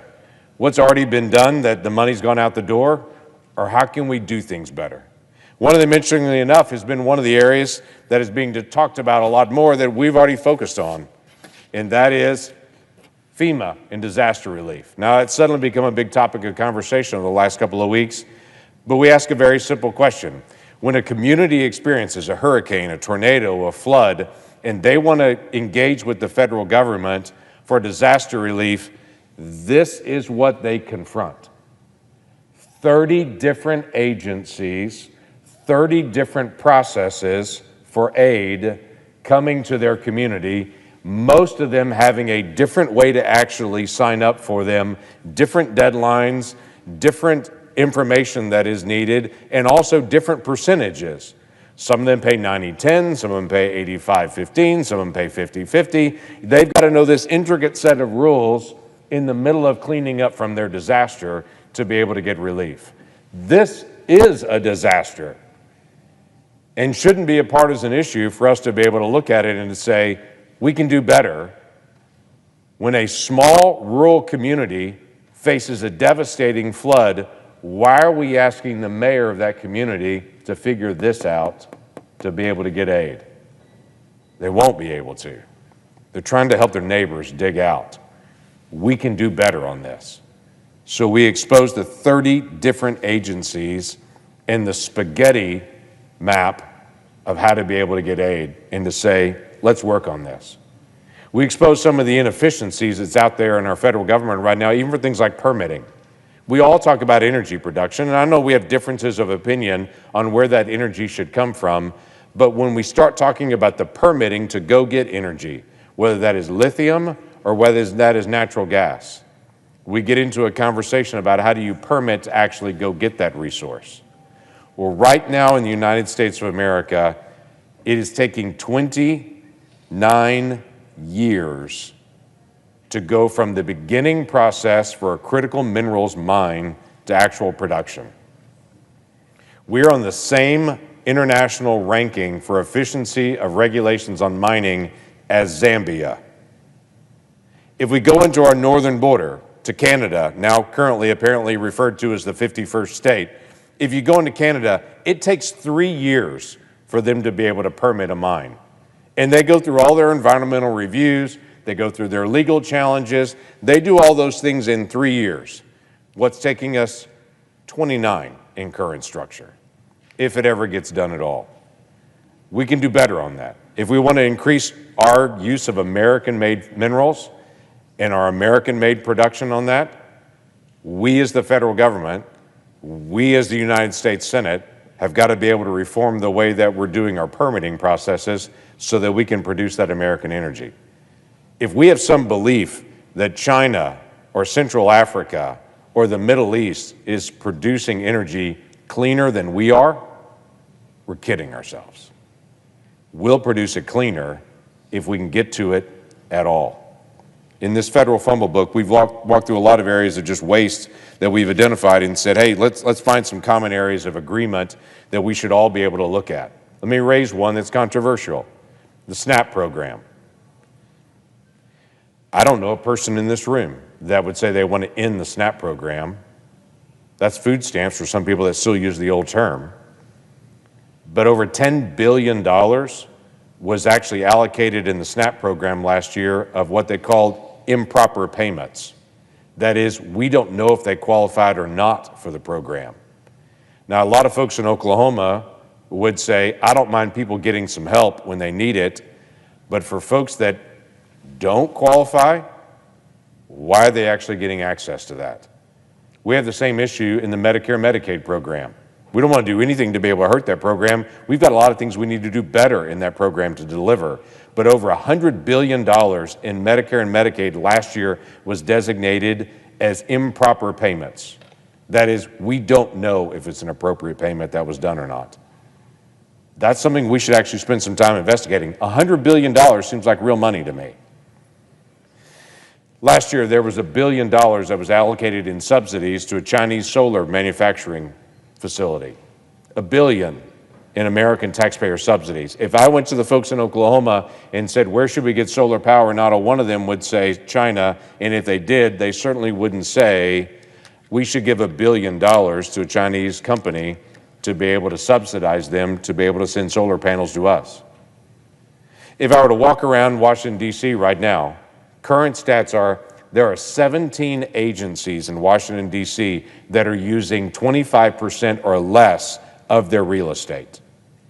17 of our agencies using 25% or less of their occupancy building space. That is billions of dollars in cost in electricity. That is billions of dollars of costs in furniture for a simple question. Because it's not a business, they're not having to pursue efficiency. We have 75% of the building unused. That's an area that we should actually ask some very simple questions about and to say, what can we actually do better on this? Listen, these aren't partisan things. If I sat down with my Democratic colleagues, they would nod their head and say, let's take a look at that. Let's figure it out. The most simple thing that we do every year when we bring out this federal fumble book is say, here are things we can talk about. Now, I understand the Doge conversations become controversial with Elon Musk and some of the tactics and the speed that they're moving. Completely understand that. Respect the conversations about that. But government inefficiency shouldn't be partisan, shouldn't be controversial. And for those that have joined all of us that have worked on this for years to expose waste in government, welcome to the club. We're glad to have folks engaging on this. I'm not critical. I'm excited that you're here because we need more help. Because when the federal government fumbles taxpayer dollars, people in Oklahoma, my state, lose their hard-earned tax money on things that aren't education, aren't roads, aren't national defense. They're waste. And that's what people want to see it stop. So I not only encourage people to be able to just take a glance, it's easy reading, lots of pictures. I not only encourage people to take a glance at our federal fumble book when it's released, but I encourage every member of this body to assign their staff to go look for waste, and then let's sit down together and see if we can figure out how to make it stop. We should waste less and save more. It shouldn't be that hard. With that, I yield the floor. Mr. President. The senator from Rhode Island. Thank you, Mr. President.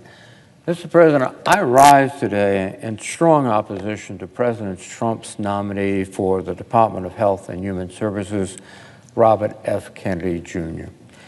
The department he has picked to lead is charged with protecting the health of all Americans, from safeguarding Medicare and nursing home care for seniors, to investigating medical research, to safeguarding the nation's food supply, and supporting public health programs such as lead poisoning prevention and suicide prevention. One of the most important public health inventions of the last century is vaccines, making many deadly and debilitating diseases a thing of the past.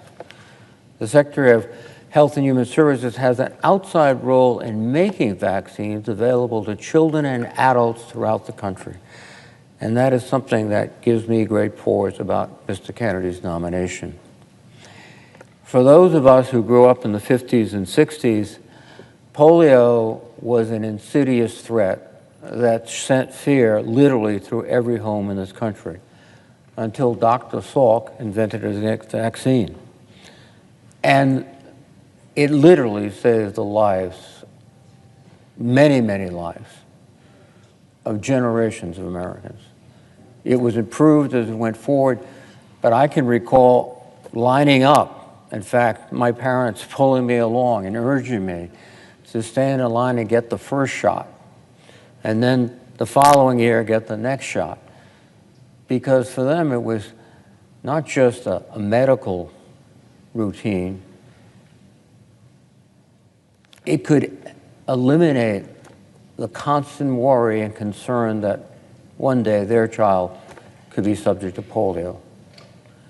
So this notion of vaccine that is prompted by Mr. Kennedy is, I think, contrary to the great experience, at least of those who have been through that period of time. Mr. Kennedy has spent the last decade or more spreading lies about vaccines and encouraging families not to vaccinate their children. He's not just an advocate with a loud bullhorn spreading that message. Indeed, Mr. Kennedy has made a living, making millions of dollars, no less, questioning the safety of vaccines, safety that has been proven time and time again. Mr. Kennedy chaired one of the most prominent anti-vaccine organizations, the Children's Health Defense, for almost a decade, stepping aside only to run for president in 2023. Mr. Kennedy had a long and successful career as an environmental lawyer, and he has a compelling personal history overcoming addiction and should be commended for that. However, Mr. Kennedy's only work in the health space has been deeply detrimental to the public health of the United States, and indeed across the globe. There's no starker example of this than his work in Samoa 5 years ago. In 2018, in a tragic mistake, 2 infants in Samoa died after receiving their measles vaccine. The vaccines had been improperly prepared with a muscle relaxer instead of water. To be clear, nothing about the vaccine itself killed these children. Indeed, 2 nurses were imprisoned for 5 years for the mistake they made that day.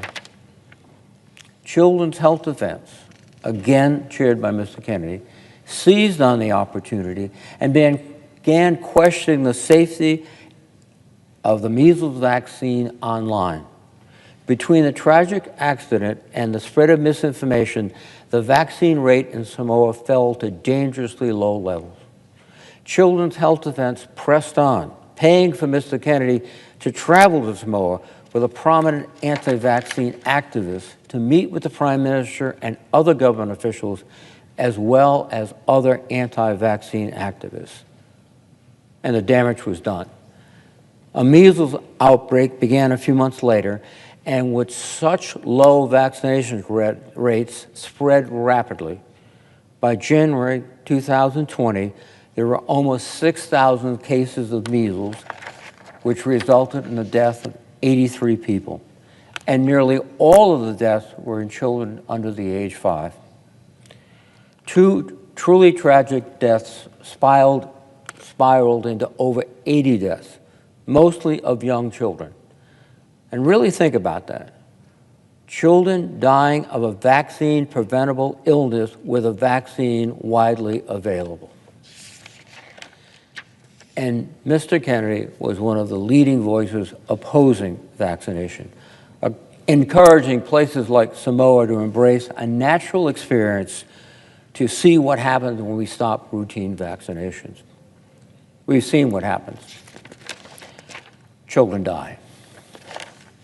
And on top of that, Mr. Kennedy not only maintained no wrongdoing, he takes no responsibility, he denies the reality of what happened. In his confirmation hearing, he claimed that the cause of these children's death wasn't clear.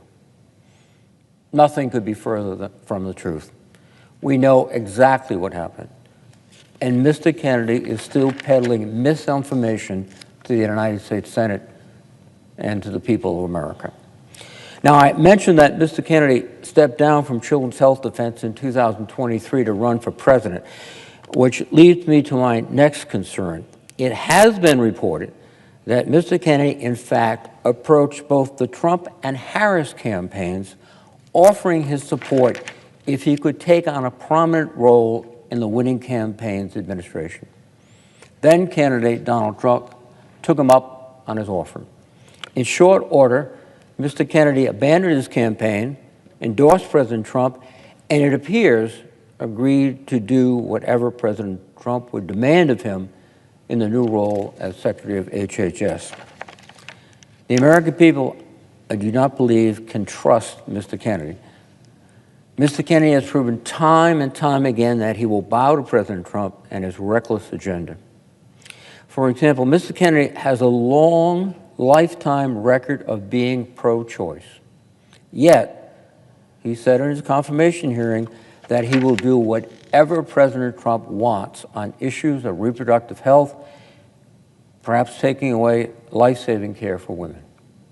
During his confirmation hearings, Mr. Kennedy downplayed the work that he had done discrediting vaccines, no doubt to secure the votes he needed to get confirmed in this role. When asked about his affiliation with Children's Health Defense, which again promotes anti-vaccine views widely, and he chaired for almost a decade, he acted like he had barely heard of it. When asked about his previous statements sowing doubts about vaccines, he claimed it was taken out of context or misrepresented, yet these anti-vaccine statements are not things he has said once or twice. They are deeply held views that he has spent a lifetime pushing.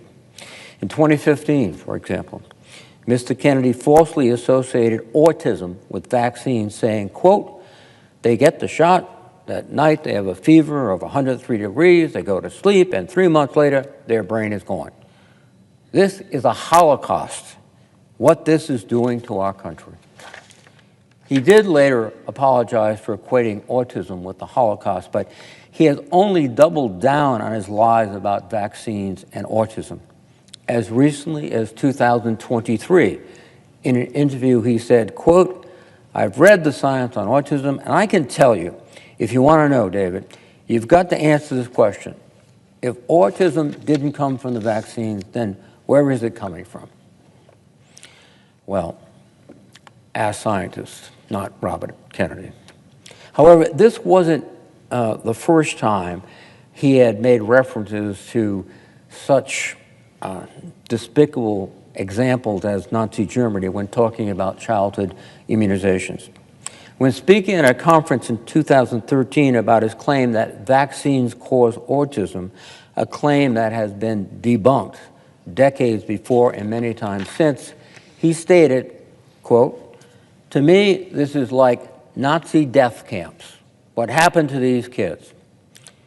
When asked why the CDC would cover up a supposed link between vaccines and autism, Mr. Kennedy said, quote, I can't tell you why somebody would do something like that.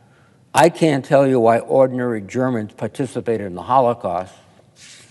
This is not the language of a thoughtful, insightful person dealing with a subject so critical to our country as vaccines. This is inflammatory, outrageous, and I think consistent with his behavior, unfortunately. Now, Mr. Kennedy has also said that vaccine scientists should be imprisoned for their work. At the same conference, he said of vaccine researchers, is it hyperbole when I say these people should be in jail? They should be in jail and the keys should be thrown away. In 2021, speaking on a podcast about how he encourages people not to vaccinate their children, he said, quote, if you're walking down the street, and I do this now myself, which is, you know, I don't want to do, I'm not a busybody. I see somebody on a hiking trail carrying a little baby, and I say to him, better not get him vaccinated. And he heard that from me. If he hears it from 10 other people, maybe he won't do it. You know, maybe he will save the child. In case it wasn't clear, he repeated his position later in the same podcast, saying, if you're one of 10 people that goes up to a guy, a man or a woman, who's carrying a baby and says, don't vaccinate that baby, when they hear that from 10 people, it'll make an impression, you know. And we all kept our mouths shut. Don't keep your mouth shut anymore. Confront everybody on it. In the summer of 2023, speaking on a podcast, he was asked if there was any vaccine he thought was good, and we responded, quote, there is no vaccine that is safe or effective. That says it all. He has a long, long record of opposing vaccines and discouraging families from getting vaccinated. But now that Mr. Kennedy is facing a nomination vote in the Senate, he changes his tune. Mr. Kennedy said in his own confirmation hearing that he did not oppose vaccines and had, in fact, gotten all of his kids vaccinated. That's a hard pill to swallow for the families in Samoa whose children died after Mr. Kennedy and his organization convinced them not to vaccinate their children. If confirmed to this role, I don't know which Robert Kennedy will get. The pro-choice environmental lawyer with a penchant for conspiracy theories and pushing anti-vaccine propaganda, or a mouthpiece for President Trump pushing an anti-choice agenda, putting women's lives at risk, advocating for an end to Medicaid and the Affordable Care Act, and allowing Elon Musk and Doge to undermine HHS at every turn. Mr. President, either outcome is dangerous to the American people and their health, and I will oppose his nomination. And I yield the floor.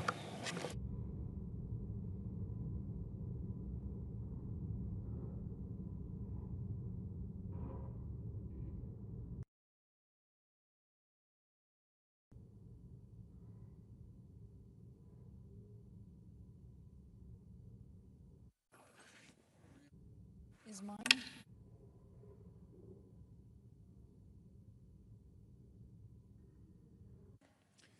The senator from Washington. Mr. President, I rise to share my deep concerns about entrusting our nation's ability to respond to another pandemic, our world-leading medical innovation infrastructure, the ability of women in my state to choose a medical abortion, and continued research for health care of millions of Americans, putting that in the hands of the HHS Secretary nominee, Robert F. Kennedy.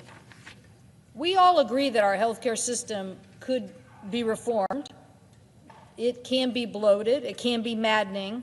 Too many people have gotten the dreaded letter from an insurance company telling them, sorry, your procedure isn't covered.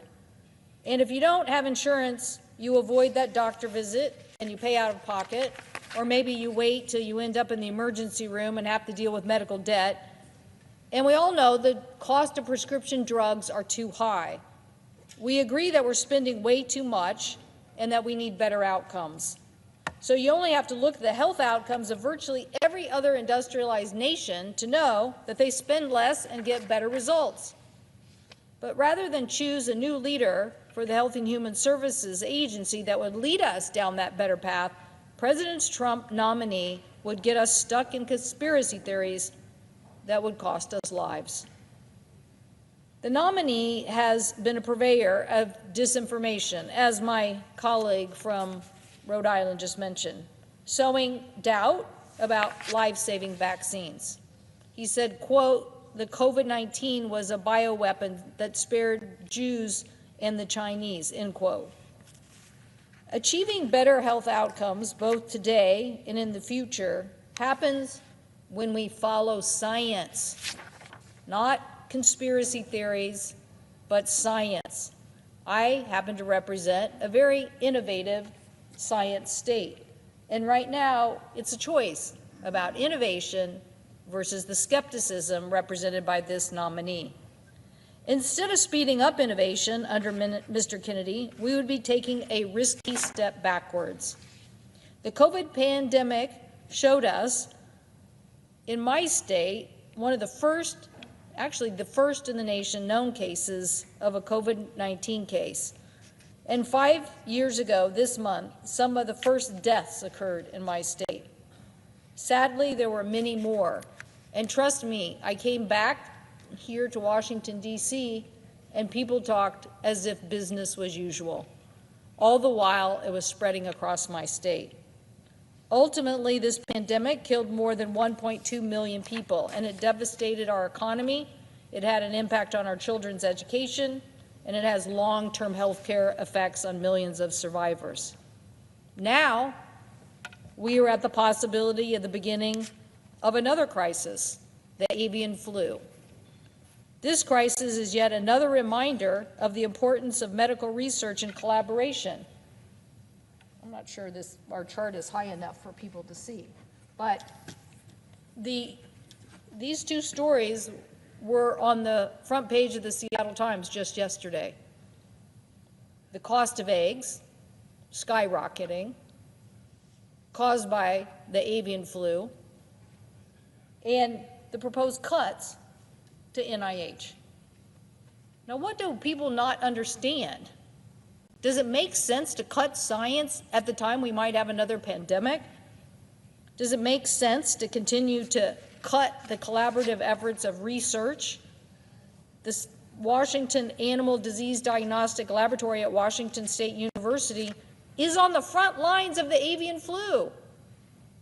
One of my institutions is on the front line. They test animals from across the state so they can be identified and stop the flu from spreading. And we want to cut those dollars? Americans already see the impact of the avian flu every time they go to the grocery store. And now people in Seattle and Spokane are saying it costs $7 for a dozen eggs. Some stores are limiting how many eggs you can buy. So as you can see, this issue is on the top of mind of constituents, and they want to know what kind of leadership we are going to provide here in Washington, D.C. to lower costs, particularly at the grocery store, but to also lower costs in health care. Putting someone in charge who is a skeptic of medical science in response to the avian flu is just wrong. It's a catastrophic mistake for America's health care. Now, I'll admit my state is a global leader in medical innovation. From research to biotech to getting drugs to the market, in 2023, the National Institutes of Health awarded $1.2 billion in highly competitive grants to 65 different organizations in the state of Washington. This supported about 12,000 jobs and generated close to $3 billion in economic activity. So yes, we know a little something about global health and innovation. But we know something else, Mr. President. The kind of research we're talking about here is the kind that saves lives. And this ultimately is about making an investment in saving the lives of people. Last Friday, when the Trump administration announced it was reducing crucial funding for NIH grants, you're talking about our medical institutions that need this to build services and equipment, train the next generation of researchers. For example, as I mentioned, the Washington State University avian flu. They actually help pay for backup generators. These generators keep the systems working in case of power outage so the pathogens can't escape. So if you cut the institution and you cut the lab, who's going to pay for these overhead costs? Or will they have to cancel their research or stop training the PhD students?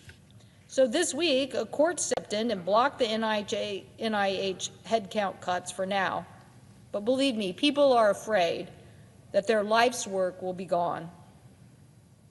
At the University of Washington Medicine, they are testing treatments for kidney disease, diabetes, Alzheimer's, and pediatric cancer.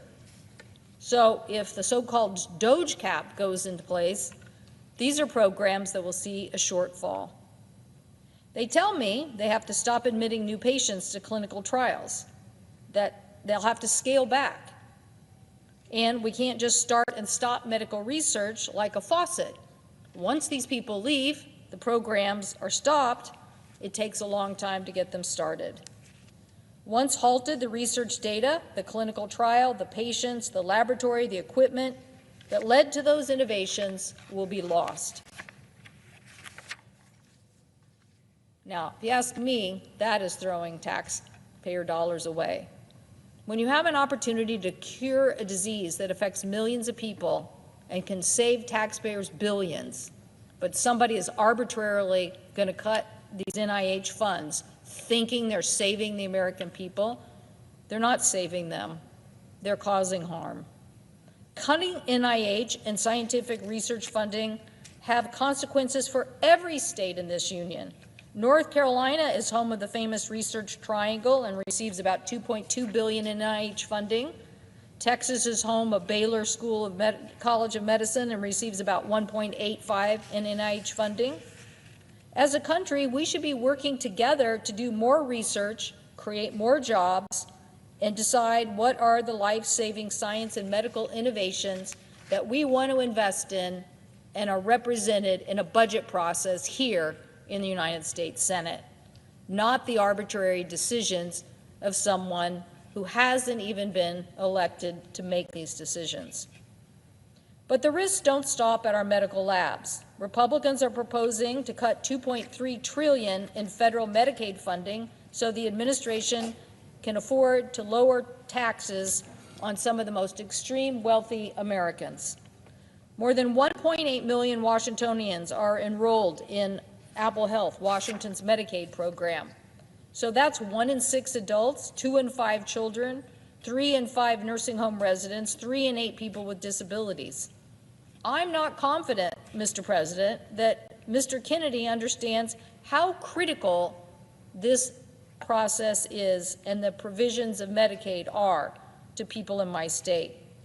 We know that we had this debate before, and only because a very small bipartisan group of senators helped save Medicaid from a crazy block grant idea that would have taken a very big building block out of our healthcare delivery system. Thanks to all my colleagues on this side and those on that side who stood up for that and said block granting was the wrong idea. Well, believe me, they're at it again. There are those who think to give the tax break to corporations, somehow you're going to get it out of the hide of these very individuals that are counting on Medicaid. I do not believe Mr. Kennedy will stand up to President Trump and be an advocate for those who rely on Medicaid. I know my constituents know what's at stake with this vote, and they know that our healthcare delivery system is about science, it is about innovation, it is about making the investments to keep Americans healthy. I urge my colleagues to vote no on this nomination, and I yield the floor.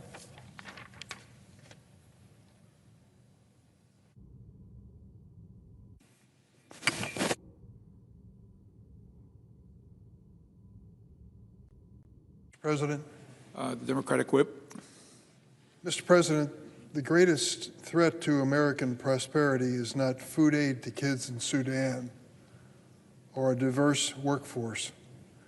The greatest threat to our country is the abuse of power by a small group of people, an unelected group of people who happen to have $1 billion. Our founding fathers created a government with checks and balances, but they didn't anticipate a United States Congress, now currently under Republican control, that would voluntarily give away its constitutional authority. That's where we find ourselves. As hospitals and medical researchers in blue and red states are in chaos over the Trump administration's attempt to usurp Congress's power of the purse. And when Senate Republicans abandon another constitutional responsibility of advice and consent for cabinet officials, we're presented with such things as a bizarre nomination of Robert Kennedy Jr. to serve as Secretary of Health and Human Services. It's been my honor to know members of the Kennedy family, and particularly to serve with one of them, Teddy Kennedy. He used to sit right back there. He was an amazing man. He probably had more impact on the legislative agenda and the outcome of legislation than anybody I witnessed in the time I've been in the Senate. I counted him as a friend, and I sure still mourn his loss. But today we are considering a Kennedy that I don't believe is qualified to follow in his uncle's footsteps. Health and Human Services is a life and death department of government. Every day, federal health officials decide whether to approve new medications after they've been proven, clinically tested and proven to be safe and effective. We count on the HHS to initiate recalls of contaminated food. We count on that same agency to investigate new therapies for cancer clinical trials. We count on HHS to alert doctors about an emergency disease outbreak. Think about the gravity of those situations and how much is vested in the secretary of that critical department. In any of these tasks, critical, often historic tasks, Robert Kennedy Jr. would find himself unqualified, unfit, and dangerous to lead the Department of Health and Human Services. Mr. Kennedy masquerades as a crusader for healthy foods and someone who just wants to, quote, just want to ask some questions, just want to study the science. America, the Senate, don't be fooled. Mr. Kennedy has spent the past 30 years ignoring science and lying to parents about vaccines, all the while enriching himself by the doubt that he has created. He declared, quote, "I see somebody on a hiking trail carrying a little baby, and I say to him, better not get that baby vaccinated." Can you imagine that for a moment? That he would walk up to a person he didn't know and counsel them, don't vaccinate your child. Look at this quote. Does this sound like the kind of person you want to lead the premier health agency of our federal government? He stated, quote, "There's no vaccine that's safe and effective." No vaccine safe and effective. And he wants to head the Health and Human Services Department. The organization he founded sells newborn onesies and have printed on them, "Unvaxxed and unafraid." Another one says, "No vax, no problem." To him, it's a novelty, a game, that he can say these things about vaccines that literally have been proven over and over and over again to be safe and save lives. During his confirmation hearing, Senator Bill Cassidy of Louisiana, a senator, of course, and a medical doctor who has a distinguished record of service to poor people in his state, practically begged Robert Kennedy Jr. to state unequivocally that the hepatitis B and measles vaccines do not cause autism. Kennedy couldn't bring himself to do it. When confronted during his hearings with false statements he's made linking vaccines to autism, he feigned ignorance to decades of research findings and suggested he just needed to be shown the data. Well, that data's been around for decades. Mr. Kennedy approaches this job with bias, a deadly, dangerous bias, and he is unwilling to consider information that contradicts his preconceived conspiracies. If Mr. Kennedy is confirmed, he won't be just speaking to one parent on a hiking trail. He'll be speaking to all American families from a podium with a U.S. government seal on it. That is a terrifying prospect. Since 1974, the measles vaccine has saved 94 million lives. And since its creation, the smallpox vaccine has saved 200 million lives. Two proven, successful vaccines.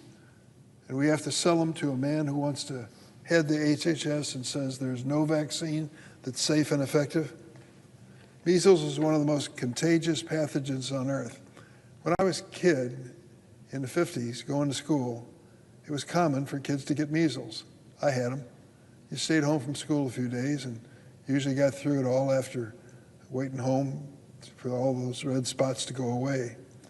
Yet with Mr. Kennedy's megaphone online, we're seeing the danger of conspiracy theories. Last year, a record share of kindergarten across America had non-medical exemption from vaccinations. And right now there's a measles outbreak tearing through Gaines County, Texas. 7 kids are hospitalized, all unvaccinated. Gaines County has one of the highest rates in Texas of school-age children opting out of vaccinations. Why are parents in that county in Texas and a few other counties foregoing life-saving vaccines? Because of fraudsters like Mr. Kennedy. What about polio? I know that issue personally. I see Senator King on the floor. He remembers it as well. Since 1955, the polio vaccine has prevented 20 million people from becoming paralyzed and saved 1.5 million lives. Most Americans are lucky never to have ever experienced the fear of polio. I remember as a kid, it scared the hell out of us. A kid could go to school healthy and be paralyzed at dinner time. A constituent of mine, Mary Ellen from Union County in southern Illinois, wrote to me, and I want to quote what she said. Mary Ellen said, "When I was in kindergarten, my best friend disappeared for weeks. When I asked about her, people just shook their heads saying, polio. When she returned, she couldn't walk without heavy leg braces. We could hear her cry and scream with pain." I remember that era. iron lungs, leg braces, paralysis, and worse. Had Mr. Kennedy been our nation's health secretary at that time, would American families have access today to life-saving measles and polio vaccines? I'm afraid the answer is clearly no. This isn't speculation. Look at the record. Mr. Kennedy and his associates have filed petitions with the Food and Drug Administration to remove the COVID, hepatitis B, and polio vaccines from the market. In 2019, Mr. Kennedy flew to Samoa during a measles outbreak to question whether the vaccines themselves were causing the illness. As a result of that, 83 people died in Samoa. When asked by Senator Warren, Mr. Kennedy said he would not do anything differently about that dangerous trip. 83 people died as he spread those falsehoods about the vaccine. Senator Cassidy aptly wondered, and I quote, "Does a 70-year-old man who spent decades criticizing vaccines and was financially vested in finding fault, can he change his attitude?" Mr. President, I'm sorry, but we know the answer. Listen, I understand we have a great health system in this country, but I also understand it's flawed in many ways. I've spent years in my Senate and House career to lower drug prices, rein in Big Pharma's influence, and stop big tobacco from peddling poison to our kids. But just because he might talk about the right problems doesn't mean Mr. Kennedy has the right solutions. In fact, over 2 days of hearings, he did not offer a single concrete idea on how to improve the delivery of primary care or preventive health care services. It was clear Mr. Kennedy didn't understand the difference between Medicaid and Medicare. Mr. President, I will tell you that that is an issue that you take up in Congress 101. Nobody believes Kennedy will stand up to President Trump or Elon Musk's assault on medical research. I understand the urge to shake things up, to address failures of our healthcare system, but Mr. Kennedy brings an unacceptable prejudice that will only cause harm and be dangerous to American families. Neil Steinberg writes for the Chicago Sun-Times. He wrote, "When you're claiming you want to study the issue where the science is settled, that's code words for dismissing facts that don't serve your personal bias. I fear there's a sense that being an outsider is qualification enough. But how far can Senate Republicans be willing to go if they pursue that dangerous path? Make no mistake, if the political tables were turned and it were Democrats proposing this man for this job, he wouldn't get a single Republican vote in the Senate. He'd be decried as a pro-choice, anti-vax, uninformed conspiracy theorist who trades on his family name to peddle dangerous misinformation that benefits him financially. And guess what? This nominee is all of those things. But because he was nominated by President Trump, has the MAGA seal of approval, my Republican colleagues can't wait to march down and support his nomination. Many of them secretly, privately, quietly know better. Some of them are doctors or parents themselves who trusted doctors to vaccinate their kids, or people who spent their lives trying to really improve our health system. They know Mr. Kennedy is not the right choice for the job, and they know our children will suffer the most if he becomes HHS Secretary. I hope they'll find the courage to join me and reject his nomination. And let me add this point that it's related to this whole issue, and I'll make it brief. On Friday, the Trump administration issued an illegal order to impose an arbitrary cap of 15% on indirect costs that the NIH pays to grantees for essential research expenses. Without this funding for specialized equipment, data processing, safety materials, and the maintenance of labs, universities and hospitals nationwide will not be able to afford the technology that allows them to continue life-saving research. This is a critical moment in America's history. After the progress that we have made, after the leadership we have shown, are we going to, under this new president, turn our back on medical research? God forbid. If you go through the misfortune of a terrible diagnosis on yourself or someone you love, you pray that you can then ask the doctor, is there anything, a new medicine, a new cure, a new surgical procedure? And you're hoping that medical researchers lead that answer to yes at that one moment in your life. In 2017, the last time President Trump attempted to cut NIH funding, the now House Appropriations Committee Chair Tom Cole of Oklahoma called the proposal, quote, arbitrary, unreasonable, and ultimately destructive of research enterprise. Chairman Cole understood that cutting funding means clinical trials will be delayed, new breakthroughs and cures will be put off, and promising researchers will get discouraged and leave the field. A constituent and doctor from Palos Heights, Illinois, wrote to me, and I quote him, I care about this issue because I know new research on immunology kept my stage 4 cancer patient wife alive for 10 years, enough to see our youngest son graduate from high school. This sudden, announced, indiscriminate cut to medical research violates federal law, which blocks NIH from deviating from its current indirect cost policy. Thankfully, my Attorney General in Illinois, Kwame Raoul, and 21 other states filed a federal lawsuit to temporarily halt this senseless cut. Remember, tweets from Elon Musk forced a bipartisan pediatric cancer research bill to be cut from the government spending bill just a few weeks ago. Now Mr. Musk is at it again, only this time he's targeting cancer, Alzheimer's, and diabetes. If Elon Musk were to get sick, I'll bet the richest man in the world would find the doctor he wanted. I'm sure he would. But for the rest of us, for the parents facing a devastating diagnosis of someone we love, this is a cruel political decision. University of Chicago researchers put it this way, quote, this attack on a very structure of academic research is threatening a system that every other country in the world has tried to reproduce. It seems spiteful and targeted at those of us who just want to contribute to a better society. Mr. President, I don't know that this will continue to be a problem and challenge, but I promise you this, as long as I have the power to stand and speak out in favor of the National Institutes of Health, I'm going to do it. This country is a great country. It has greatness that includes medical research, maybe the best in the world. Why in the world would we give up on that? And why would we choose someone so bizarre to head up the Health and Human Services Agency and entrust to them life or death decisions? It's a bad choice. I'll be voting to oppose Robert F. Kennedy Jr., doing everything in my power to restore the spending for medical research in America. And I yield the floor.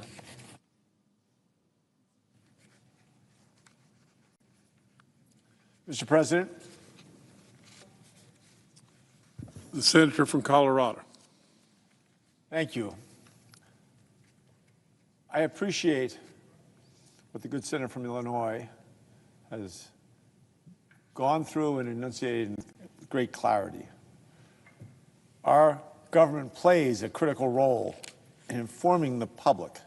The American people look to us for trust. They look to us for guidance during the roughest points of our history. And they look to us for factual, accurate information so they can have the freedom to raise their families without fear and anxiety. That trust is broken when partisan officials use their platforms to spread reckless and damaging information. They attempt to overwhelm Americans with views that push anti-science narratives or foreign propaganda, often that threatens our national security. You can't go on to social media anymore without running into a fake headline or some hyperbolic claim with no source. I mean, for so many people, the more you see, the more you believe. And this leaves Americans dazed and confused, unsure of who to trust and where they can go to get accurate information. Unfortunately, the new administration has shown a bias towards elevating people who peddle disinformation, spreading seemingly random falsehoods about our voting systems, marginalized groups, our public health. This has real negative impacts on Americans. Now, way back in 1980, I graduated with a master's in earth sciences moved west to work as a geologist. So science is kind of low on the Maslow's pyramid of science. But I've published peer-reviewed studies. I have a reverence for the scientific process. I think I understand how it makes, despite the fact that there are not that many of us left around here anymore. But I'll be the first to admit that science can sometimes surprise us. It's always evolving. It's why the entire field of science relies on constant evaluation, constant research, to continue to make new discoveries or deepen our understanding of complex problems. Leading with science helps us get the most accurate information we can. Yet the Trump administration's appetite for anti-scientific claims and disinformation is something that, in many ways, threatens all of us and puts our country at risk. This morning, the Senate confirmed Tulsi Gabbard as Director of National Intelligence. I voted no on her confirmation. Ms. Gabbard has none of the relevant qualifications or intelligence experience sufficient for this role. And officials from both sides of the aisle have raised concerns about her ability to provide the president with impartial analysis as the nation's top intelligence officer. Ms. Gabbard has frequently parroted Russian disinformation. She repeated Russia's erroneous justification for its brutal invasion of Ukraine. She criticized Kyiv's democratic government, a steadfast partner of the United States. And she spread repeatedly falsehoods about her own involvement in bioweapon research in Ukraine. Now, let's be clear about what this means. An American adversary invades another democracy, and Ms. Gabbard actively pushes their narrative.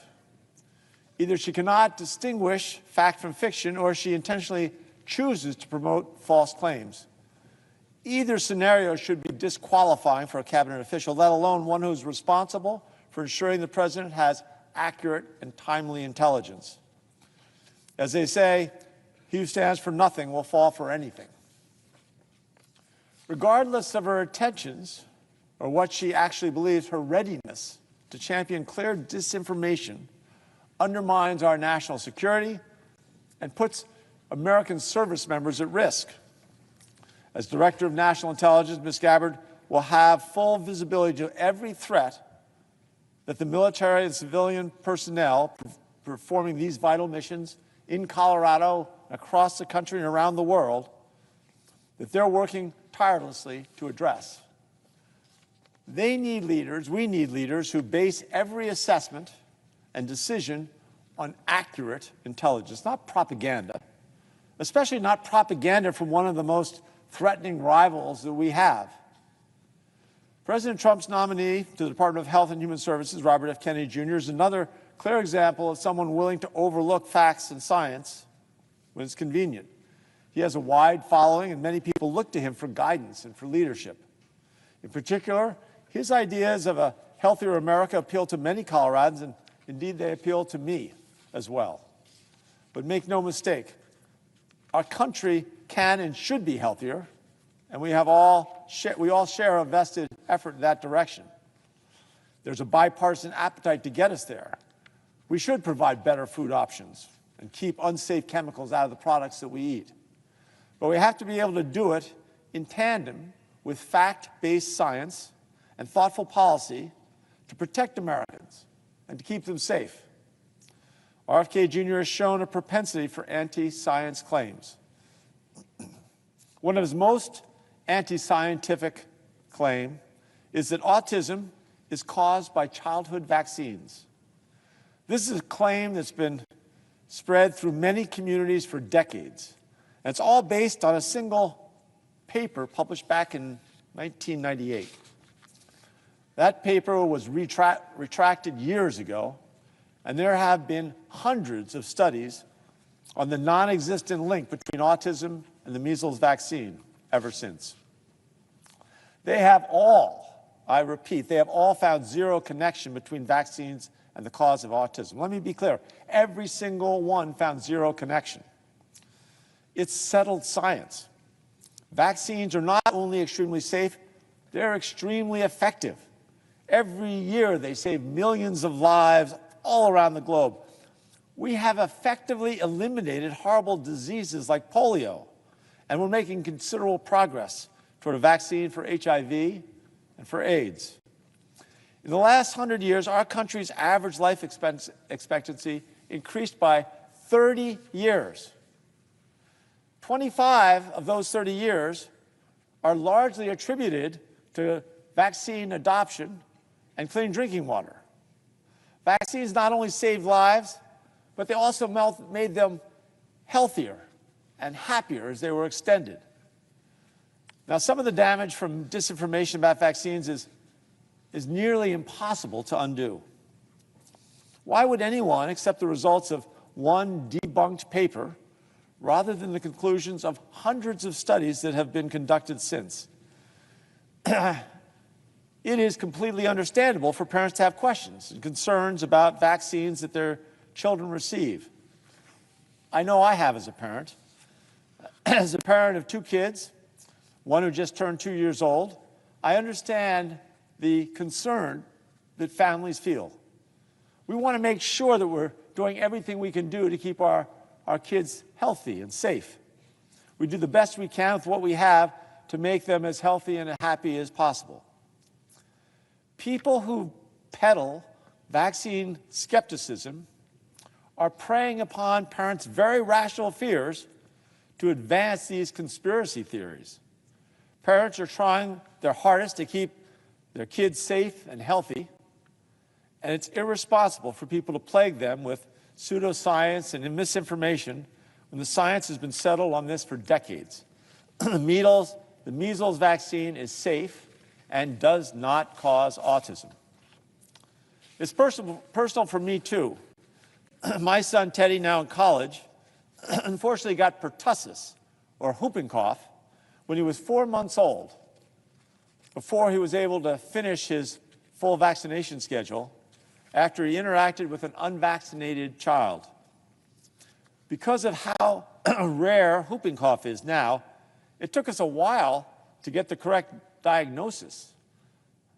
Finally, when we got him into Children's Hospital, I remember staying up all night, 2 nights in a row, to blast little puffs of oxygen into his coughing face to snap him out of those coughs about every 10 minutes and to prevent his oxygen blood levels from dropping too low.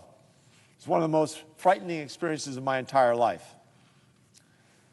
Whooping cough, that disease, is rare because of the vaccine and because of the adoption of that vaccine. America was able to almost completely stamp it out of existence. If we backslide in the number of children getting vaccinated, stories like what happened to my son Teddy are going to become more common and more severe. When you consistently promote uncertainty in settled science, it begins to raise doubts about all science. And it slows our progress using science against the really big challenges, like a cure for cancer or vaccines for the next pandemic. Excuse me.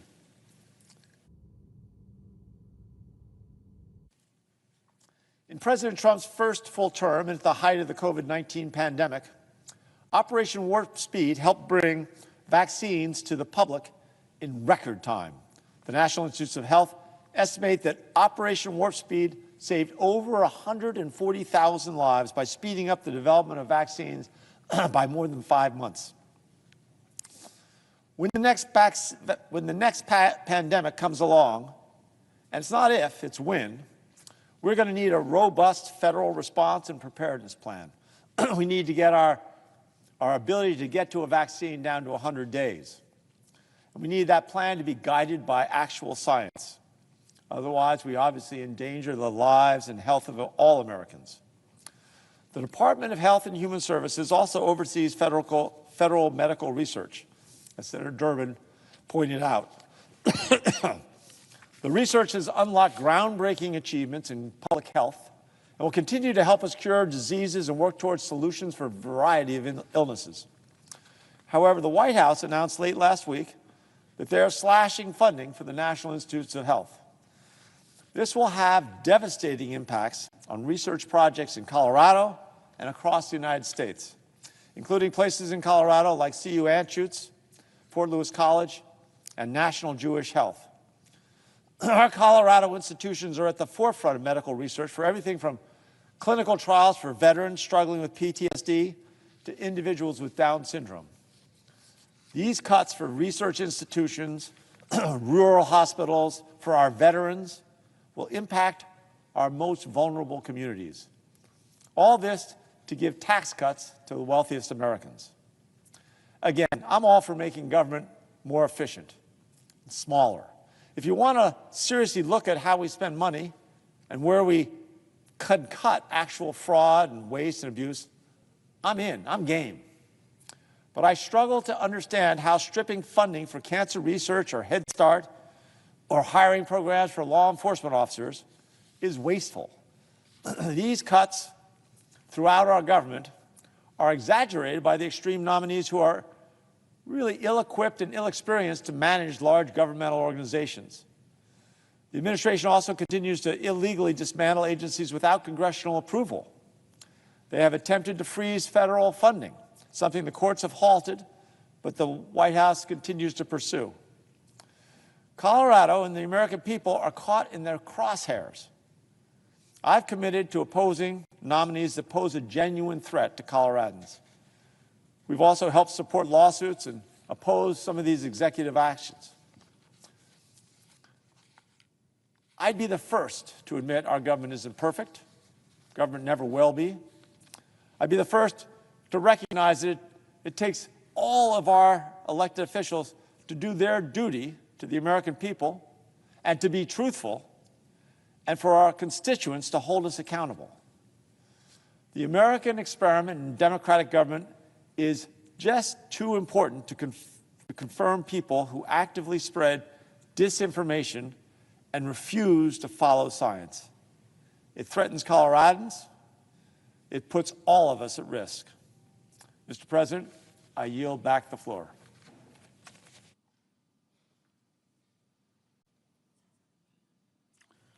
The Senator from Maine. Mr. President, I'd like to begin my remarks this afternoon by talking a little bit about the Constitution. I spent some time last week talking about the Constitution and our failure to observe that the constitutional fundamental structure of the division of power between the Congress and the executive is being violated, and the Congress is allowing it to happen. Another provision of the Constitution is the provision in Article 1 about advise and consent. It's a fundamental check and balance built into the Constitution by the framers for a reason. It wasn't a throwaway line or a few sentences that were put in because they wanted to fill the paragraph out. Again, it's part of this structure that was designed to protect us from tyranny. And the structure involved the division of power, the separation of power, because the framers knew that if all power was concentrated in a single individual or a single institution, that institution or that individual would inevitably abuse our people. That's human nature. That's 1,000 years of human nature. All power corrupts, and absolute power corrupts absolutely. So the advise and consent provision was in the Constitution for a reason. It was in there for a reason in order to provide a check on the executive and the people who were going to be put in charge of running the administration. By the way, I want to stop for a minute and focus on the word administration and the word executive, because it really goes to the discussion we're having in this city, or in this country right now, about how our government is supposed to work. The executive comes from the word execute. And the word execute means put into action. It doesn't mean initiate the action, it means put it into action. The same for the term administration. There's a reason we call it the administration. They are to administer the laws. In fact, the obligation on the president in Article 2 is to see that the laws are faithfully executed. And it does not give the president the power to ignore laws or to decide which laws he or she thinks are okay, to ignore the responsibility and constitutional authority of the Congress to define spending. It does not give the president that power, although the fellow we approved for the Office of Management and Budget last week thinks he has that power, or this president or any president has that power. That's absolutely antithetical to the whole concept of the Constitution as established by the framers. So, administration means administer the laws. The executive means execute the laws, not make them. We make the laws here. And the administration is to faithfully execute those laws. Now let's talk about advise and consent. Advise and consent means we have a responsibility, a constitutional responsibility, to consider each of the president's nominees for these important jobs. This isn't something that we may do or occasionally do. This is a fundamental part of our job. We take an oath when we come here to defend the Constitution against all enemies, foreign and domestic. I think it's interesting. They knew in 1787 that there was a potential for domestic enemies of the Constitution. So we have an obligation to take advise and consent seriously. Now, I'm a former governor, as is the presiding officer. And as a former executive, I believe the executive should have the ability to choose the team that they want, to choose their advisors, to choose the people that they will work with some limitations. In other words, I start with the premise of the person elected should perhaps get the benefit of the doubt is a little too strong, but I start with the premise that they were elected and they should be able to choose the team that they're going to be working with. However, I think there are two qualifications. And by the way, this has been my stated position on this subject since I entered the Senate. Benefit of the doubt to the executive. However, the nominee must be manifestly qualified and not hostile to the mission of the agency to which they've been appointed. Two criteria that for me give life to the idea of advise and consent. Okay, let's talk about Robert F. Kennedy Jr. He unfortunately checks both of the boxes as to being disqualified. Number one, he's not remotely qualified to run an organization of the magnitude of HHS. He has no background in management, no experience in running anything remotely like the scope and scale of the Department of Health and Human Services, no executive experience in that sense.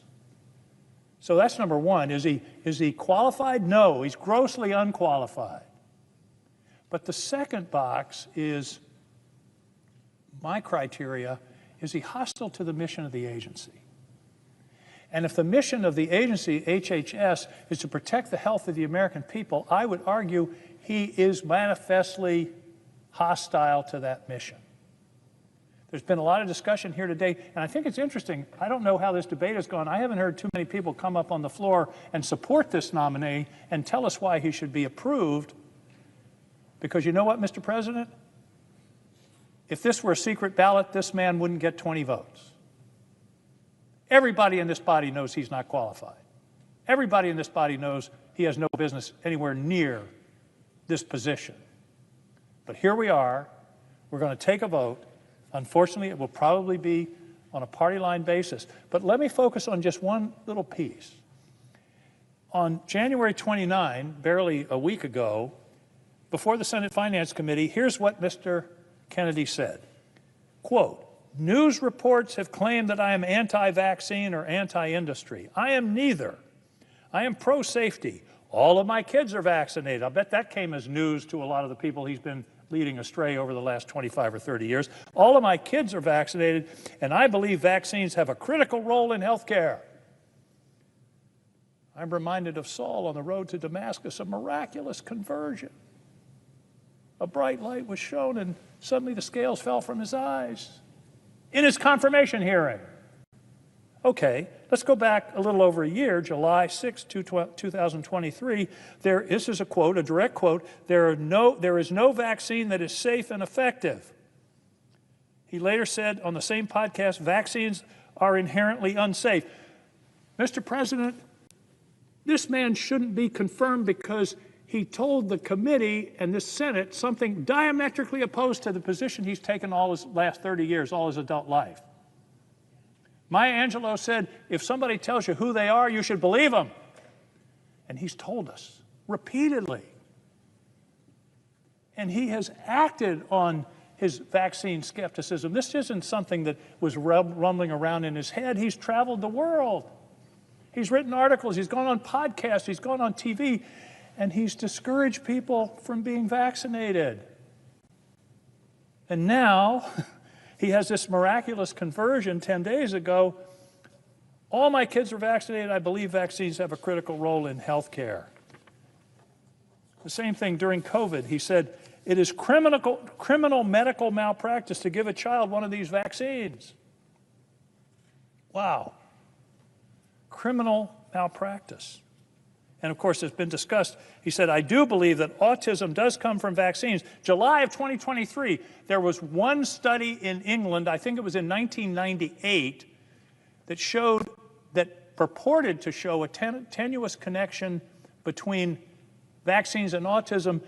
I'm reasonably confident that one of the authors of that study recanted it. It was withdrawn, and it's been debunked over and over and over again.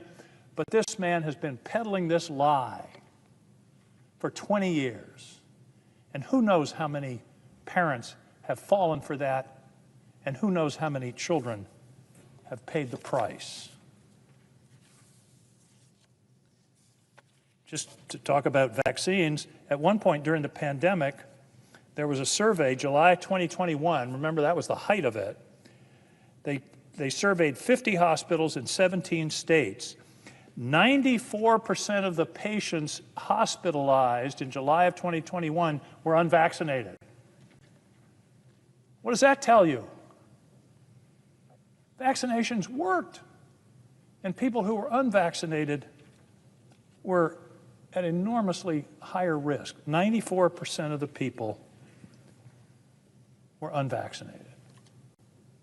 In addition to the vaccination issue, this man doesn't respect the FDA, the agency that was put in place to protect our health, to regulate us, to be sure that we're getting safe medications, to deal with some of the awful problems of the potential of harmful medications literally getting into America's bloodstream.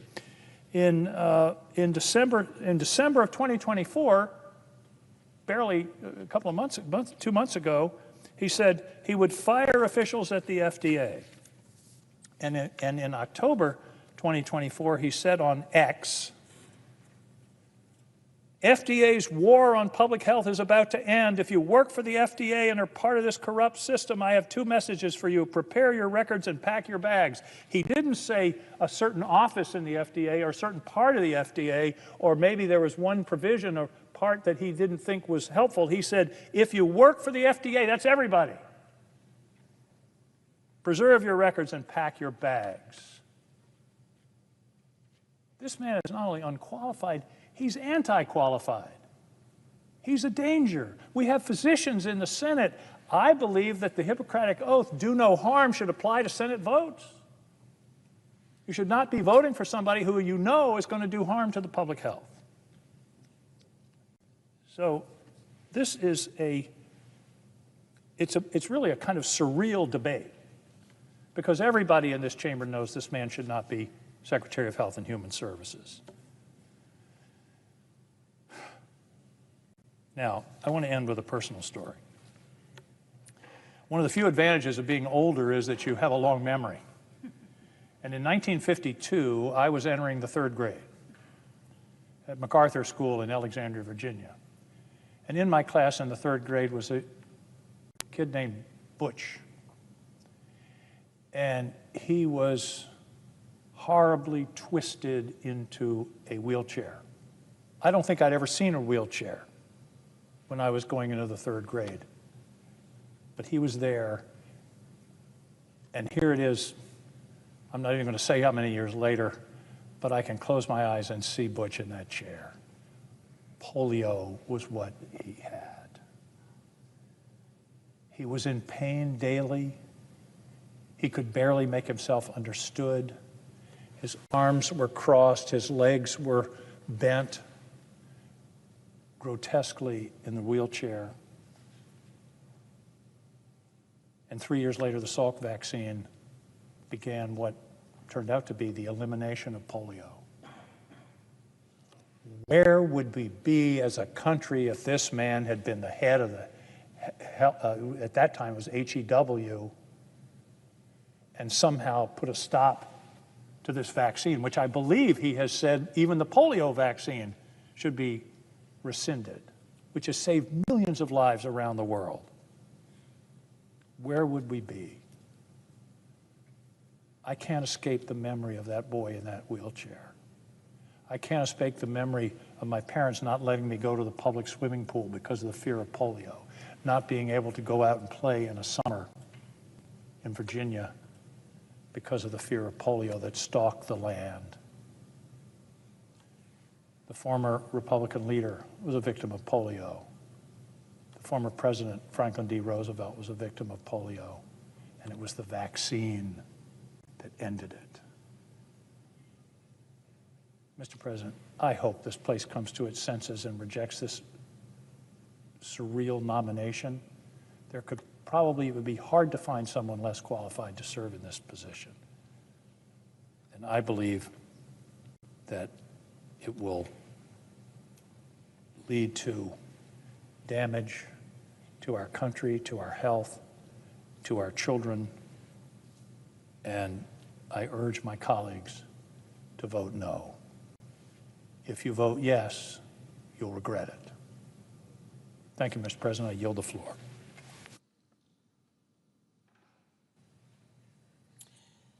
Mr. President. The senator from Minnesota. Thank you, Mr. President. Before I begin, I want to ask unanimous consent that the following fellows in my office be granted floor privileges for the remainder of the first session of the 119th Congress. Mary Fernandez, Sarah Goldman, Adam Haas, and Alyssa Rudelis. Without objection. Thank you, Mr. President. I want to just first comment on how much I appreciated the comments of my colleague from Maine, Senator King, both in your elucidation of the deep challenges of the Robert Kennedy Jr. nomination, but also your close look at what it means, what the difference is between the legislative branch and the executive branch, and the role that we have in this body to provide advice and consent. And I appreciated what you were saying about how, kind of what your North Star is when you look at these nominations. And I would say I agree with you that I do believe that incoming presidents should be able to surround themselves with people who they trust. And that, of course, we may strongly disagree with the president. However, he has the right to have people around him who agree with him. But I think that there's something that you said, Senator King, that was extremely important. I also look at these nominations in terms of whether I believe they have the base level qualifications to do the job. And then the second thing that I ask myself is, can I trust these individuals? Can I trust Robert Kennedy to follow the law? I mean, that is fundamentally what their responsibility is, to certainly be loyal to the person who put them in that role, but also at a base level that they're going to follow the law. And so, Mr. Speaker, I rise today, Mr. President, I rise today to highlight what I consider to be the threat of Robert F. Kennedy, the threat that he poses to Americans' health and safety and well-being. And in fact, I have concluded, I've talked with him, I've listened to him, I've asked him questions, both in a private setting and also in committee, and I've read his words and his history, and I can only conclude that he cannot be trusted with this important job, that I cannot trust him to follow the laws of this land. I believe that Mr. Kennedy is wholly unqualified for the position of Secretary of Health and Human Services, and that he is unprepared to lead. And I think that he cannot be trusted with the health and the well-being of Americans, particularly in this moment.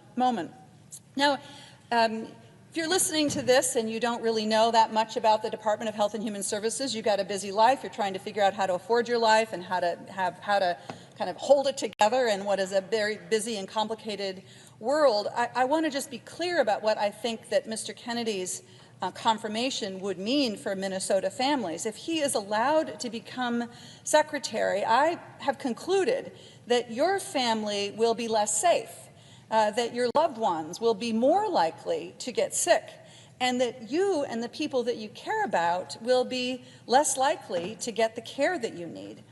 And as I have thought about this, what I find most disqualifying about Mr. Kennedy is how he has basically made his career, he's built a career around saying what he needs to say in order to get attention. And by getting attention, he's making money. I think it's just important to understand this. This is whether he's talking about vaccines or infectious diseases, whether he is talking about anything. So we don't, like, you walk away from talking with this individual not entirely sure what it is that he believes, because he does seem willing to say nearly anything to nearly everybody without actually considering what impact his words have on the lives of real people, whether he's talking about reproductive freedom, whether he's talking about mental health care, whether he's talking about infectious diseases, whether he's talking about vaccines. So let's focus a bit on the questions of vaccines, because I think this is the thing that has gotten the most attention, and rightly so. In decades of public appearances, as well as in our one-on-one meeting, the one-on-one meetings that I had with him, as well as when he talked about this in front of the Finance Committee, Mr. Kennedy has continued to promote harmful and dangerous information. Information that if people followed and they paid attention to him and they did what he suggested, it could do real harm to their families. It could hurt them.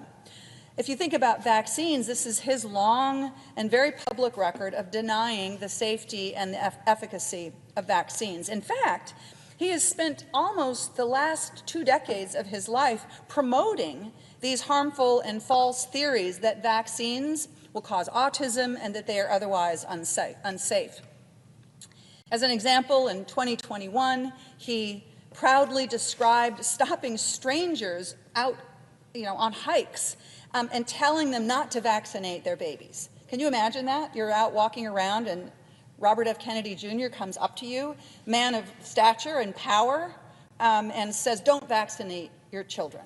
Those words have impact. During a podcast interview in July of 2023, Mr. Kennedy said, and I quote, I believe Senator King quoted this as well, there is no vaccine that is safe and effective. So, okay, just think about that. He's saying, don't pay any attention to the science, don't pay any attention to the experts. I'm going to tell you that there is no vaccine that is safe and effective. Those words have consequences. The online store is another example that Mr. Kennedy's organization, the Children's Health Defense, there's an online store. You can all go on and check it out, and you will find there they're still selling little baby onesies and T-shirts for little children that have messages on them like unvaccinated and unafraid. Now, of course, here we are on the verge of a vote to decide whether the United States Senate is going to confirm Mr. Kennedy. And of course, now he's denying all of that. He's distancing himself from all of these past statements. But, I mean, you can't run away from your words. Certainly in this day and age, and I would argue in any day and age, those words are out there. You said them.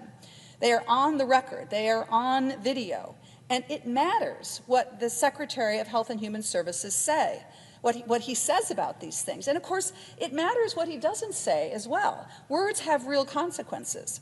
Just the mere fact that of his presence being as head of this agency, just the fact that he sits there is going to have a factor that will cause some people not to know whether they can trust vaccines. He's in a position of power and authority, has a high and loud bully pulpit. An individual who has told Americans, both when he was out on hikes, stopping them as they're walking by, and on every media megaphone that he could find, that vaccines are neither safe nor effective. And yet, here he is about to assume lest my colleagues come to their senses, he's about to assume the highest, you could argue, public health job that affects the health of all of our families. This is an unbelievable, an unacceptable risk to the health and safety of Americans. I also wanted to highlight for my colleagues an exchange that I had with Mr. Kennedy when he came before the Finance Committee where I serve. I wanted to ask him about statements that he had made about Americans and antidepressants. And when I probed him on this, I asked him confronted him with some things that he had said in the past about antidepressants, basically saying that it appears, he said that basically that he attributed a connection between people who are using antidepressants and school shootings. I asked him about that, and I asked him whether he thought that folks who take antidepressants are dangerous or not, and he refused to even say that Americans who take antidepressants are not dangerous. He could not even get those words out of his mouth. In fact, he doubled down on his claims that antidepressants do cause school shootings, and he claimed that this is an area that needs to be studied, and that he knows people who have had, and I quote, much worse time getting off of SSRIs than they have getting off heroin. Now, this is a typical strategy that I saw Mr. Kennedy take with many of our colleagues, both on the HELP Committee and on the Finance Committee. When confronted with the facts and asked whether he believed the science and the facts, he would always say some version of, show me the data, show me the information. Even when the research is settled, the data is settled. And here, let me come to this question about whether or not antidepressants are dangerous and are somehow a contributor to school shootings, which is an outrageous thing to say. There was a study in 2019 that was published in the Journal of Behavioral Science and Law, and it says, it appears that most school shooters were not previously treated with psychotropic medications, and even when they were, there was no direct or causal association found. I was stunned when Mr. Kennedy again sort of said, well, I don't believe that research, or I need to see other data, we need to look at this. Of course, he's not willing to accept the facts and the science. He is not willing to do that. And I am simply not willing to trust Mr. Kennedy when it comes to ensuring that your children, your loved ones, the folks that you care about in your lives are going to actually have access to the mental health treatments that they need to live their lives as productively as they possibly can. It also, I think, is worth noting, Mr. President, that these comments that Mr. Kennedy is making, linking antidepressants to school shootings, what it does, of course, is it perpetuates the stigma that so many Americans who struggle with mental illness, mental health, so many of those Americans struggle with the stigma, and those who, they already feel that, and yet here is potentially the next head of the Health and Human Services who is perpetuating this stigma in a very real way. I have seen this in my own life. I have seen people who have been bowed down by this feeling that they can't talk about their challenges with their mental health because people are going to think less of them. It is a stigma that I have spent my time in the Senate working in a bipartisan way to try and break down. And so to see it perpetuated in this way by Mr. Kennedy is just such a clear reason why he cannot be trusted.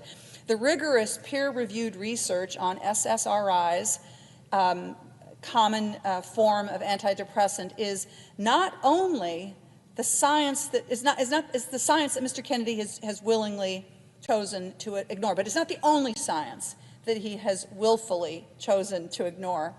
Mr. Kennedy said during his confirmation hearings that if President Trump directed him to go after mifepristone, one of the key drugs that is used in medication abortion, he would do whatever the president ordered, even though this is a medication that has been proven safe and effective for more than 2 decades. Yet Mr. Kennedy said that he would follow the guidance of the president and not the law when it comes to the safety of mifepristone.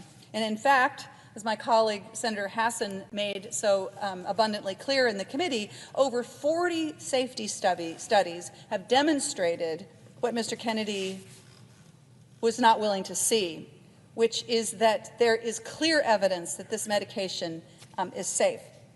On reproductive freedom, Mr. Kennedy has proven himself wholly untrustworthy, repeatedly flip-flopping on his position, depending on who he's talking to. Now, this is something that many of us have seen in our lives, the person who will say one thing to one person and another thing to another person, all with the goal, it seems, of winning friends and influencing people. But this is not the kind of character that you want to see in this most important job of the federal government, leading the Department of Health and Human Services. Here's just a bit of an example of how this has played out with Mr. Kennedy on the issue of reproductive freedom and abortion rights.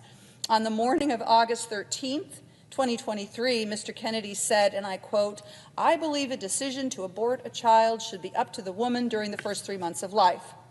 Now, people may agree or disagree with this view, but it's clear what he's saying here.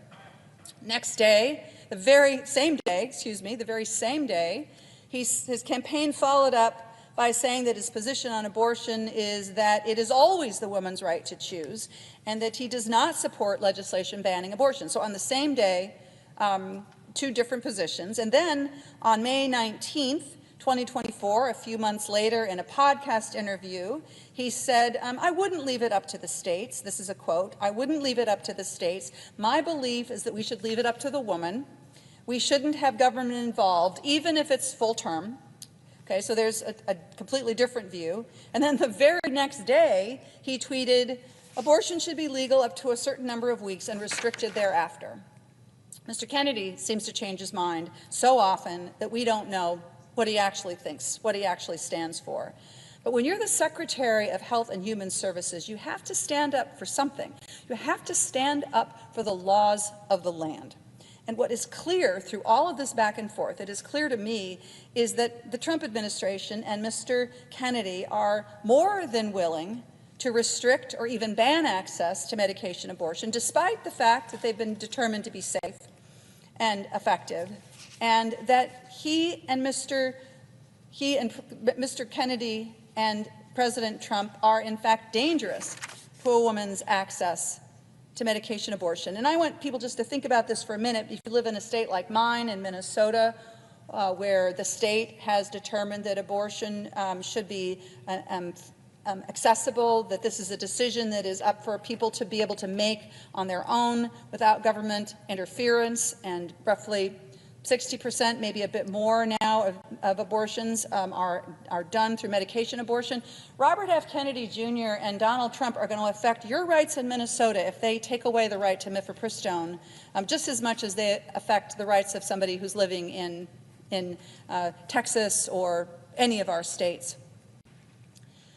Mr. President, I want to change topic to discuss a bit the question of infectious diseases and how Mr. Kennedy has taken similarly unfounded positions that are not based on the science at all. On infectious diseases, he has taken positions that I think could put Minnesota families at risk. Here's an example of that. At a Children's Health Defense Conference in November of 2023, the anti-vax organization, this is the anti-vax organization that Mr. Kennedy led for the last 7 years. Mr. Kennedy said, and I quote, that he's going to say to the NIH scientists, "God bless you all, thank you for public service. We're going to give infectious diseases a break for about 8 years." Now, Mr. Kennedy and President Trump may want to give infectious diseases a break for the next 8 years, but I'm pretty sure that infectious diseases are not going to give the United States of America a break for the next 8 years. Across the country, here's a classic example of that. Across the country, we are facing a very real public health threat from avian flu. In Minnesota, farmers and producers know this better than anywhere. Although it's certainly not affecting only Minnesota, it's affecting many of our states. So this is an infectious disease that is infecting flocks of wild birds and also domesticated poultry.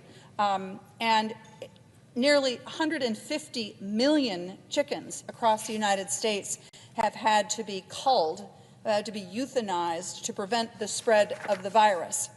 And in the last year, Bird flu has jumped from poultry to livestock, often to dairy cows, and then from livestock to humans. Often the individuals that are working in livestock operations.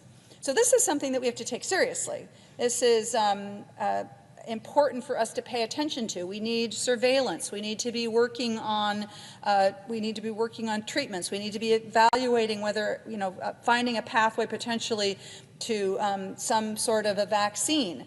Avian flu is not going to take an 8-year break. It's already infecting chickens and livestock, and it is already infecting Americans. And I know that in Minnesota, people want somebody leading the Department of Health and Human Services who isn't going to, who's paying attention to this and wants to be on top of this. One of the things that's sort of incredible when you dive into the things that Mr. Kennedy has written is that it's not even really clear if Mr. Kennedy believes that germs cause disease. And I mean, if you read his words on this, you come away with a very concerning perspective.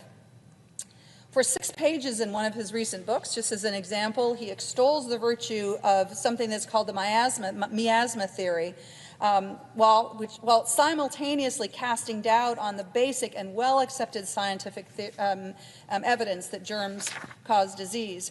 Mr. Kennedy doesn't even really describe this miasma theory correctly, but he most certainly doesn't accurately represent germ theory, which is the basic understandable concept that medical students are introduced to at the very beginning of their medical education, that germs, viruses, bacteria are the cause of many, many human illnesses. And this is the kind of stuff that if it were coming from the Secretary of Health and Human Services, people are going to listen to this. And I just think about the chilling effects that this could have on the health care that people are able to seek and receive, particularly if Mr. Kennedy is going to be dialing back or stopping the research on infectious diseases that is the lifeblood of the United States public health work that we do.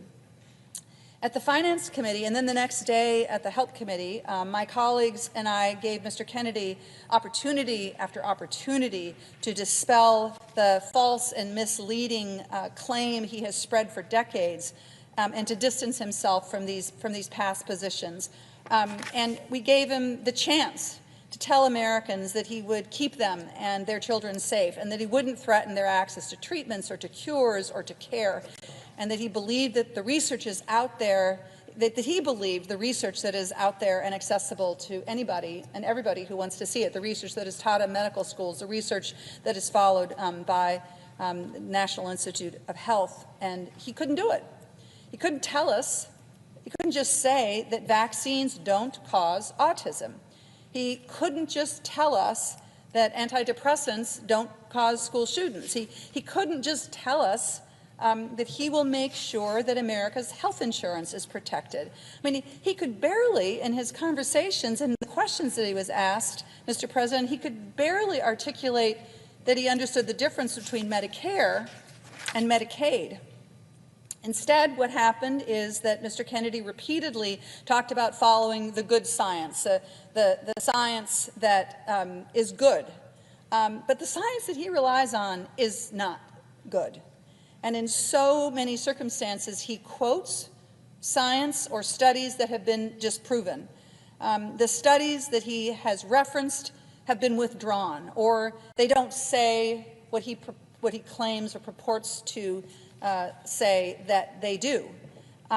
Most of all, what happens is that this has the potential to hold our researchers and our scientific community back from making the real progress that we need to make when it comes to medicine and disease and treating ailments. Think about the progress that we could one day make to help cure cancer, to prevent Alzheimer's. If we have to revisit the the history, the record of science, because Mr. Kennedy says that he doesn't think it shows what everybody else thinks it shows. Think about how that's going to set us back, how that is going to keep us from moving forward to address the real health challenges of today and tomorrow. I think about what it might have meant if Mr. Kennedy had led the Department of Health and Human Services when we were in the midst of Operation Warp Speed, and we were doing everything that we possibly could to get a vaccine out to Americans and the world to stop the millions of deaths that were happening because of the COVID-19 virus. What would have happened if Mr. Kennedy, sitting in that position of authority, had said, I don't believe this science, I think we need to do more, I don't think that any vaccine is safe and effective, and therefore I want to call this vaccine back. And in fact, that is what Mr. Kennedy did. He submitted a call to the Department of Health and Human Services in the early days of the vaccine, saying that he thought that it should be pulled back from the market. Think about what impact that could have had on all of our families if he had been in a position of authority and had been able to accomplish that.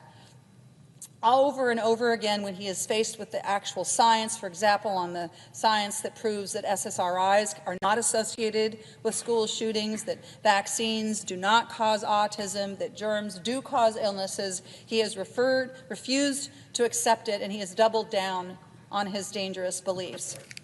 So this is concerning when it is an individual who is speaking on a podcast, but it could be a matter of life or death when it is the Secretary of the Department of Health and Human Services. As I think about what I said at the beginning of my remarks about my strong belief that my job as senator is to assess whether I can trust somebody in this role. Can I trust them to follow the law? Can I trust this individual to protect the health and well-being of the people in my state and the people around the country? The answer is clearly no. This is an individual who cannot be trusted. At the heart of this nomination, of course, at the heart of the work of the Department of Health and Human Services is America's health and health care.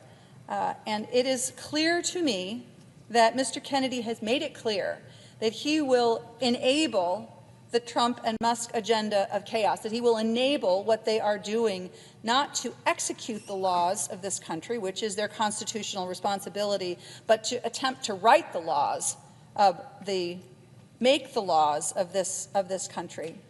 And, we could see this during his confirmation hearings. Repeatedly during his confirmation hearings, Mr. Kennedy said that he would follow Mr. Trump's directives. Now, I'm going to be clear about this. I understand that it's the job of any cabinet official to follow the policies of the individual who's put them there, but not if those policies break the laws of the laws of the United States of America. Department heads, cabinet heads, the head of the Department of Health and Human Services is required to execute the law, not to execute the will of the president, because the president is a president. He is not a king. What I am convinced of at this stage is, as we see what I believe is a massive power grab by Donald Trump and Elon Musk to not just execute the laws, but to make the laws, that Mr. Kennedy would be a part of that process, that he would be an enabler of that power grab that we see happening all over the country. And that is another reason why I cannot trust him. I want to take a look for a minute at the directives that President Trump has put out already. Let's take a look at these.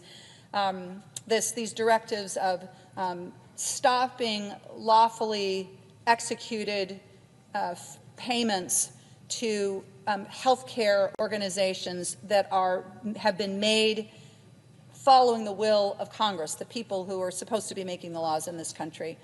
I've heard a lot about this from Minnesota. Huge amounts of concern have reflected back to me in my office about what is actually happening with the president's directives, basically directing to withhold funding that Congress has authorized.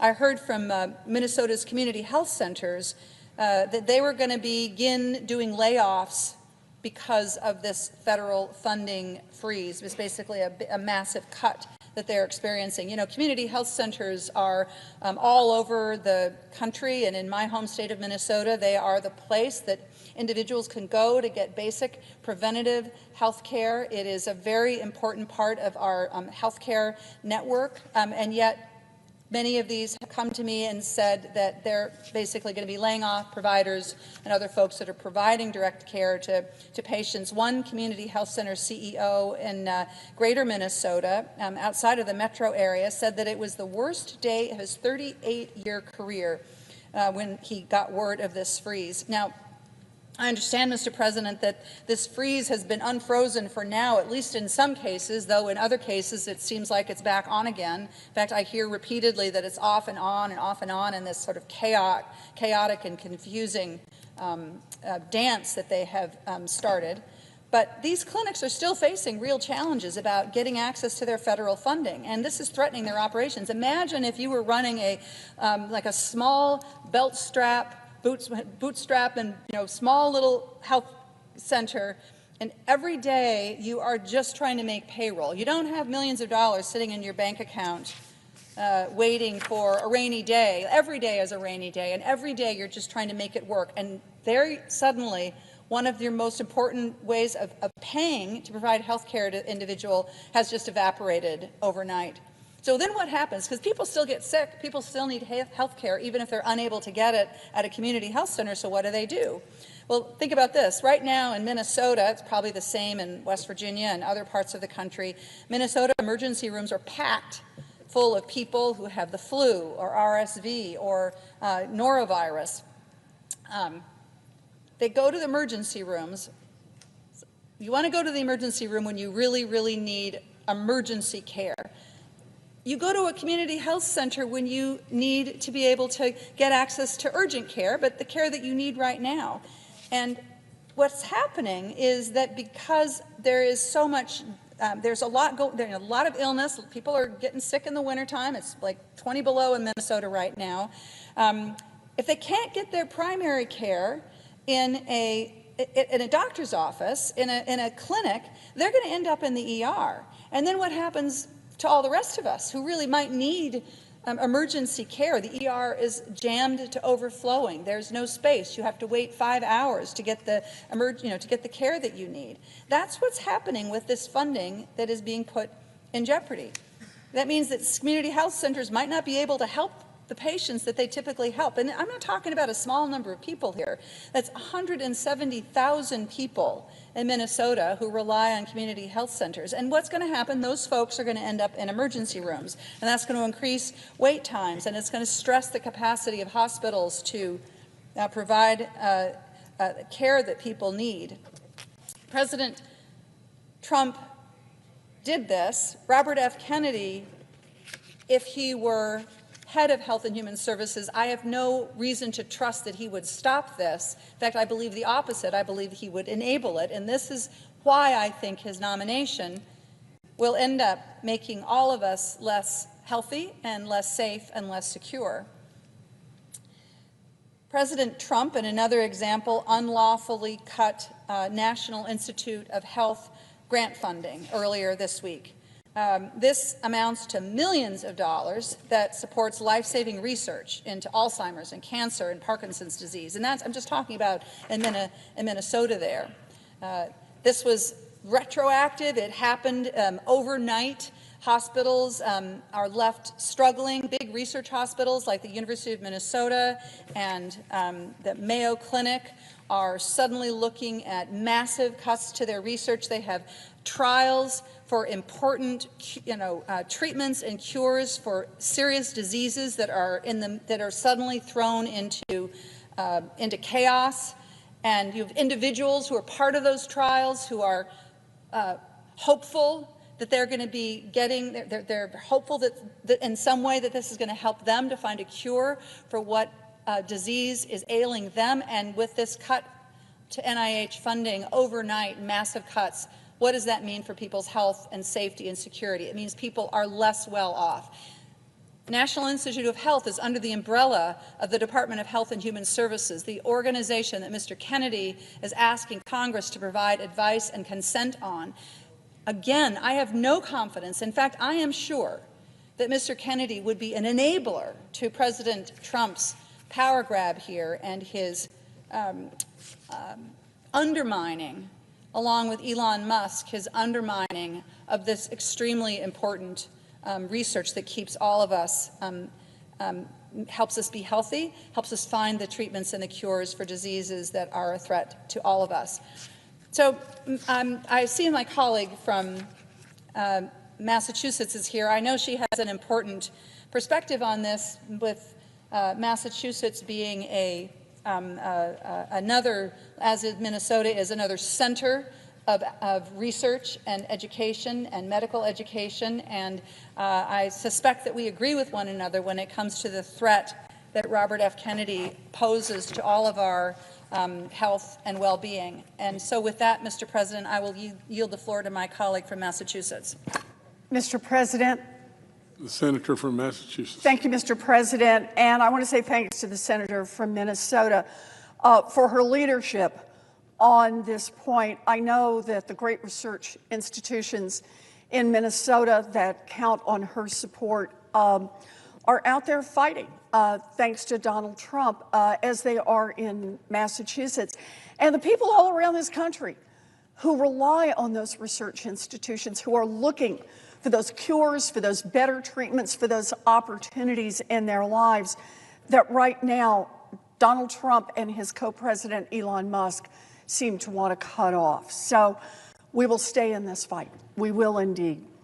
I am here today because Americans didn't vote to bring back measles. Americans didn't vote to bring back polio. Americans didn't vote to bring back dangerous diseases that we thought we had wiped out decades ago. Americans didn't vote to get rid of critical vaccines that we know, based on science, we know save lives. But that is what Robert Kennedy Jr.'s vision would mean for Americans. That is the vision that Donald Trump will empower him to carry out. Kennedy not only worked to undercut vaccines at home and abroad, he's made a lot of money doing it. In fact, Kennedy has made millions off peddling harmful conspiracy theories that hurt real people. He opposed the life-saving COVID vaccine just 6 months into the pandemic, and he set himself up so that he and his family could make millions more from putting Americans' health at risk. One thing is very clear. We cannot trust Robert Kennedy to make health care decisions that will affect every person in this country. Right now, millions of Americans are sitting down for dinner with their kids. And I hope we just think for a minute about what RFK Jr.'s plans would mean for them. Will their teeth decay because Kennedy took fluoride out of the water based on some conspiracy theory? Will they have to worry about getting measles at school because Kennedy is spreading anti-vax conspiracies on government letterhead? Will parents have to risk their kids getting polio and maybe dying by sending them to daycare because Kennedy used his HHS rules to open the door to a flood of bogus lawsuits that forced manufacturers to pull the vaccines? Look, here's the thing. Robert Kennedy has spent years on an anti-vaccine crusade, spreading baseless conspiracy theories under the guise of protecting children. So we don't need to guess the level of harm he will cause. His past already tells us everything we need to know. In July 2018, 2 children died immediately after receiving a measles vaccine that nurses had incorrectly mixed with a muscle relaxant. Within weeks, the Samoan Health Ministry publicly confirmed the nursing error and charged the nurses with manslaughter. Nevertheless, leading anti-vaccine groups, including Kennedy's own organization, Children's Health Defense, exploited public fears to question the reports and spread baseless claims. On August 5th, 2018, Kennedy's organization, Children's Health Defense, posted on Facebook, and I will quote the post, quote, "Were these once healthy children the only two to receive MMR that day? If not, why were they the only ones to die? Research needs to determine susceptibility so that no child is ever injured." Del Bigtree, Kennedy's partner and former campaign manager, also released a video linking the tragedy to false claims about measles and telling his followers to, quote, "Share it with everyone you know. This is how we are changing the world." Now, amidst public distrust and a paused vaccine program in Samoa, the vaccination rates plummeted. About 10 months later, once the Samoan government had finally stood up against the disinformation and resumed the vaccine program, Kennedy visited the island to meet with the Prime Minister.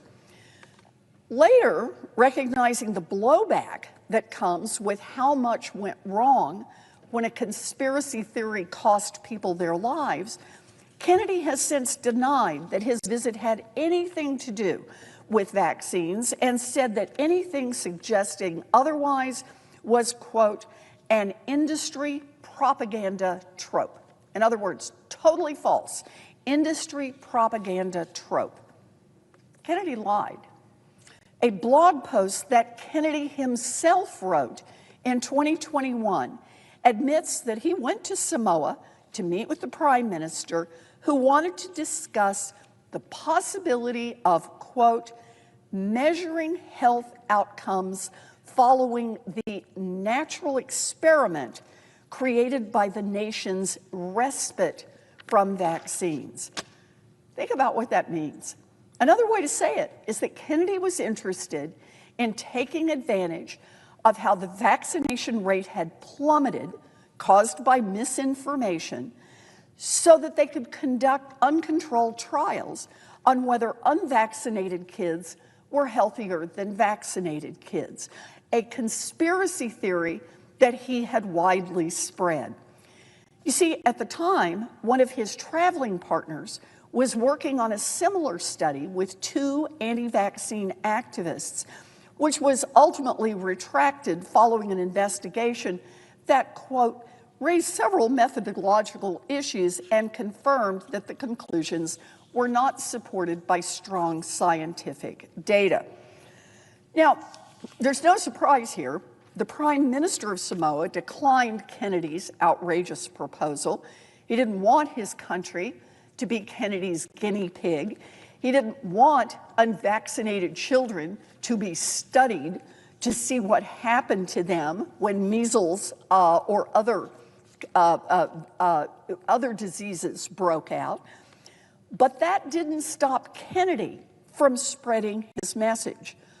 On this trip to Samoa, he met with various anti-vaccine influencers, one of whom said the meeting was, quote, profoundly monumental for the movement. A few months after Kennedy left, in October 2019, the vaccination rate in Samoa hit an historic low of 31%, down from 74% the prior year. And no surprise, a massive measles outbreak erupted.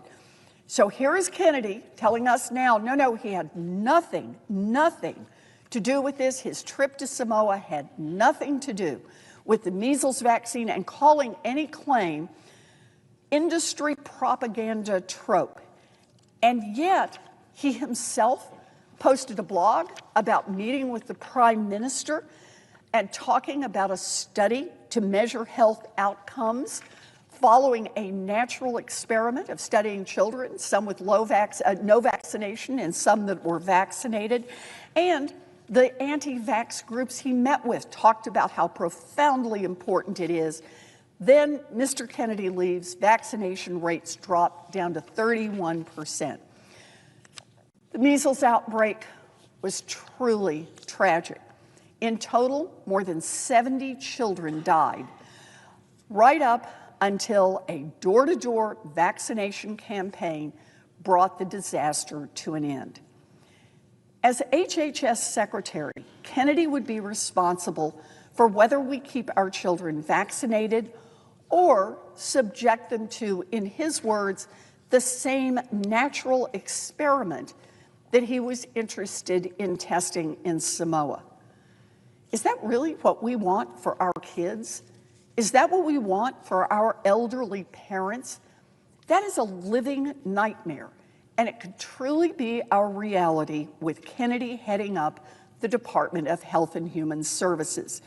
And all the while that this is going on, while Kennedy is promoting this anti-vax theory, he and his family are profiting off the plan. Now, I've been sounding the alarm about Kennedy since the minute Donald Trump announced that he would nominate him for HHS Secretary.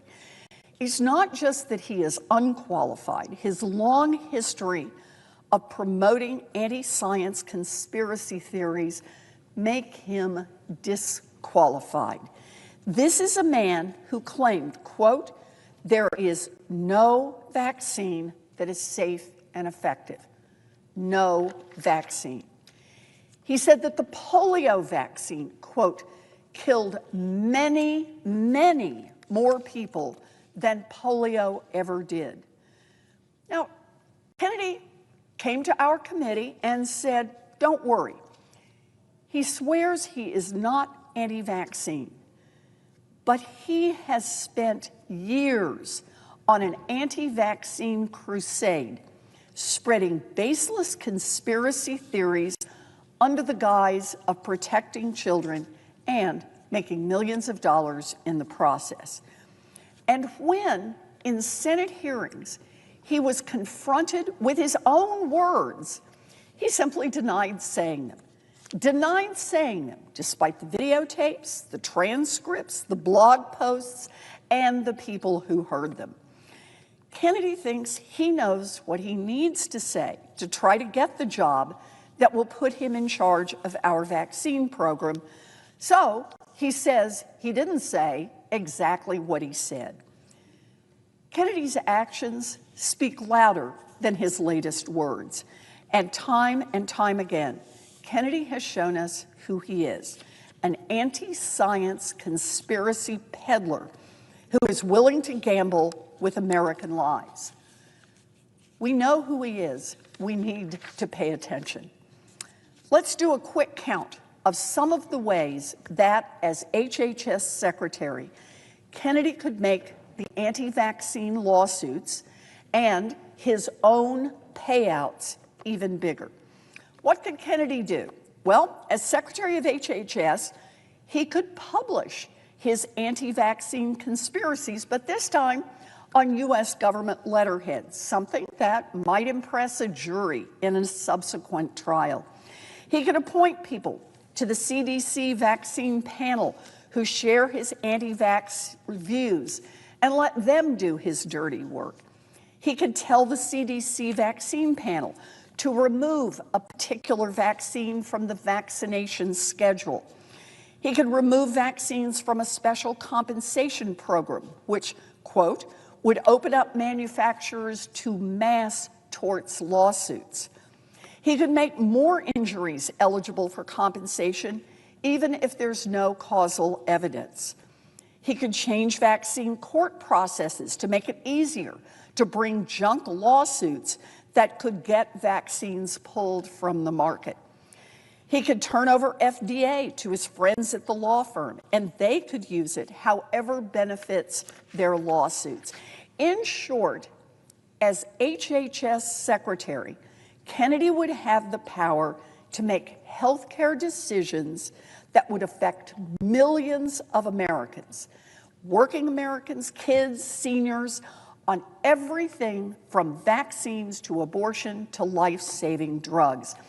Kennedy would have the capacity as head of HHS to make it easier to sue vaccine manufacturers, and in an area where the profit margins on vaccines are quite modest.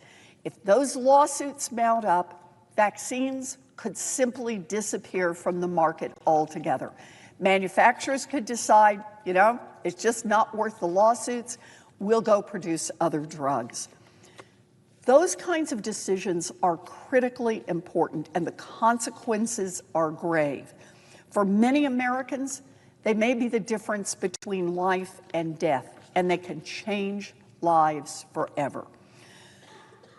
So while you and your family are forced to deal with the grave consequences of Kennedy's conspiracy-driven healthcare decisions, Kennedy could set himself up to make millions of dollars off his anti-vaccine crusade, just like he's been doing for decades.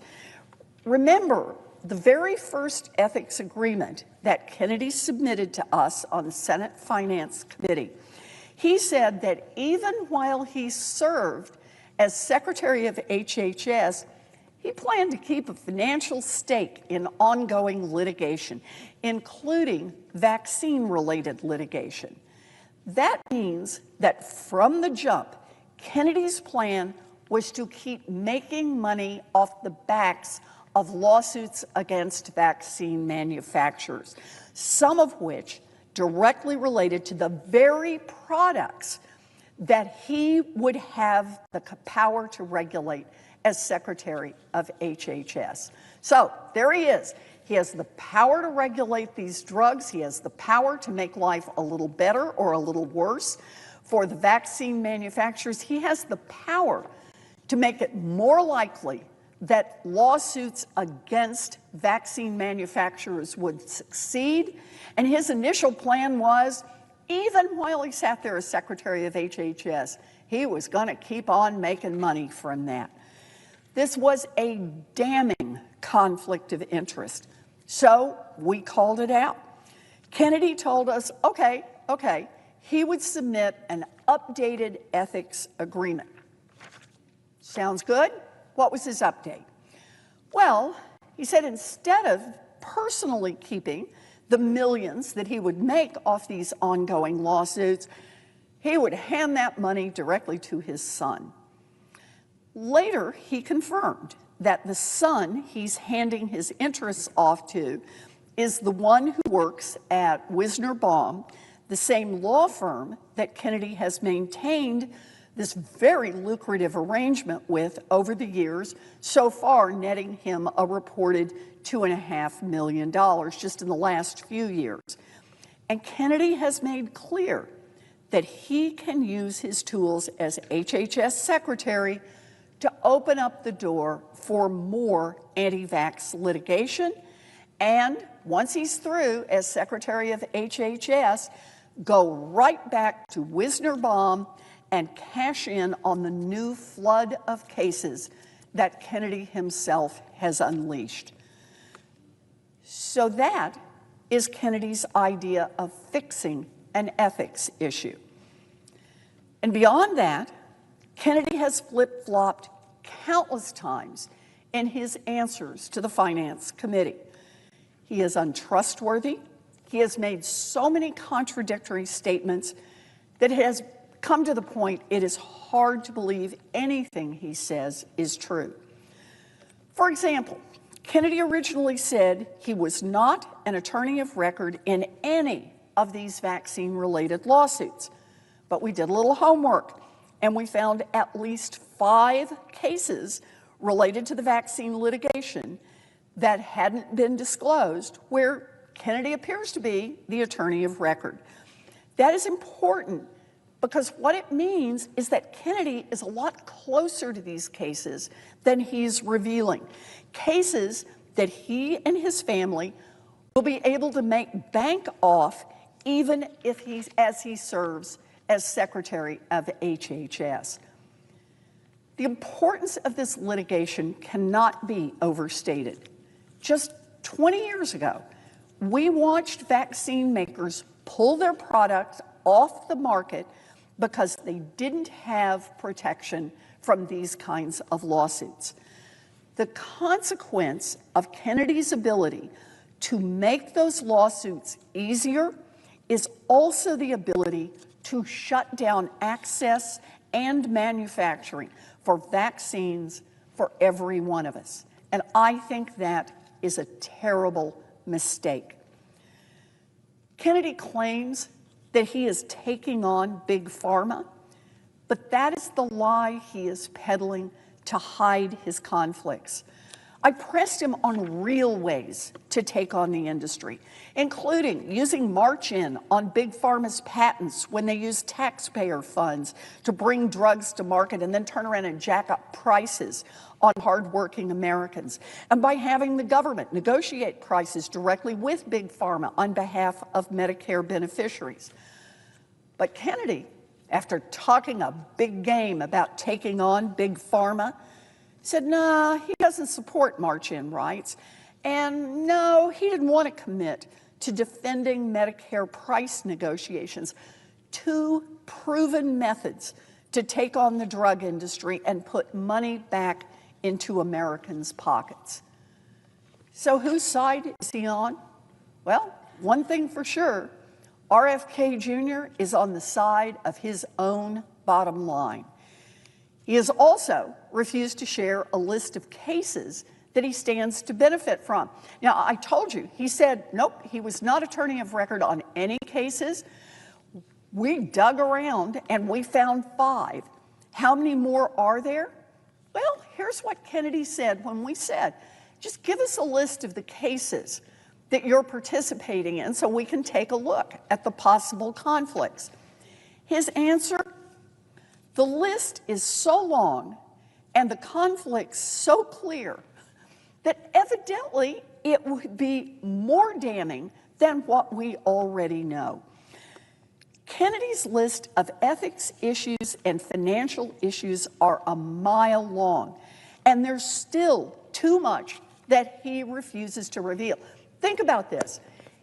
He's already told us enough about his conflicts, about how he planned to keep making money, even while he was Secretary of HHS. He revealed all that right up front. Said, yep, I'm going to make money while I'm Secretary of HHS. And yet, on basic questions like, can you just give us a list of the cases that you've participated in? He says, no, I can't do that, which really makes you ask, what on earth is he hiding? He is dodging questions from the Senate, he is contradicting himself, and he keeps changing his answers in order to muddy the waters and really make it hard to understand what's going on. Look, no one is fooled here. Kennedy has said he will, quote, slam shut the revolving door, end quote, between government agencies and the companies they regulate.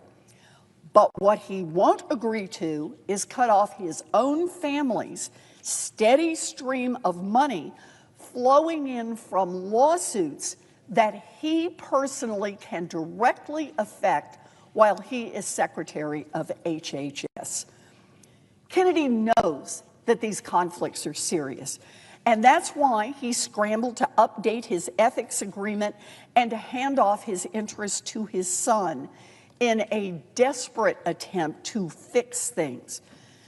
But that simply isn't good enough when millions of Americans' lives are hanging in the balance. Don't take it just from me. Take it from the Wall Street Journal editorial board. They wrote, quote, Robert F. Kennedy Jr. pledged during his confirmation hearing to root out corruption between industry and government. Yet, the man who wants to be the nation's Secretary of Health and Human Services refused to rule out personally making money from lawsuits against drug makers. This ought to be disqualifying. The Wall Street Journal, this ought to be disqualifying. It's simple. If Kennedy wants to prove that he was serious about, quote, slamming the revolving door between industry and people making money from their positions in government, I laid out a list of commitments that he should make immediately. Senator Wyden, the ranking member on the Finance Committee, and I wrote, quote, 1, if confirmed as secretary, you will recuse yourself from all vaccine-related communications and decisions. Given the breadth of your involvement in vaccine litigation, such a recusal would help ensure that you and your family do not benefit financially from official government actions that you will oversee and control. Such recusal will also ensure vaccine-related policymaking and communications are not inappropriately skewed by your personal views at the expense of scientific evidence. That was part one that we wanted. Part two, if confirmed as secretary, you will recuse yourself from all matters related to HHS-regulated entities that are involved in cases or litigation that you or your family have an interest in. This will help ensure, for example, that you could not leverage your position as secretary by conditioning a company's request regarding an unrelated matter. So, for example, an FDA approval on such company agreeing to settle an anti-vax case in which you or your family have a financial interest. Part three, if confirmed as secretary, you will not litigate cases involving vaccines, represent parties in VICP-related cases, or have a financial interest in such litigation or cases for at least 4 years after leaving office. As secretary, you would be in a position to influence future anti-vaccine cases and litigation in ways that would benefit you personally after leaving HHS. For example, you could direct the CDC to remove a vaccine from the vaccine schedule, change vaccine labeling requirements, or make procedures in special vaccine court more advantageous for the plaintiffs. Then, if you leave HHS and immediately return to litigating against vaccine makers, you would stand to profit from rules you helped reshape. This commitment would further mitigate the appearance of a conflict of interest while you are in office. These commitments will help ensure that you do not have a direct or indirect financial incentive to interfere with HHS's vaccine proceedings or other matters involving the manufacture of Gardasil or any other HHS-regulated entity. In other words, Senator Wyden and I laid out a path where he truly could avoid the conflicts of interest. If he wants to serve his country and not his own pocketbook, we've shown him a way that he can do this.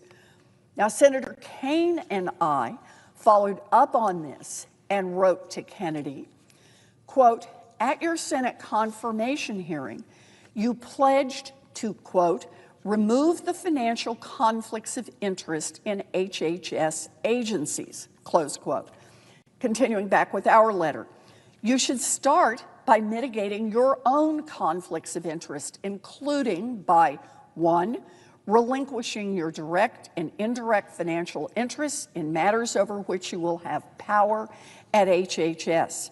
2, recusing yourself from matters involving your former clients, former employers, or entities in which you have a financial interest. And 3, for at least 4 years after you leave office, committing to not lobbying HHS, litigating cases against pharmaceutical companies and manufacturers, or joining the industries or entities that you interact with at HHS, end quote. In other words, we showed you another way that you can get this done. And look, this is just common sense. And I would hope that my Republican colleagues would agree.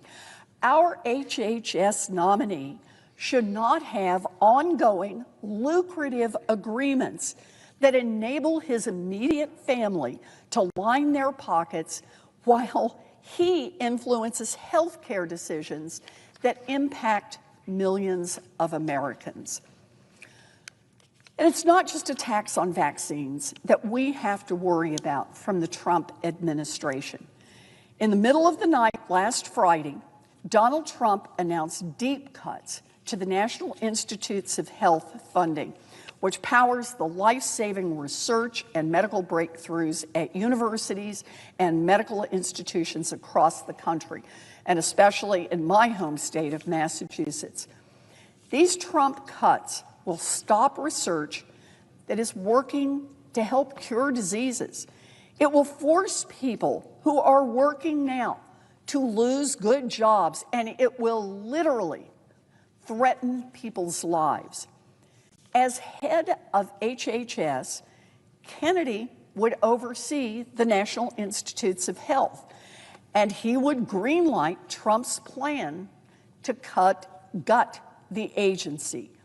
And he has made no commitments to protect the critical life-saving research that NIH funds, and maybe that should be no surprise given his years of attacking basic scientific facts. Listen to what experts have had to say about what these cuts will mean for families across America. Quote, people are not able to do their work if there isn't an infrastructure. This will have a huge impact on health research in this country, end quote. Quote, we're all reeling. This would decimate medical research, end quote. Quote, this is a surefire way to cripple life-saving research and innovation. America's competitors will relish this self-inflicted wound, end quote. One expert said, quote, if you're a cancer patient in a clinical trial, it's not a theoretical undertaking, it's a treatment.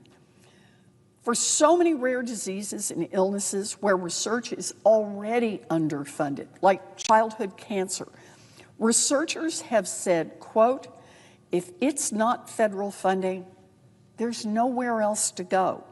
That's a real impact in the short term and the long term. I don't know how you make that up. These funding cuts are putting scientists in a position where they have to default on the promises they made. Promises they made to people to join their studies, promises they made to other researchers to join them, promises they made to build up the labs and to build up the work that would make a difference in our world.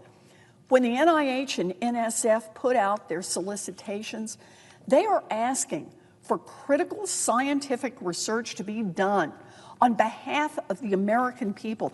That research cures diseases and saves lives. And the institutions who apply for these solicitations are saying enthusiastically, yes, we can do that. Yes, we share that dream. Yes, we believe that we can make a better product, that we can make a better medicine, that we can make a better treatment for people who are suffering, and we want to be part of that. And now, here we are, in chaos and confusion, and the United States government is trying to break that contract. Americans will suffer because of it.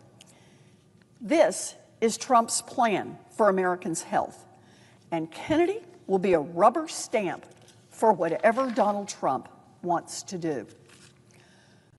Let's talk just a little bit more about that COVID vaccine. Remember how in the dead of the pandemic, hundreds of millions of Americans were counting on that vaccine as the light at the end of the tunnel? And how when we were shut away from our friends and family and trying to keep ourselves and our communities safe, that vaccine allowed us to come together again? How that vaccine saved countless more lives that otherwise would have been lost to COVID? Well, just make sure you know, Kennedy tried to stop you and your family from having access to the COVID vaccine.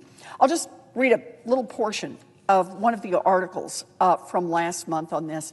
Quote, Robert F. Kennedy Jr., President-elect Donald Trump's choice to lead the nation's health agencies, formally asked the Food and Drug Administration to revoke authorization of all all COVID vaccines during a deadly phase of the pandemic when thousands of Americans were still dying every week.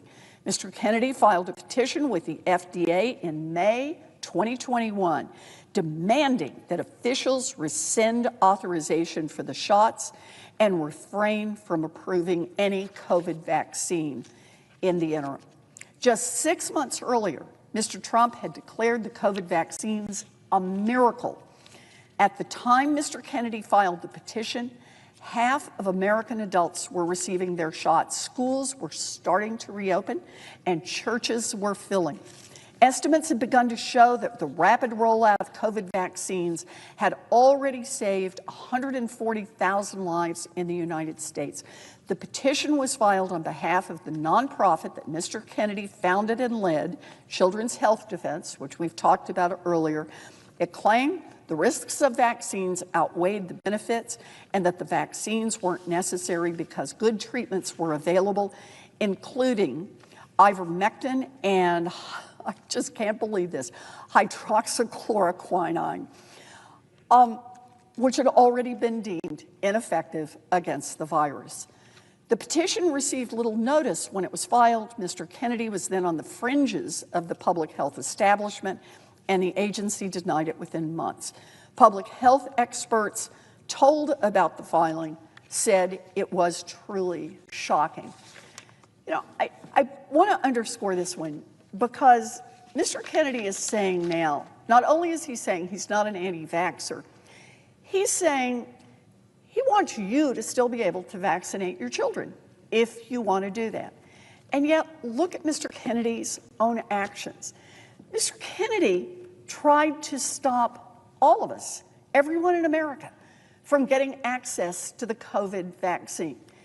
He cites junk science. It was already known to be junk science at the time that he cites it. He cites junk science in order to say not just that he doesn't want to take the vaccine, or not just that he doesn't want to give it to his kids, but he doesn't want anybody in America to be able to get that. So that's the man that the Republicans will be voting on to decide whether or not he makes health care policy in the United States. Someone who is continuing to line his own pocket with lawsuits against vaccine manufacturers, and someone who has tried to stop at least one vaccine from being distributed to anyone, anywhere in America. Look, when Kennedy says he doesn't believe in vaccines, which he has said many times, believe him. When his attempt at fixing his ethics issue is passing his stake to his son, believe him. When he says he will do whatever Donald Trump wants on abortion, believe him. Don't say no one will let him go that far, because they will let him go that far. Republicans voting for Kennedy know exactly who they are voting for. Someone who spreads baseless conspiracy theories, someone who profits off making our kids sicker, someone who will do whatever Donald Trump tells him to do, whether it's cutting off cancer research funding or banning abortion medication. Let us be very clear. When it comes to your health and your well-being and the health and well-being of your friends, your family, your community, Kennedy is disqualified, dangerous, and cannot be given the power to make critical health care decisions. I urge my colleagues to vote no on his nomination. And I see that Senator Kaine is here. Senator Kaine has been a tireless partner in the fight to help protect the nation's health care system. And I appreciate your being here tonight, Senator Kaine. Thank you. Mr. President. The senator from Virginia. Mr. President, I rise, and I'm so happy that I follow my colleague from Massachusetts. I will build upon some of the points that she has made, but we have served as colleagues together on the Health, Education, Labor, Pension Committee during earlier terms of Congress, and you won't find a better champion for the health of the American public than Senator Warren. I stand to continue the dialogue about Robert F. Kennedy Jr. and his unfitness for the position to which he's been nominated, Secretary of Health and Human Services. And I'll give you the punchline, Mr. President, but then go into it in some detail. I don't believe Mr. Kennedy can separate fact from fiction. I don't believe Mr. Kennedy can separate conspiracy from content. Now, you wouldn't want someone suffering from that challenge in any position of leadership at any level of government, local, state, or federal. But this particular position, the Secretary of Health and Human Services, one of the most important positions in the nation as it respects people's physical and mental health, is exactly the wrong kind of a position for someone who can't tell fact from fiction or content from conspiracy. Because the American public need to be able to rely on HHS and other critical agencies for information that is not just about the state of their savings account or housing costs. This is about life and death. This is about life and death. I want to talk about two elements of Robert F. Kennedy Jr. My colleagues have been going into many of them that lead me to the conclusion that here's a guy who can't separate fact from fiction or conspiracy from content. And the first was ably described by Senator Warren, and that is Mr. Kennedy's skepticism about vaccines. Now, I know many of my colleagues have trod this ground during speeches today, so I'm not going to go into the breadth of his vaccine skepticism. I'm going to talk about one vaccine in particular that is made in Virginia, Gardasil. I represent the Commonwealth of Virginia. There is a facility in Elkton, Virginia, in the Shenandoah Valley near Harrisonburg that makes Gardasil, the vaccine that has been effective, significantly effective in preventing and reducing the incidence of cervical cancer. Think about it for a minute. Vaccines do a lot of different things, but a vaccine that can prevent cancer is truly, truly revolutionary. Cervical cancer and other associated cancers, very significant challenges to men and women. In the early 2000s, the FDA approved a cervical cancer vaccine, and there are a number of vaccine manufacturers, but one of the largest is the Merck that manufactures Gardasil in Virginia. And I have visited the plant. A couple of years back, as a member of the Health, Education, Labor, Pension Committee, I went to the plant and I talked to the workers and saw the pride that they have in being able to develop a product that has had such significant impact around the world. When I was governor of Virginia with 2 Republican houses, we acted to have a mandate around Gardasil vaccination, around cervical cancer vaccination. There are other cancer vaccine manufacturers as well. And by making it mandatory, we enable people to access it for free. We allow any parent or student who doesn't want to receive the vaccine to opt out with no excuse. But we have made it widely available in Virginia. We're one of 3 states to have done this, and it has had a tremendous positive benefit on folks' health. So this is a relatively new vaccine. I mean, it started and got approval and began to be deployed significantly about 15 years ago. And even in 15 years, the results have been remarkable. And I want to just share with my colleagues and with the public some of the results of between 15 and 20 years of HPV cervical cancer vaccination.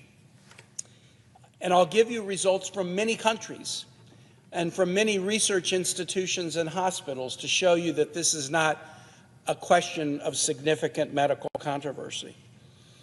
A publication that is one of the signature publications, healthcare publications in England, is called The Lancet.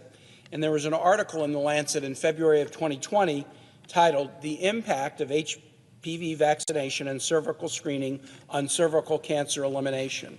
This particular article summarized a study that looked at data from 78 countries. The researchers that examined this data were from England, China, France, Canada, and Switzerland. and their research analyzing the data of hundreds of thousands of patients in 78 countries concluded that, quote, high HPV vaccination coverage of girls can lead to cervical cancer elimination in most low-income and lower-middle-income countries by the end of the century. Fancy that, eliminating cancer with a vaccine. The data from 78 countries. The U.S. Centers for Disease Control and Prevention website, cdc.gov, has a section, the impact of the HPV vaccine. Quote, among teen girls, infections with HPV types that cause most HPV cancers and genital warts have dropped 88% because of the vaccine. The American Society of Clinical Oncology in 2024 published an article titled Effects of HPV Vaccination on the Development of HPV-Related Cancers. This is the American Society for Physicians who work in the clinical oncology area. Here is the conclusion they reach. Quote, males vaccinated for HPV were at decreased odds for HPV-related cancers. Females vaccinated for HPV had lower odds for cervical cancers and HPV-related cancers overall. Let's go to Scotland. The Journal of the National Cancer Institute in Scotland last year published a study titled Invasive Cervical Cancer Incidence Following Bivalent HPV Vaccination, studying the healthcare results of people following vaccination. This was just studied last year, published last year, and let me read you the quote. No cases of invasive cancer were recorded in women immunized at 12 or 13 years of age, irrespective of the number of doses.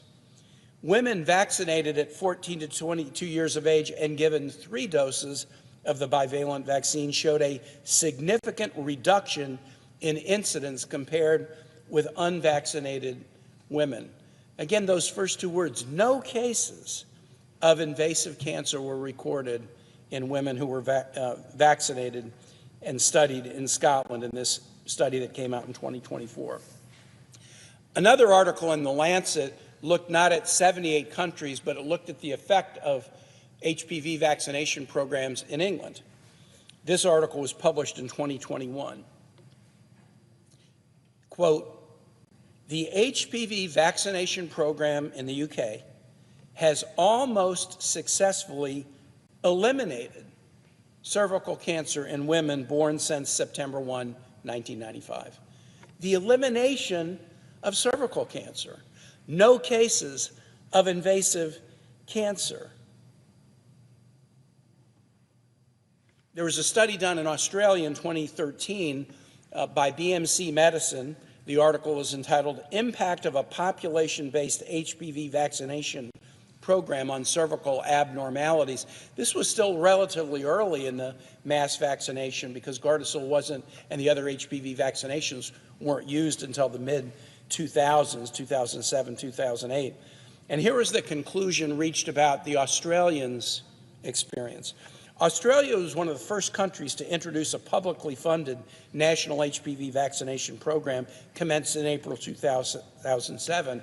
It significantly reduced cervical abnormalities within 5 years of implementation, with the greatest vaccine effectiveness observed in the youngest women. The New England Journal of Medicine, which in many ways is the gold standard in the United States, published a study in 2020 about the effect of vaccination in Sweden.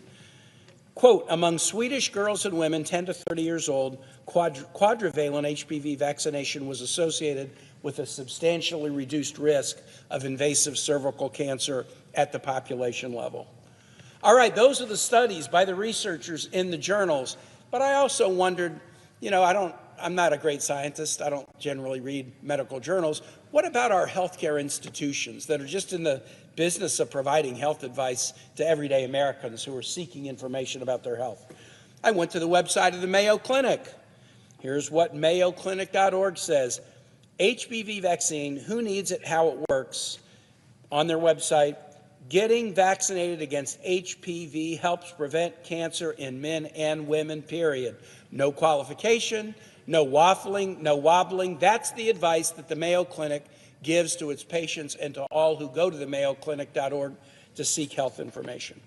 The Cleveland Clinic, another internationally known healthcare provider, myclevelandclinic.org in 2025, the website says as follows: the HPV vaccine is an injection that prevents infections of 2 types of human papillomavirus. The vaccine lowers your risk of getting cervical cancer. MD Anderson Hospital, another internationally known hospital based in Houston, Texas, mdanderson.org.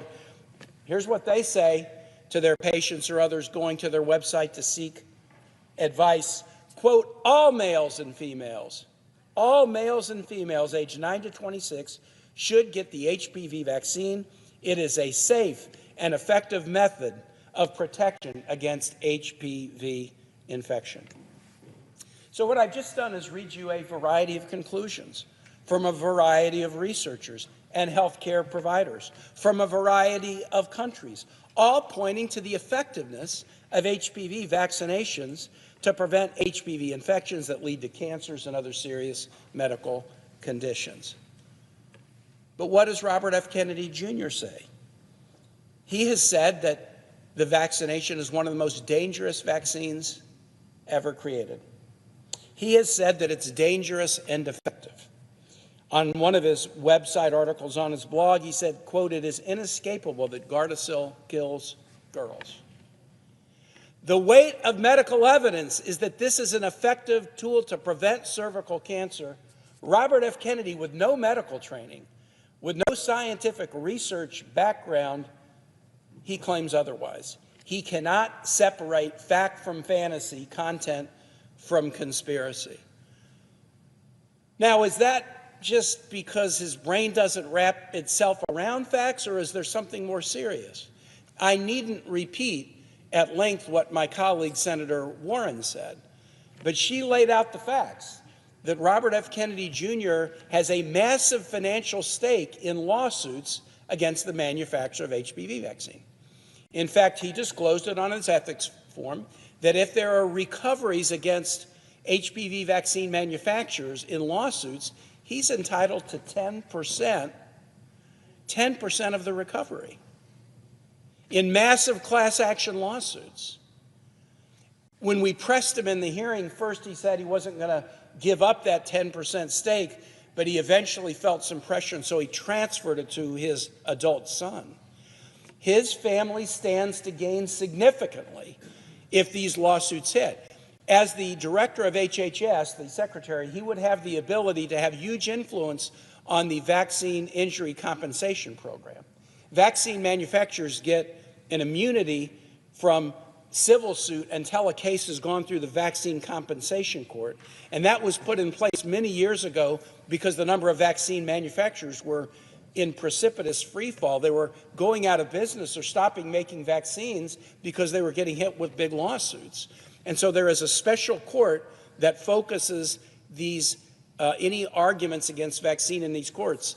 He would have significant ability to even remove immunity protection from the manufacturers of vaccines. And if you remove immunity protection, the value of lawsuits goes up, and the value of his family's 10% stake goes up.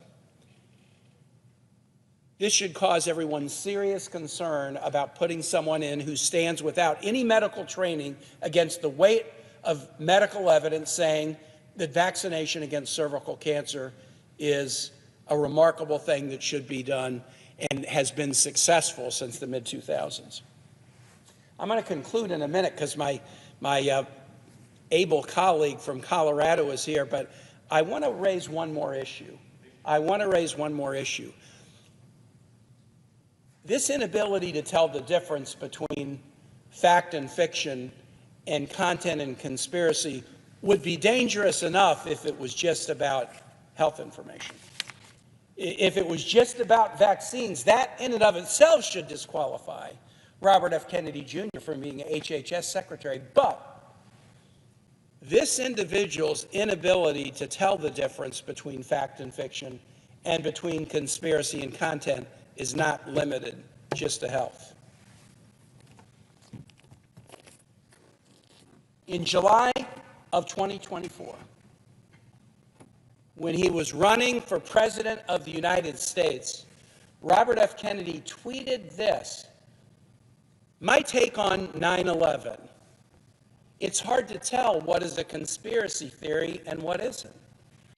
But conspiracy theories flourish when the government routinely lies to the public.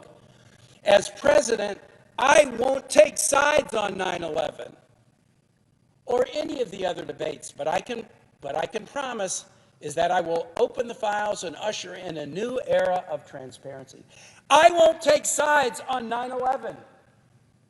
I represent the Commonwealth of Virginia. The Pentagon was attacked on 9/11. The World Trade Center in New York was attacked on 9/11. A plane went down in a farm field in Pennsylvania on 9/11. A lot of Virginia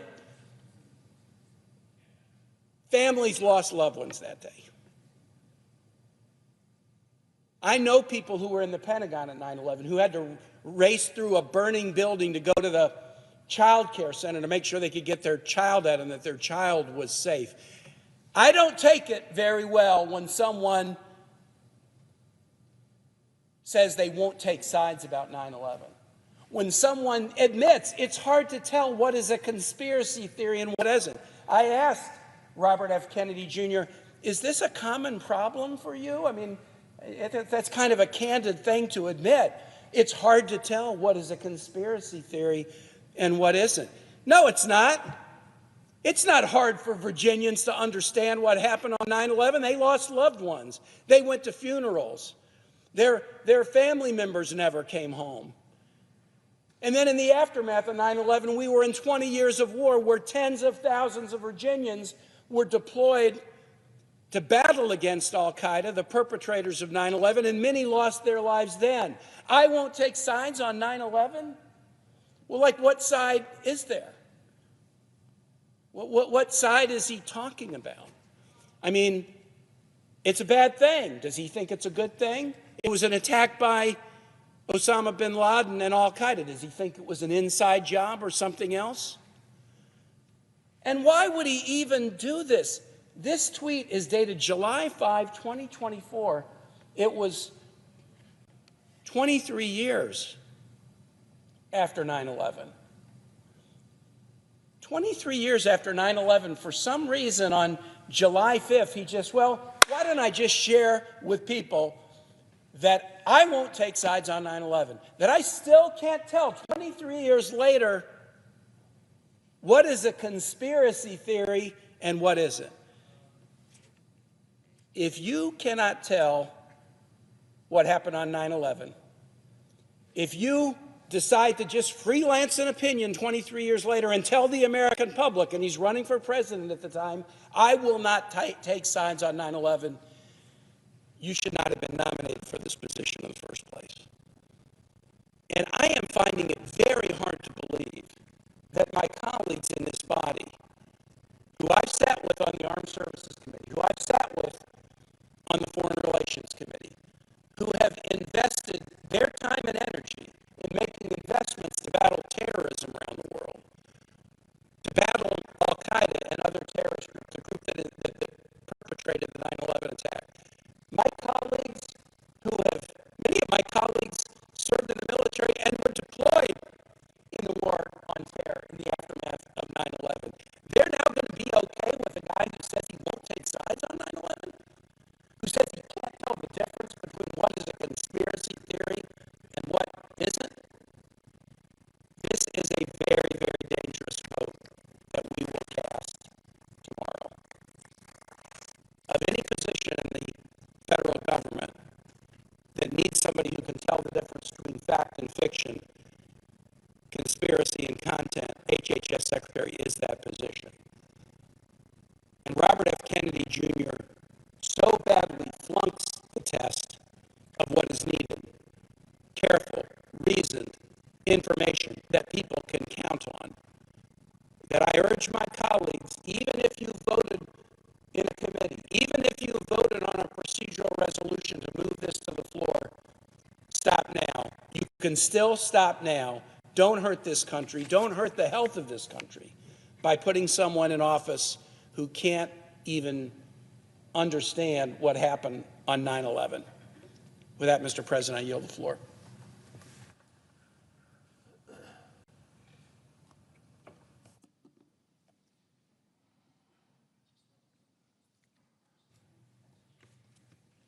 Mr. President. The senator from Colorado. Thank you, Mr. President, and I'd like to take this opportunity to welcome the President to the U.S. Senate. I hadn't had a chance really to do that as you sit in the chair. We're now going to get somebody else, but thank you for being here. And I also want to thank my colleague from the Commonwealth of Virginia, Senator Kaine, for his heartfelt remarks. You know, I think we are through the looking glass in many ways, and there's a pattern here that is reflected in what you were talking about, this idea of being able to tell the difference between fact and fiction. Fact and fiction. I mean, I know that when you were the mayor of Richmond, it probably was pretty important for people that were working with you to know the difference between fact and fiction. When you were the governor of the Commonwealth of Virginia, it probably was pretty important for you to do that as well. And it does seem like in President Trump's administration, he's really at war with the facts and trying to muddle what is fact and fiction to be kind about it. I can't think of a time, Mr. President, in the history of this country when families have wanted to know more about what is real and what is false. With their kids, what is real and what is false. I was the superintendent of schools in Denver, as the senator from Virginia knows, and you know, it is a great irony that at a time when parents want their kids to be able to distinguish between what's real and what's false because of all the falsehoods that are coming over social media and other places, the president has decided to nominate the head of the WWE to be the Secretary of Education in this administration.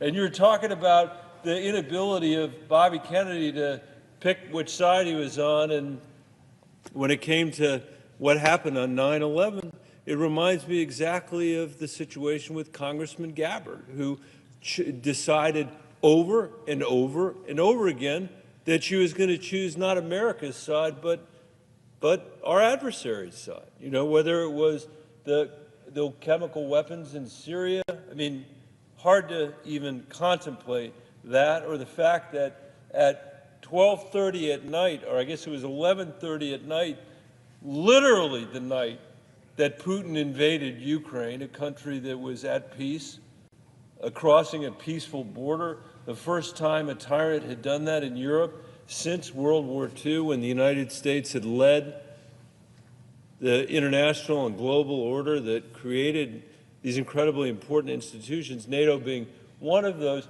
And she had to reach out at 11:30 at night to basically mimic the talking points from Vladimir Putin. And I'm not saying that she was, you know, a Russian spy or anything. I'm just saying that it's the same stuff that he was using. 2 days later, the Russian propaganda television in Moscow was running that stuff on the TV in Moscow.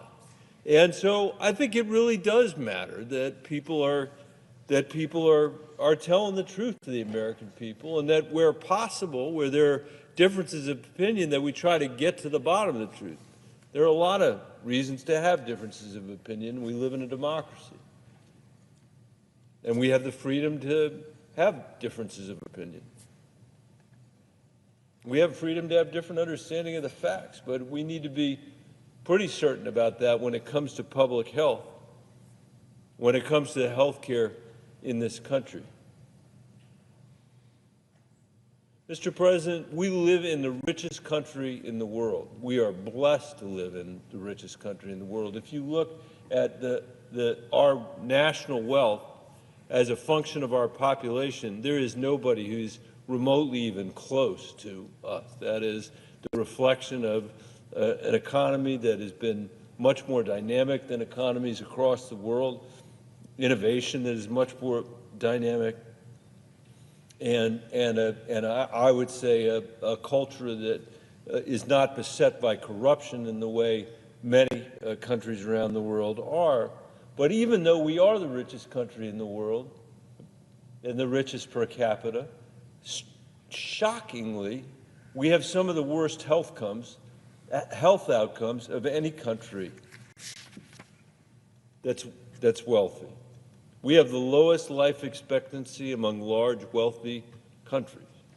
We have the highest maternal mortality rate than any other high-income country in the world, and it's getting worse every single year. We have the highest hospitalization rates for chronic conditions like congestive heart failure and diabetes and asthma of all our peer countries. We spend twice as much per capita as any other industrialized country for worse results. It's a bad deal for patients, and it's a terrible deal for taxpayers. And this isn't just about our physical health.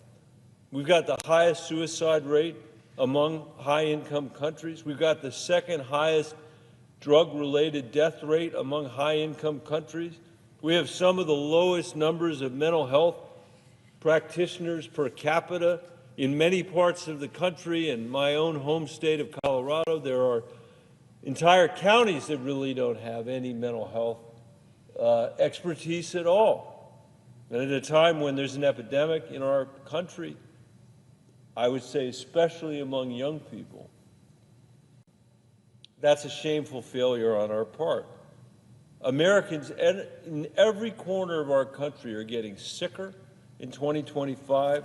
They're spending more on health care, they're traveling further, and they're waiting longer to see fewer doctors. Mr. President, the citizens of Colorado, I can tell you, are deeply, deeply unhappy with our health care system, deeply unhappy.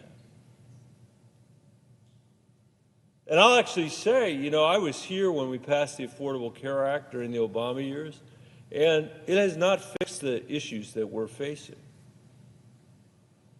My constituents, when they think about health care, they think about scarcity. They think about the unavailability of drugs that their moms and dads have been prescribed, but they either can't get or they can't afford, even though they've been prescribed. Unlike other countries around the world, this is a nation where our senior citizens actually spend their retirement going from pharmacy to pharmacy to pharmacy to get the drugs they've been prescribed by a doctor, to be able to get the inhaler that will keep them healthy so that they don't end up in the emergency room. This is a country, unlike our competitors, where it is very common for moms and dads to spend 2 hours or 3 hours or 4 hours on the phone with an insurance company denying their claim, their legitimate claim for their kid. This is a country, as I mentioned, where we do not have ready access to mental health care, which people living in other countries far less wealthy than we are have as a reasonable expectation of being a citizen of that country. And when we're in the midst of a physical and mental health care crisis like this, unlike many of the other cabinet positions we're going to fill, and for some of them it's true as well, the Secretary of Health and Human Services is a job of life and death. And that's why Mr. Kennedy's confirmation, I think, would be so dangerous. We are on the precipice of allowing a practice trafficker of vaccine conspiracy theory admitted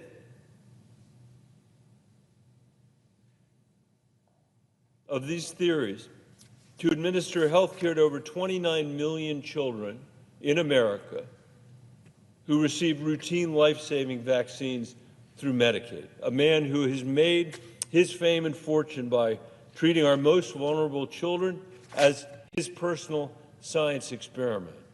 Mr. Kennedy has peddled bulk science that claims vaccines cause autism, showing confusion and fear and causing heartbreak among parents who are now afraid to vaccinate their kids because they're so worried that it's going to cause autism that they won't have a vaccine for their kid for fear of autism. But the failure to get that vaccine means their kids are exposed to profoundly important childhood and serious childhood illnesses. And he makes his claims with incredible conviction. He's not shy about it. He claimed that the measles vaccines, quote, poisoned an entire generation of children, and went further to say that the only thing that cures measles is nutrition and clean water. Before the measles vaccine was developed in the 1960s, hundreds of American kids died every year. And measles is a completely preventable disease with 2 vaccines administered in childhood. Without it, measles can spread like wildfire, leaving behind serious complications like blindness and encephalitis. We don't know that, we don't remember that, because the pages that are on this floor can't remember a time when we weren't having measles vaccine in the United States of America. It'd be a very different world if we hadn't had them, but we do. Doctors in sub-Saharan Africa, where measles run rampant, describe watching children die from this preventable disease and dire warnings they're now sending to the United States. The CDC warns that kindergarten MMR vaccine rates have dropped below the 95% threshold needed to prevent worldwide measles outbreaks. As I stand here tonight, Mr. President, as you sit here tonight, 5 states have reported measles cases. An outbreak in Gaines County, Texas, has rapidly grown to 24 reported cases, all of them unvaccinated children. 9 are in the hospital. 9 of these children are in the hospital. Vaccine exemptions in Gaines County are among the highest in the state of Texas. 7.5% of Gaines County kindergartners have vaccine exemptions. That's almost 20%. It's not just Mr. Kennedy's vaccine conspiracies that are a grave concern, however. He has spent 50 years muddying the water of scientific consensus with half-truths and misinformation and bad science. In his hearing before the Finance Committee, Mr. Kennedy showed an alarming inability to answer simple questions about his past statements. He appeared to have selective memory regarding some of his most outlandish claims. I asked him, Mr. President, point blank about his claims that COVID-19 was a genetically engineered bioweapon. These are his words, genetically engineered bioweapon that targets black and white people but spared Ashkenazi Jews and Chinese people. He never denied this, never denied that he said it, and instead pointed to a debunked theory study as a flimsy proof of his claims. I asked him further, based on what he had said, again quoting him, did you say Lyme disease is a highly likely militarily engineered bioweapon? To this he answered, I probably did. I probably did say that Lyme disease was a militarily bioengineered weapon. How can we consider someone for the highest health office in the country who believes that America's own military engineered Lyme disease and uses it as a weapon against us? What could go wrong? He said on his podcast that exposure to pesticides could cause children to become transgender, a statement he claims not to remember, but he said it's on the record.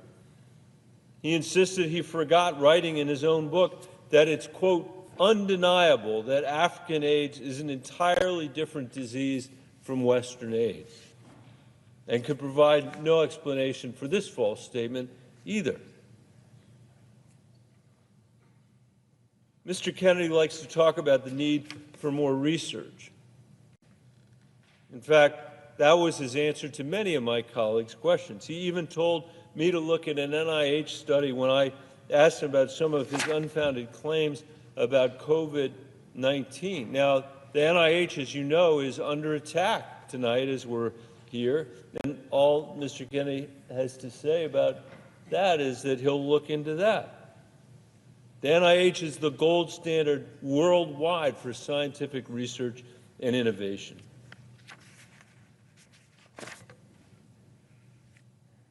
The University of Colorado is telling me, Mr. President, that the system could lose $85 million a year in research dollars to study Alzheimer's, brain injuries, mental illness, and heart disease. They've confirmed Mr. Kennedy would oversee NIH.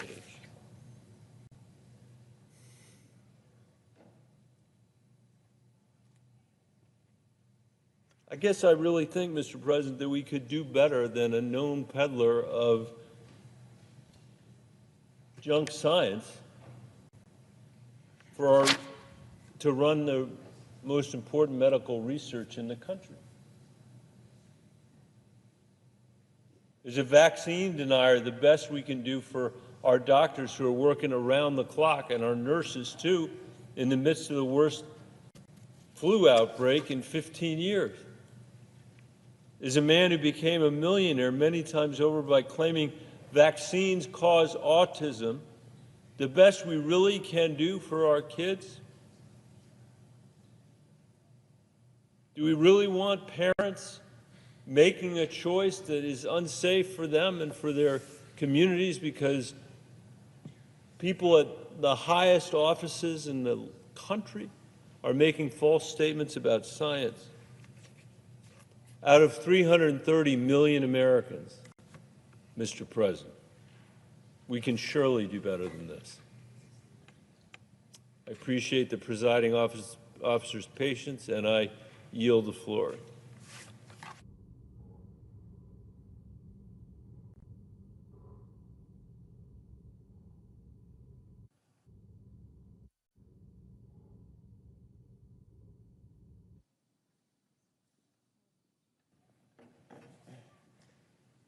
Mr. President. Chair recognizes the senator from New Jersey.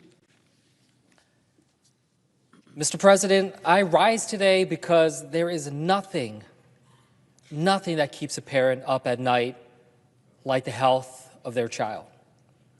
It doesn't matter if you're a Democrat or a Republican, if you live in the reddest rural areas or the bluest cities. One of the things that bind us as Americans, as people, is that every parent looks at their kids and wants to know that they're doing everything that they can to keep them safe. And let me tell you, that's not an easy task. I'm a father of a 7-year-old and a 9-year-old. 2 little boys, and I every day wonder, am I doing the right thing for them? Am I being the kind of father that they deserve? Am I looking out and being thoughtful about what they eat, about whether or not I'm keeping up with their health and that they're exercising?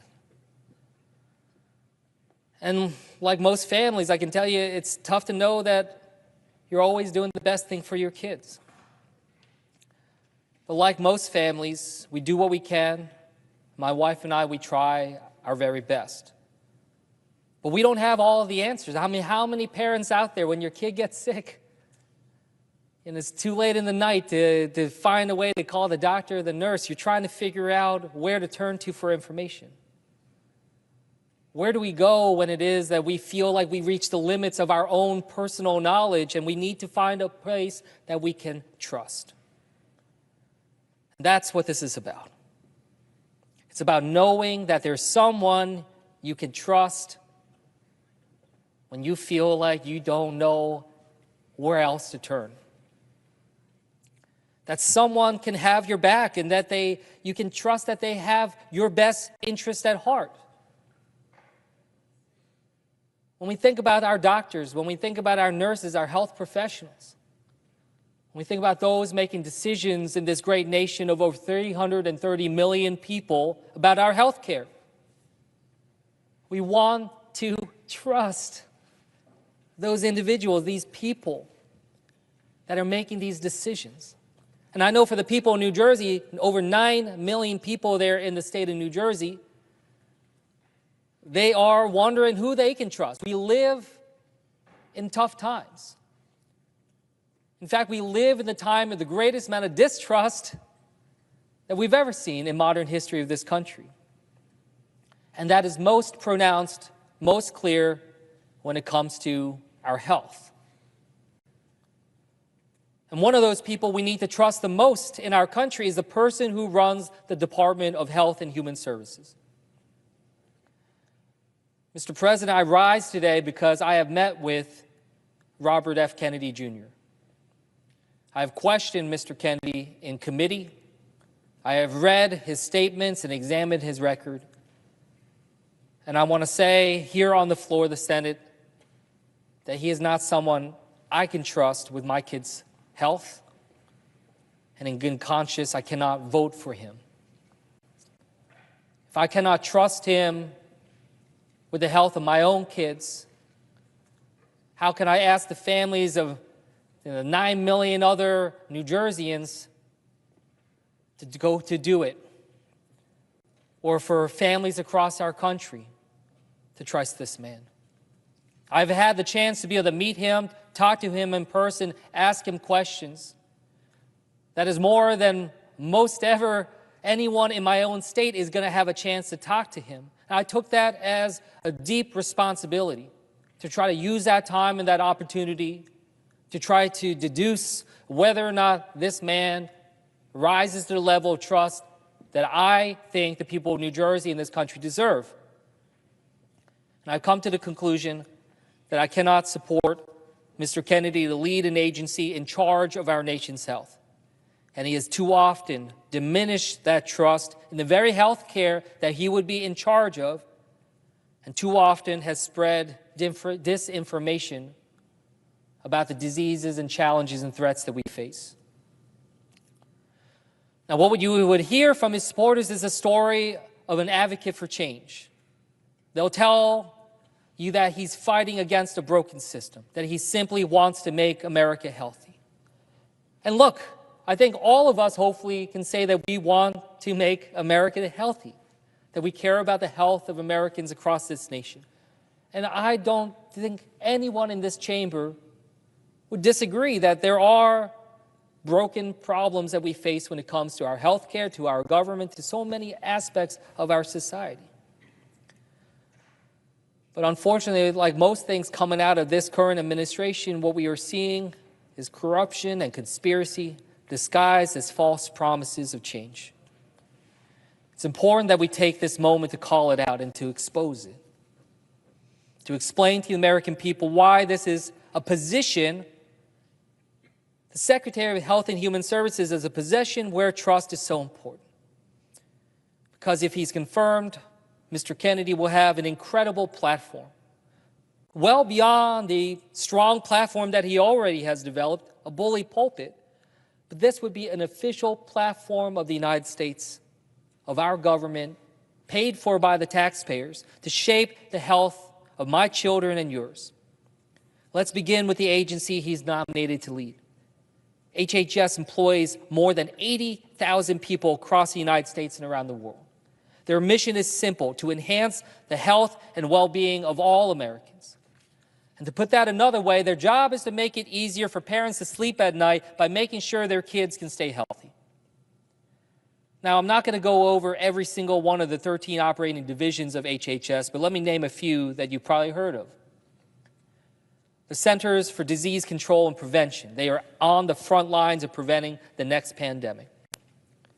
The Centers for Medicare and Medicaid Services. They operate Medicare, Medicaid, the Children's Health Insurance Program, otherwise known as CHIP, and the health insurance marketplaces. All of these provide health care for more than 100 million Americans, including my mother and my father, who are under Medicare.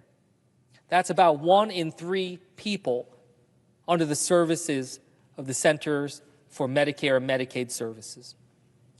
Then there is the Food and Drug Administration, or the FDA. You probably know them because when there's some sort of outbreak that impacts the food supply, they issue the recalls. But they do a lot of other stuff too, from improving new medicines to countering bioterrorism. Now, those are three of the divisions you've heard of. Maybe you haven't heard of the National Institutes for Health, an agency that sits at the cutting edge of medical research, not just in this nation, but around the world.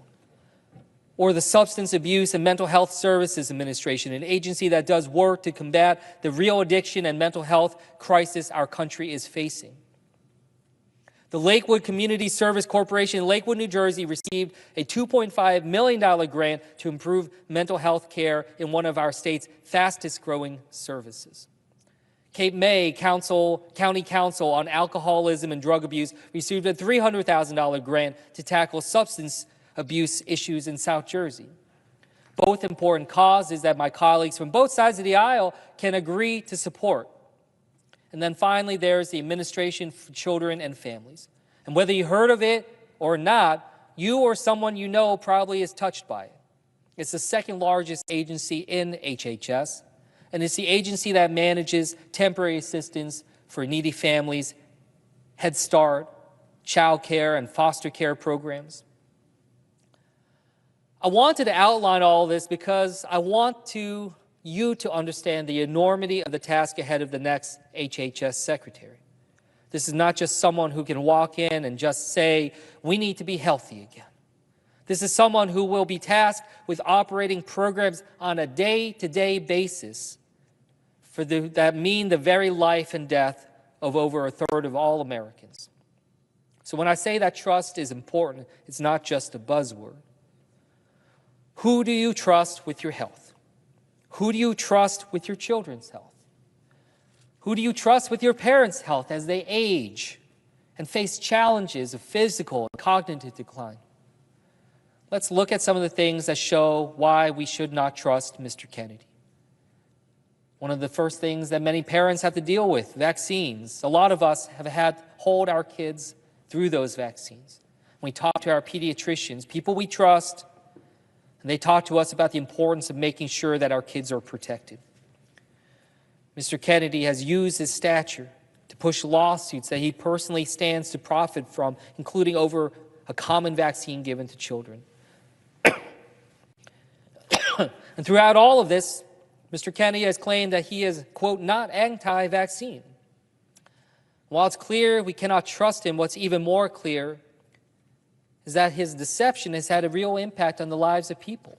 Mr. Kennedy pushed to sow distrust in Samoa in 2019, helped lead to a measles epidemic that claimed the lives of 83 people, mostly children under the age of 5. And while Kennedy said in his hearing that, quote, we don't know what was killing them, the Samoan Director General of Health, Dr. Alec Ekeroma, called his words, quote, a total fabrication. The doctor said that if Mr. Kennedy is confirmed, he would be, quote, a danger to us, a danger to everyone. That is not someone we can trust. Mr. Kennedy, in his speech on the Senate floor in the 1960s, then Senator John F. Kennedy said that, quote, the treatment of its older citizens is said by anthropologists to be one of the most basic tests of how civilized a society or nation has become. I would broaden that test to be our most vulnerable, our neighbors who are targeted simply because of who they are. And when Mr. Kennedy spreads false claims like the COVID-19 virus was engineered to spare Jewish Americans and Asians, he used the trust that he has been given to divide and spread anti-Semitism and anti-Asian hate.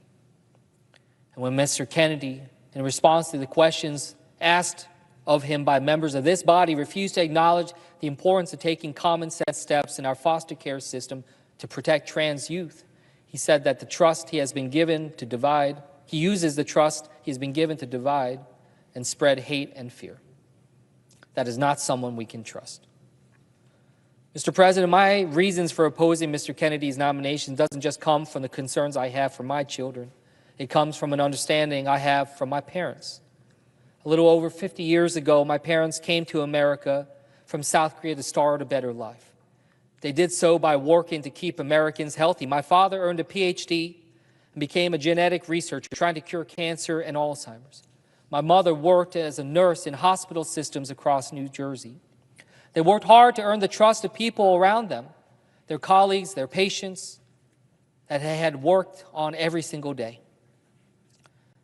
But also the trust that they had in the people around them for their own health. My father was a polio survivor. My mother struggled with Lyme disease. They've had their fair share of health struggles. And through them, I've seen a common denominator that our public health system only works when we have people working together with trust, and that we, the public, in turn, trust them. But then when I hear Mr. Kennedy say this about Lyme disease, he said, quote, "Another thing that keeps us from enjoying the outdoors and keeps us locked inside, and the idea that this may have been, is highly likely to have been a military weapon." Now, we cannot say 100% for sure, but we do know that they were experimenting with ticks there. Now, the American Lyme Disease Foundation wrote, quote, "Some claims that Lyme disease was introduced into the northeastern region of the United States by a man-made strain that escaped from a high contaminant biological warfare lab on Plum Island. Said that there is ample evidence to indicate that both the ticks as well as the bacteria causing Lyme disease were present in the United States well before the Plum Island facility was ever established. And according to Washington Post, an article written by a professor, Sam Telfer, said, quote, "It's an old conspiracy theory, enjoying a resurgence with lots of sensational headlines and tweets. Even Congress has ordered that the Pentagon must reveal whether it weaponized ticks, and it is not true." When it came to the disease of polio that disabled my father since he was a baby, Mr. Kennedy had this to say about the vaccine that nearly eradicated polio from the face of this planet. He said the vaccine, for a period of time, may have led to cancers due to a contamination with the virus that, quote, "killed many, many, many, many, many more people than polio ever did." So with the polio vaccine, he said, did it cause more deaths than it averted? I would say, I don't know. And he said this just a year and a half ago, where a large study was published that concluded that polio vaccine under concern was not associated with increased rates of cancer. Another study showed that the virus of concern was killed by the same process used to inactivate the polio virus. And in that same podcast, Mr. Kennedy said, quote, "There is no vaccine that is safe and effective." Again, this was just a year and a half ago. Now he's coming to us and saying, quote, "I'm all for the polio vaccine." What are the American people left to believe? Again, our health in our nation is founded on trust. That is part of the compact we have as Americans for generations. We want trust for our families. As I said, I'm a father of 2 little boys. All I want for them is to be healthy and happy. They are the reason that I am here in the United States Senate to take actions to be able to give them the best type of lives, to give other kids and other grandkids the kind of lives they deserve. And I worry about the foods that they eat, and I support efforts to address ultra-processed foods in America to try to make sure we can have Americans eating healthier. But I also want someone who is not going to shoot from the hip and spread disinformation. Our healthcare is far from perfect. And we do need major reforms to get it in a place where it can better serve the American people. We do need massive changes in the way our healthcare, childcare, elder care, and nutrition systems are run, but not without trust. We need research, more and more research to understand safety and to power the innovation that will come up with the cures and the medicine of the future. But this week we see efforts to undertake massive cuts at NIH, cuts that would set back the very research we need to keep improving our health. As I conclude here, these efforts to cut and slash our research at NIH and elsewhere would continue under the leadership of Mr. Kennedy. HHS Secretary is a big job. We can't just hand it to someone we can't trust. Not for my kids or for my parents, for yours. I encourage my colleagues again, reject this nomination so that every parent in America can go to sleep having trust in a person tasked with ensuring that our children will be healthy in the morning. Thank you, Mr. President. I yield back.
Mr. President. Chair recognizes the Majority Leader. Thank you, Mr. President. Mr. President, I ask unanimous consent that notwithstanding Rule 22, the post-cloture time with respect to the Kennedy nomination expire at 10:30 a.m. Thursday, February the 13th.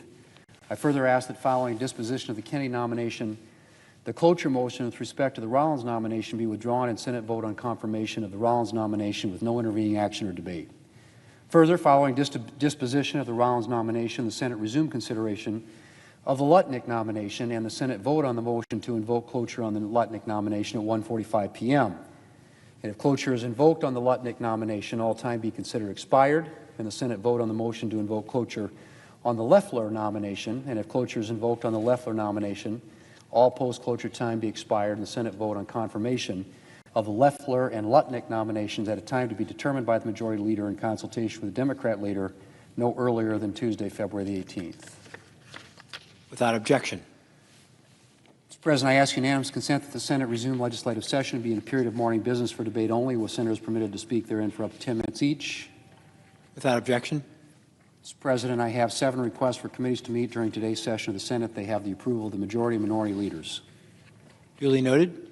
Mr. President, I ask unanimous consent that the Committee on the Judiciary be discharged from further consideration of Senate Bill 32 and the Senate proceed to its immediate consideration.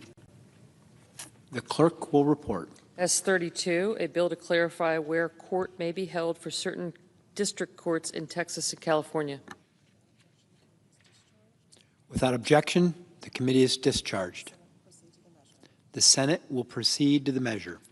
Mr. President, I ask unanimous consent that the bill be considered read a third time and passed, and that the motion to reconsider be considered made and laid upon the table. Without objection. Mr. President, I ask unanimous consent that when the Senate completes its business today, it stand adjourned until 9:30 a.m. on Thursday, February the 13th, that following the prayer and pledge, the journal proceedings be approved today, the morning hour be deemed expired, the time for the 2 leaders be reserved for their use later in the day, morning business be closed, and the Senate proceed to executive session and resume executive calendar number 17 under the previous order. Finally, that if any nominations are confirmed during Thursday's session, the motion to reconsider be considered made and laid upon the table, and the President be immediately notified of the Senate's action. Without objection. Mr. President, if there's no further business to come before the Senate, I ask that it stand adjourned under the previous order following the remarks of my colleagues. Without objection.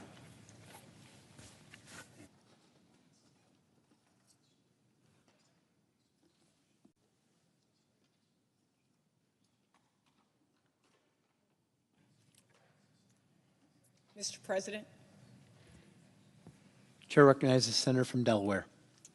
Thank you, Mr. President.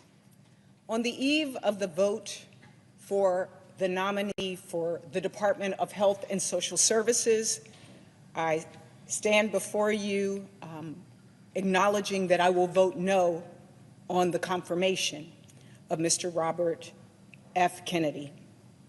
I stand before you tonight after looking at his abilities, his background and qualifications, and his character.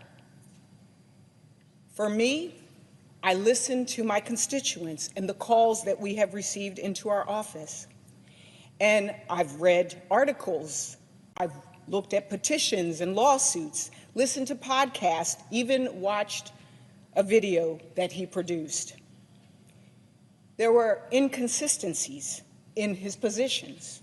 And so that's one reason that I could say no to this candidate.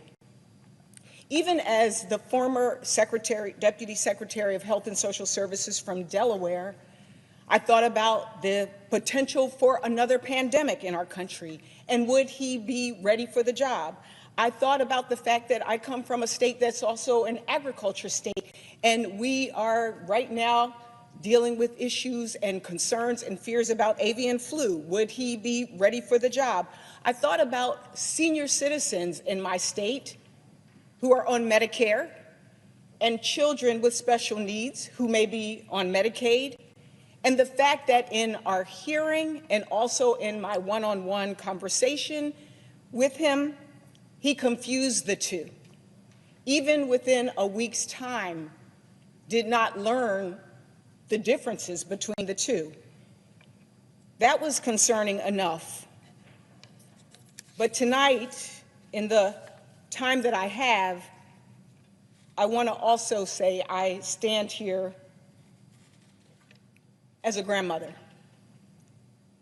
And I think about my granddaughter, Lennox, and her ability to, number one, be safe in school because she's vaccinated and she is with other children who are vaccinated and no longer have to worry about things like polio. I think about her ability to have reproductive freedom over her own life when Mr. Kennedy has changed his positions so many times on where he stands on reproductive freedom and the right for her to choose what she wants for her life. But I think one of the most troubling things that took place during our meeting was that he was not familiar with the Emergency Medical Treatment and Labor Act, EMTALA. While we literally have a crisis in maternal mortality, it is important to me that the person who holds this job understands those basic things, Medicare, Medicaid, EMTALA, and that we face a challenge for women's lives being saved.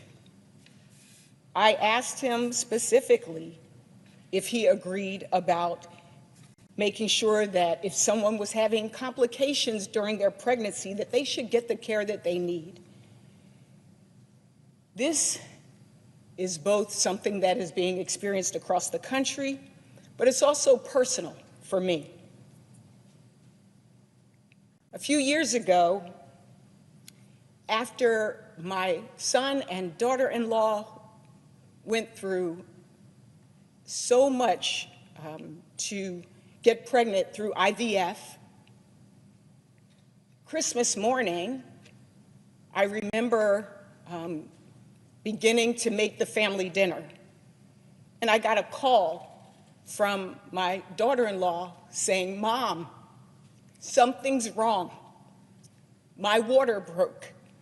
She was only about 5 months pregnant, and she went to a hospital. And I got to that hospital, and because I knew from my former jobs of the statistics, particularly for Black women and maternal deaths, I saw her sitting in a wheelchair in the waiting room, not being attended. The hospital ended up telling her she needed to go home and just basically waited out. For that whole month afterwards, my son and my daughter-in-law stayed in my house. They slept in my bed. We supported each other. But because of the miracle of IVF, they were able to conceive again.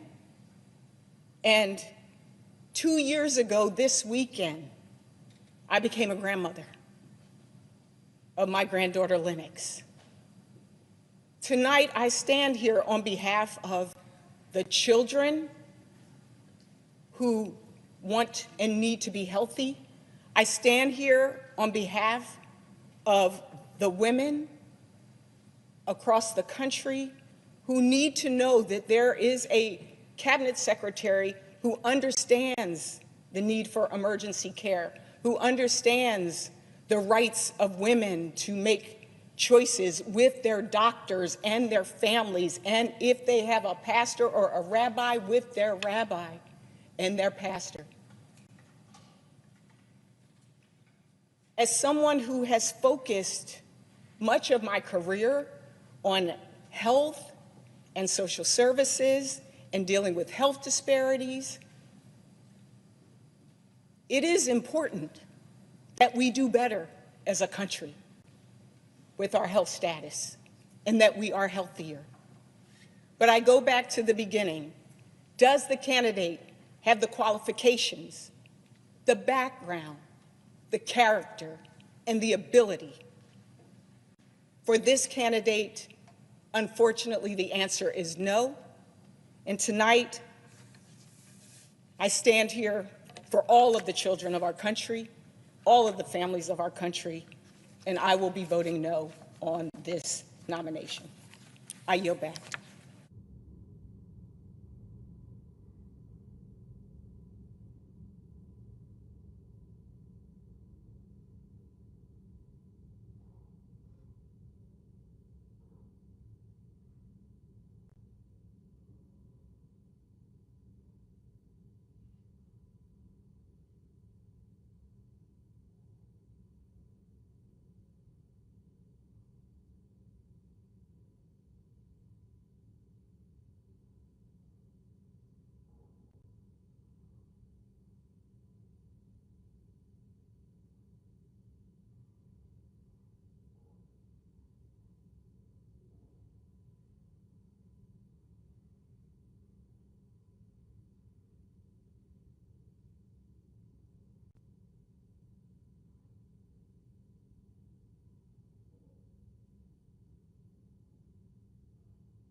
Mr. President, Chair recognizes the senator from Nevada. just verifying, we are not in a quorum call, correct? No. Thank you. Mr. President, so I am joining my Democratic colleagues on the Senate floor today because we have pledged to Americans that we will always stand up and fight for affordable, quality health care. And right now, Donald Trump and his Republican allies in Congress are trying to dismantle healthcare access for Nevadans and Americans across the country. And as we speak, Republicans are working out a way to pass their budget through Congress and slash Medicaid to pay for tax cuts for Trump's ultra-wealthy friends. Their budget for these billionaire tax cuts was just released this morning, and they want to give away trillions of dollars to the richest Americans and add about $3 trillion to our national debt in exchange for nearly $1 trillion in health care cuts for working families. And you can bet Medicaid will be one of their biggest targets. It's absolutely outrageous. And it's important that we shine a light to the American public so they know what is going on. Right now, the Senate is considering the nomination of Robert F. Kennedy Jr. to lead the Department of Health and Human Services, who has made it clear that he will be a rubber stamp for Donald Trump, even if it hurts Nevadans. This isn't fear-mongering or speaking in hypotheticals. Donald Trump has been coming after critical health care since his first term in office. Every annual budget proposal Trump had in his first term, from 2017 through 2020, included huge cuts to Medicaid. And when Republicans in Congress tried to repeal and replace the Affordable Care Act, President Trump was on board with every plan they came up with that slashed Medicaid in the process. And I'll tell you what, Democrats stood up to him every time. But even after multiple failed attempts, it doesn't seem like President Trump has learned that Americans don't want him to roll back Medicaid. His Project 2025 manifesto calls for the Centers for Medicare and Medicaid Services to impose lifetime caps on Medicaid. What does that mean? That means a person can only receive Medicaid benefits for a limited period of time, no matter their income or their health care needs. That would leave about 92,800 Nevadans who are low income and depend on Medicaid for health care at risk of losing their coverage. We know RFK Jr. will just let this happen if he becomes the Secretary for Health and Human Services. Now, HHS oversees the Centers for Medicare and Medicaid Services, which means Mr. Kennedy would have control over what happens with these essential health care programs. Now, what's ironic is that Mr. Kennedy doesn't seem to even know the difference between Medicare and Medicaid. He confused the two multiple times during his confirmation hearing before the Senate Finance Committee. And also during that hearing, he made it very clear to me, and he made it very clear to the general public who was watching, that he would refuse to even tell me he wouldn't be a rubber stamp for this administration, that he could have an independent thought and fight for any harm that would occur to Nevadans or across this country. He would stand up with them. He made it very clear he would not, that he would stand with Donald Trump.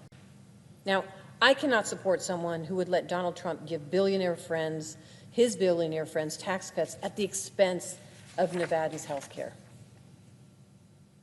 And I know some of my colleagues on the other side of the aisle have argued that their plan to cut Medicaid is about getting rid of waste and fraud. Well, listen, I'm all for reducing government waste and fraud and streamlining our bureaucracy. I will tell you, I served for 8 years as the Attorney General in the state of Nevada, and during that period of time, the Medicaid fraud unit was in my office. And we prosecuted and we went after individuals and we held people accountable for that waste and fraud in the Medicaid program. So I am all about addressing waste and fraud. In fact, I know that my Democratic colleagues and I have offered to work in a bipartisan way to cut wasteful spending. Instead, however, Trump and Republican leadership want to gut Medicaid, which millions of Americans depend on to access health care. And it's just wrong. But let me talk about why. Let me tell you a little bit about the history of this. Medicaid was created in 1965 as a way for the federal and state governments to provide health care coverage to low-income people who need it. That includes children, pregnant women, seniors, people with disabilities, and adults across the United States. It helps veterans, new moms and their babies, rural hospitals, primary care providers, mental health care workers, and more. And as of June 2024, 788,481 Nevadans were enrolled in Medicaid and its initiatives like the Children's Health Insurance Program, or CHIP. And nearly 800,000 people in Nevada, and that's just Nevada, depend on Medicaid to keep themselves and their families healthy. This includes 1 in 6 adults, 3 out of 8 children, 4 in 7 nursing home residents, and 1/3 of people with disabilities. 43% of our births are covered by Medicaid. But here's the deal, 66% of adults in Nevada who benefit from Medicaid work for a living. So I cannot say enough about this program and its impact in my state and how important it is. You know, people over the age of 65 and disabled rely on Medicaid for their long-term care. And people with disabilities rely on Medicaid for their long-term care. Let me say, there are seniors who helped build this country and make America what it is today. They worked hard, they raised their families, and they contributed to our economy. And some are veterans of our armed forces. And now, in their senior years, they have chronic illnesses. And they aren't able to move around the house like they used to. But they cannot take care of themselves alone. That is what Medicaid is for. In Nevada, 17,600 Medicaid enrollees used home and community-based services and long-term services to support themselves. That means nursing facility care, adult daycare programs, home health aid services, personal care services, transportation, and supported employment. It is a common misconception that Medicare, and private insurance covers long-term nursing facility care or home care. They just don't. That's Medicaid. And that's what Donald Trump and Republican leadership and RFK Jr. want to cut.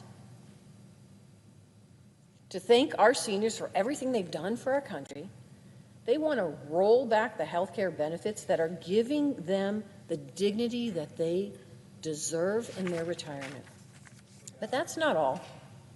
Medicaid also supports low-income children and working families, including pregnant women and children with disabilities. Nearly 40% of all children in Nevada are covered by Medicaid and CHIP. This is a crucial program for Nevada's kids, making sure that they get their annual checkups, their vaccines, the hospital emergency care, dental and vision care, and the medications that they need. All of this is key to ensuring that our kids grow and they develop at a healthy rate. Now, Medicaid also covers more than 40% of all births in Nevada. In 2023, that was 13,206 babies and their mothers who had access to essential health care that they wouldn't have been able to afford otherwise. These are the children, babies, mothers who are now being targeted by Donald Trump so he can pay for tax cuts for the ultra-rich. Another key component of Medicaid coverage includes people with mental health challenges and substance use disorders. Nevada Medicaid provides screening and early intervention, outpatient and community services, crisis and emergency response, and residential and inpatient treatment to children and adults.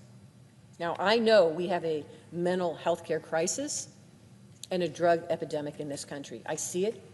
I hear about it from Nevadans every single day. I think both Democrats and Republicans agree that we are just not dedicating enough resources towards Americans' mental health. And when there's a shooting at a school or a place of worship or a music festival, the first thing I hear is that we need to invest more in mental health. And families in both red and blue states are being torn apart by fentanyl and other dangerous drugs. So why do my Republican colleagues want to do Donald Trump's bidding and slash Medicaid, making this crisis even worse? They are working right now to pass a budget through Congress that guts these critical programs. And they want to confirm Mr. Kennedy, who we know is going to go along with every one of Trump's plans. If they succeed, what's going to happen is Nevada's working families, our seniors, our veterans, and our children, what will happen to them if Medicaid is slashed? Well, let me just tell you what's going to happen. In Nevada, we rely on federal funding for the vast majority of our Medicaid program. Without it, policymakers in my state will be forced to cut coverage and leave hundreds of thousands of Nevadans uninsured without access to affordable, quality health care.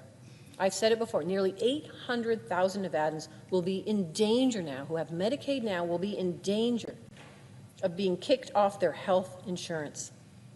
17,600 seniors and disabled people in Nevada will be at risk of losing their coverage, leaving even more families with nowhere to turn to take care of their elderly loved ones. When Nevadans lose their coverage, the already expensive cost of health care shoots up. Now, Nevada HealthLink has a list of costs for people without health insurance. Let me tell you what that looks like now if they were no longer to have the benefit of Medicaid. Mammograms will cost $212 now. Brain MRIs have a copay of $20 to $100 with insurance, but it will become $1,000 to $5,000 without insurance. A visit to the emergency room will cost Nevadans who are insured a $50 or $150 copay, but Nevadans who don't have insurance could pay as much as $3,000. A baby's visit to the doctor for a wellness checkup costs $10 to $30 if they have insurance. But without insurance, it costs about $95 per visit.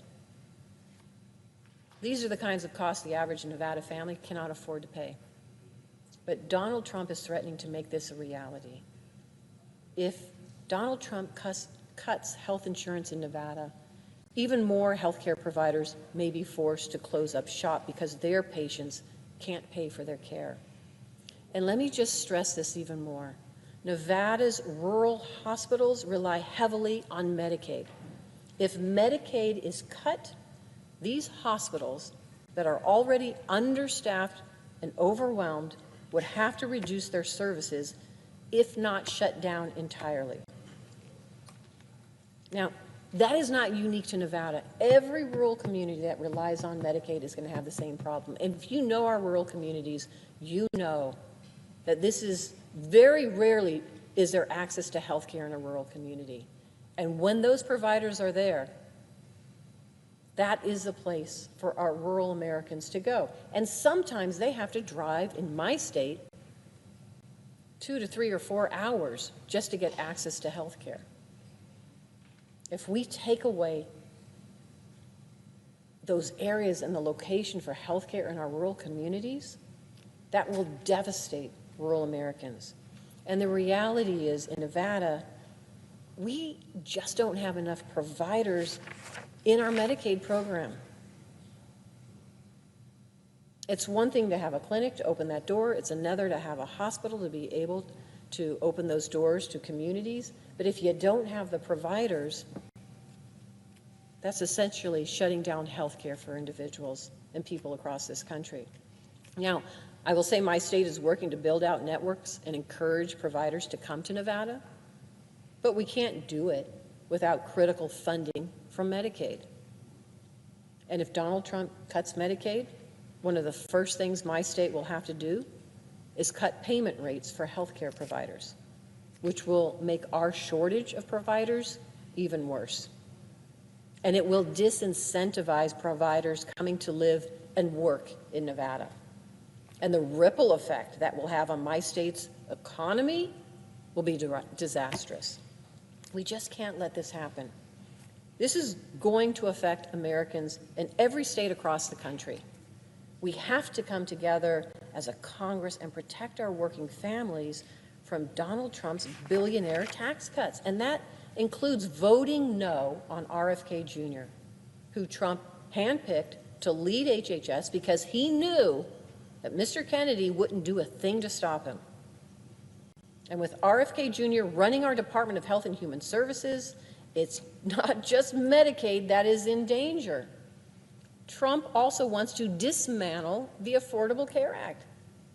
As we all may remember, he has concepts of a plan to do just that. But let's talk about what that means. Before the ACA, if you were an adult with no dependents, even if you were low income, you had no access to Medicaid. Unless your employer provided health insurance, you had none. Now, thanks to the ACA, more people than ever before can get the health care they need. Over the last 11 years, that's amounted to 20 million low-income adults enrolling in affordable, quality health care coverage through Medicaid. This has been a huge gift to our economy. Think of it this way. If you were an adult who had a chronic illness that kept you from working, you didn't used to have access to health insurance. But because of the ACA, you can now get the care and treatment you need and get back into the workforce. The ACA has helped Medicaid support our workers to boost our healthcare workforce, and it's made us stronger and healthier nation. But once again, Donald Trump wants to roll this expansion of Medicaid back and strip health care from thousands of Nevadans so he can pay for tax cuts for his elite billionaire friends. Well, I don't know about my colleagues on the other side of the aisle, but I have no interest in cutting taxes for the ultra-wealthy when we should be cutting taxes for working families. And here's how we can do that. Part of the Affordable Care Act provided tax credits for low-income Nevadans to make their health care premiums cheaper and help them afford their insurance. And when we passed the Bipartisan American Rescue Plan and the Inflation Reduction Act, we made those tax credits available to even more people, especially those who had been impacted by the COVID-19 pandemic. But now, those tax credits for hardworking families are set to expire at the end of this year. This would be devastating to Nevada families and small businesses. 11,000 Nevadans would lose their health care coverage. Nevadans who benefited from these tax credits would see their health care premiums go up by $2,000 a year on average. And 250,606 small businesses and self-employed workers in Nevada who qualified for these tax credits will see their premiums increase. I'll tell you what, my Republican colleagues in the majority now have a decision to make. Instead of letting these tax credits for working families and small businesses expire and throwing thousands of lives into chaos, they could renew them. This should be simple. Let's come together and prioritize hardworking families and small businesses over billionaires. That's what we were elected to do, and it's what the American people expect of us. We cannot give our country over to the elite, to the wealthiest people like Robert F. Kennedy Jr., who will do whatever President Trump wants him to do to our healthcare system. My Democratic colleagues and I stand here today and every day, ready to continue pushing back against Donald Trump's attacks on Americans' health care. Now, Trump can say whatever he wants about not touching Medicaid and making America healthy, but the truth is that he'll do whatever it takes to lift up his elite billionaire friends and then tell you it's for your own good. Robert F. Kennedy Jr., it will be just a rubber stamp for that agenda. And because of that, I will be voting no on his confirmation. And with that, Mr. President, I yield the floor.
Mr. President. Minority Leader.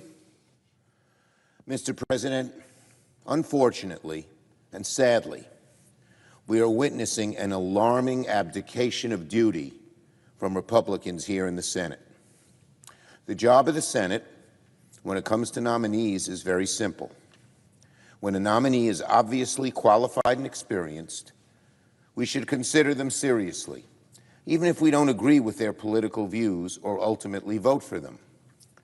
But when a nominee comes before the Senate who is obviously unqualified, who is obviously fringe, whose views are obviously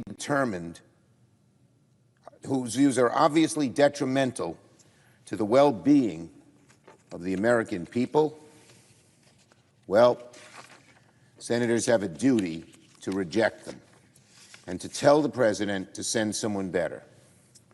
We were faced with one such nominee earlier today in Tulsi Gabbard, and now we are faced with another such nominee right now.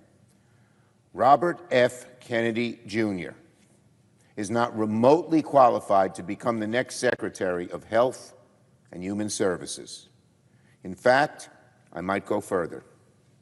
Robert F. Kennedy might be one of the least qualified people the president could have chosen for the job. It's almost as if Mr. Kennedy's beliefs, history, and background were tailor-made to be the exact opposite of what the job demands. A few weeks ago, it seemed like maybe Senate Republicans would have drawn the line on nominees like Robert F. Kennedy Jr. and Tulsi Gabbard. But the past few days have been a stunning capitulation by Senate Republicans. At this point, they're just rubber stamping people, no matter how fringe they are. If the Senate had a secret ballot, I bet you that Robert F. Kennedy Jr. would never have come close to confirmation. His unfitness for the job are simply too obvious and too glaring. HHS is an agency that depends on science, on evidence, and impartiality to ensure the well-being of over 330 million Americans. HHS ensures we eat safe food, purchase reliable medications, oversee Medicare benefits, and approve the use of life-saving vaccines. Most importantly, a good HHS secretary makes sure the American people have access to affordable, high-quality health care. Mr. Kennedy, unfortunately, is not qualified to oversee any of these things. He is neither a doctor, nor a scientist, nor a public health expert, nor a policy expert of any kind. If Mr. Kennedy is confirmed, given that lack of background, it's my deep fear that he will rubber stamp Donald Trump's war against health care, meaning we will see more of the disastrous funding cuts of the past few weeks, meaning that more people will lose health coverage, meaning that the interests of for-profit corporations and big pharma will come before the needs of working Americans. Now, when I saw Mr. Kennedy and asked him certain views, like on abortion, he said, well, I'm going to defer to the president on something as personal, as heartfelt, as talked over within ourselves even, as abortion. He will follow the whims, the wishes of the president. Well, then how do we know he won't do it on everything else? Even in the places where he might try to tell someone in an interview he's different than the president, how do we know he won't just follow the president, given that he said that on one of the most fundamental views a person can hold? So, Mr. President, I'm so troubled by this nomination. Already, as we have seen, community health centers across the country have been locked out of the funding they need to serve patients. And I fear it will get worse under RFK Jr.'s watch. Already, the CDC has gutted valuable personal health care data from its websites before the courts stepped in. As we speak, DOJ has basically hacked into the payment data of the Centers for Medicare and Medicaid Services, which tens of millions of people rely on for secure benefits. I fear all of that will get worse under RFK Jr.'s watch. Now, it would be bad enough that a vote to confirm RFK Jr. is a vote to weaken America's health care system. But it gets even worse when you remember that a vote for RFK Jr. is also a vote to elevate a conspiracy theorist to the top health care job in the country. Mr. Kennedy has made a living not by promoting public health, but in his later years by actively fighting it. RFK is the face of the modern anti-vaccine movement. He has spent decades profiting off vaccine misinformation, undermining public trust in a medical practice that has saved tens of millions of lives, if not hundreds of millions or more, for more than a century. We need to take a moment to truly reckon with the dangers of putting a vaccine skeptic in charge of HHS. Simply put, weakening vaccine standards could mean more people will die. More people will die. A vaccine skeptic in charge of HHS could defund vaccine awareness campaigns that are led by organizations like the CDC. A vaccine skeptic in charge of HHS could reshape the CDC's Vaccine Advisory Board and alter which kinds of vaccines are required to be covered by insurance companies. A vaccine skeptic in charge of HHS would make our schools less safe. If fewer kids are required to be vaccinated against things like measles, The results will be sicker classrooms across America. A vaccine skeptic in charge of HHS could weaken protections for vaccine and drug makers from frivolous lawsuits. These are just some of the dangers that come with putting a vaccine skeptic in charge of America's health care policy. It will set American health care back dramatically. Of course, during his hearings, RFK Jr. tried to run away from his fringe views. We heard the usual excuses you might expect from a nominee forced to answer for a terrible record. He suggested perhaps he was misquoted here and there, or that he had been misunderstood, or that he never meant to come across as anti-vaccine of all, and that, of course, he would follow the science. Well, give me a break.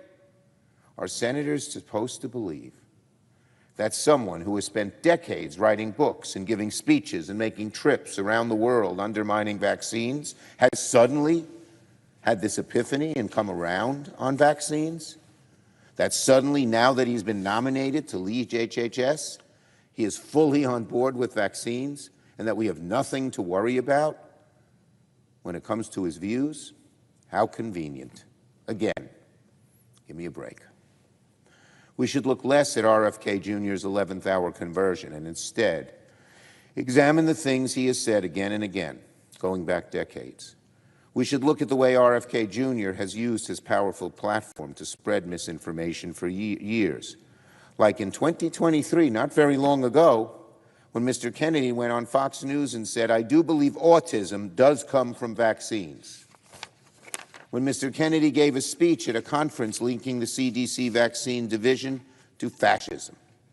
Or like in 2021, when he said on a podcast, "Our job is to resist and to talk about vaccines to everyone. If I see someone on a hiking trail carrying a little baby and I say to him, better not get vaccinated." And of course, you could try reading Mr. Kennedy's numerous books against vaccines, like the one claiming parents have been misled on the measles vaccine. Or you could go to the online store of one of his anti-vaccine groups and check out the merchandise they sell for kids, like the onesie that says, "Unvaxxed and unafraid," a onesie for a little one, putting this propaganda on him or her. This last example is pretty revealing, because it's not just that Mr. Kennedy embraces pseudoscience and conspiracy theories, but that he has in fact profited off spreading misinformation. And he's been involved with no fewer than 5 lawsuits filed by anti-vaccine groups against drug companies. In fact, his primary source of income from the last year came from the fees he collected by referring clients to a civil lawsuit against vaccines. And by the way, he didn't originally disclose those connections to ethics officials. Worse, he refused to give up his financial stake in any settlement agreement that comes from one of these lawsuits. That, Mr. President, is stunning. That means right now Republicans are on the brink of confirming a nominee to HHS who will be in charge of vaccine regulations in America and who at the same time stands to benefit from lawsuits against vaccines, financially benefit. Well, Donald Trump says he wants to get rid of the swamp. This is a textbook definition of the swamp. To benefit from lawsuits against vaccines while you're HHS secretary and have power over what vaccines are, which vaccines are needed and how they are distributed and talked about to the American people. Now let me repeat what I said a few weeks earlier. It fills me with such sadness, as well as a great deal of frustration and even anger. A few weeks ago, it seemed like Senate Republicans would have drawn the line on nominees like Robert Kennedy and Tulsi Gabbard. But a few weeks ago, yes indeed, it did seem like Senate Republicans maybe would have drawn the line on RFK Kennedy Jr. and Tulsi Gabbard. But unfortunately, and again sadly, the past few days have been a stunning capitulation by Senate Republicans. If the Senate had a secret ballot, I'll bet you that Tulsi Gabbard would have gotten fewer than 10 votes, and Robert Kennedy would not have come close to confirmation. My guess is a majority of the party on the other side would have voted against him as well, as are all of us. But instead, Donald Trump is tightening his vice grip even further on Senate Republicans. What we are witnessing is leadership from one branch of government withering under pressure from another, even to the point of confirming dangerously unfit individuals to positions of immense responsibility. My Republican colleagues should think very carefully before they roll the dice on Mr. Kennedy. There's a very serious risk that if confirmed, Mr. Kennedy will take steps that severely undermine public health, and then sooner or later public backlash is going to build, and Republicans will have wished they didn't sign their names to this troubling nominee. So, I implore my Republican colleagues, reject the nomination of Robert F. Kennedy to be Secretary of HHS. There are certainly better individuals for the job, even if many of our side may not agree with them politically. But a vote to confirm Mr. Kennedy is a vote to make America sicker. A vote to confirm Mr. Kennedy is a vote to make America sicker. It's a vote to let pseudoscience dictate health care policy. It's a vote that will endanger the lives of the American people. And it is a vote I truly believe many, many Republicans will eventually deeply regret. I yield the floor. Good job.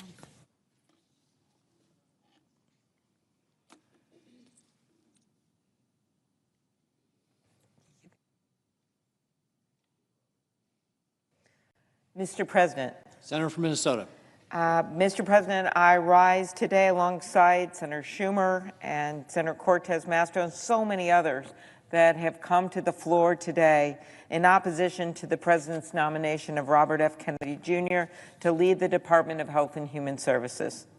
The Secretary of Health and Human Services is the top health official in our country and is in charge of everything from preventing disease outbreaks to making sure our kids are healthy and have a good start in life. Americans need and deserve a secretary who is guided by facts and science in decision-making. After all, this is someone who will be in charge of overseeing the Centers for Disease Control and Prevention's critical efforts to fight disease outbreaks, the Food and Drug Administration's work to ensure the safety of the medications Americans rely on and the food on our grocery shelves, the National Institute of Health's groundbreaking, life-saving medical research, the Administration for Community Living support for older adults and people living with disabilities, as well as their families and caregivers, and the Administration for Children and Families work to oversee the foster care system and child adoption programs, something I care deeply about as the co-chair of the Adoption Caucus for the United States Senate, as well as work to prevent human trafficking. Through these efforts and more, the Department of Health and Human Services directly touches more lives, actually, than any other cabinet agency. The building that houses the department is named for Minnesota's happy warrior, Vice President Hubert Humphrey, former U.S. Senator for the state of Minnesota. He was a champion for expanding access to health care. Grew up in South Dakota, grew up at a drugstore, went on to get his degree in Minnesota, and eventually became a U.S. Senator, always fighting for those, in his words, in the shadows of life. Inscribed in the entrance hall of that building are words from Humphrey's final speech in 1977.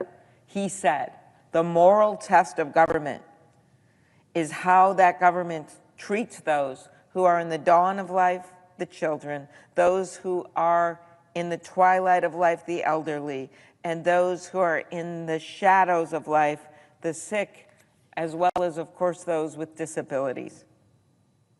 That's the test for this agency that's housed in the building with those words from the former senator from my state, whose desk I actually have. I open it up and I see his name, Hubert H. Humphrey, carved into that desk.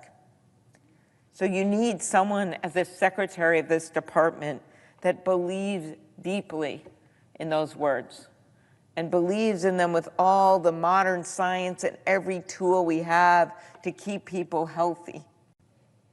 Robert Kennedy Jr. does not pass that test. Mr. President, among the HHS Secretary's most important duties is ensuring American medical research remains on the cutting edge. Yet, Mr. Kennedy's record reveals a consistent pattern of dismissing, distorting, and devaluing the very research that is critical to HHS's mission. Among other things, the Secretary oversees the National Institutes of Health, which for more than a century has been a driving force behind such groundbreaking discoveries as blood tests to detect HIV and hepatitis, the use of lithium to manage bipolar disorder, and the HPV vaccine to prevent cervical cancer. This administration has already displayed open hostility to medical research. Over the weekend, we learned that the administration intends to defund and derail life-saving medical research. Let's be clear about what's happening here.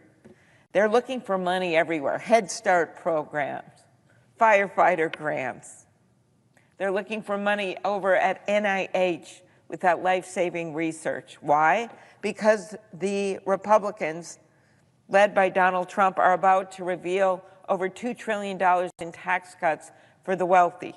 We know because that was a campaign promise. And in the process, they are extinguishing hope for so many Americans looking for treatments and cures. That's why they are looking to cancel cancer trials and Head Start, to give tax cuts to their buddies. Americans are already feeling the pain from this. I have constituents writing to me afraid, and afraid for loved ones. I heard from one constituent over the weekend whose niece is fighting a very aggressive cancer, but has been seeing results from a NIH-funded clinical trial. The niece has 3 small children at home while battling this disease. And without this trial, she doesn't know what else her physicians could do for her. I also heard from a constituent whose daughter got treatment at the NIH last year. She said it was a great experience with great doctors and services, but she can't imagine how patients enrolled in NIH studies for life-threatening conditions are feeling right now.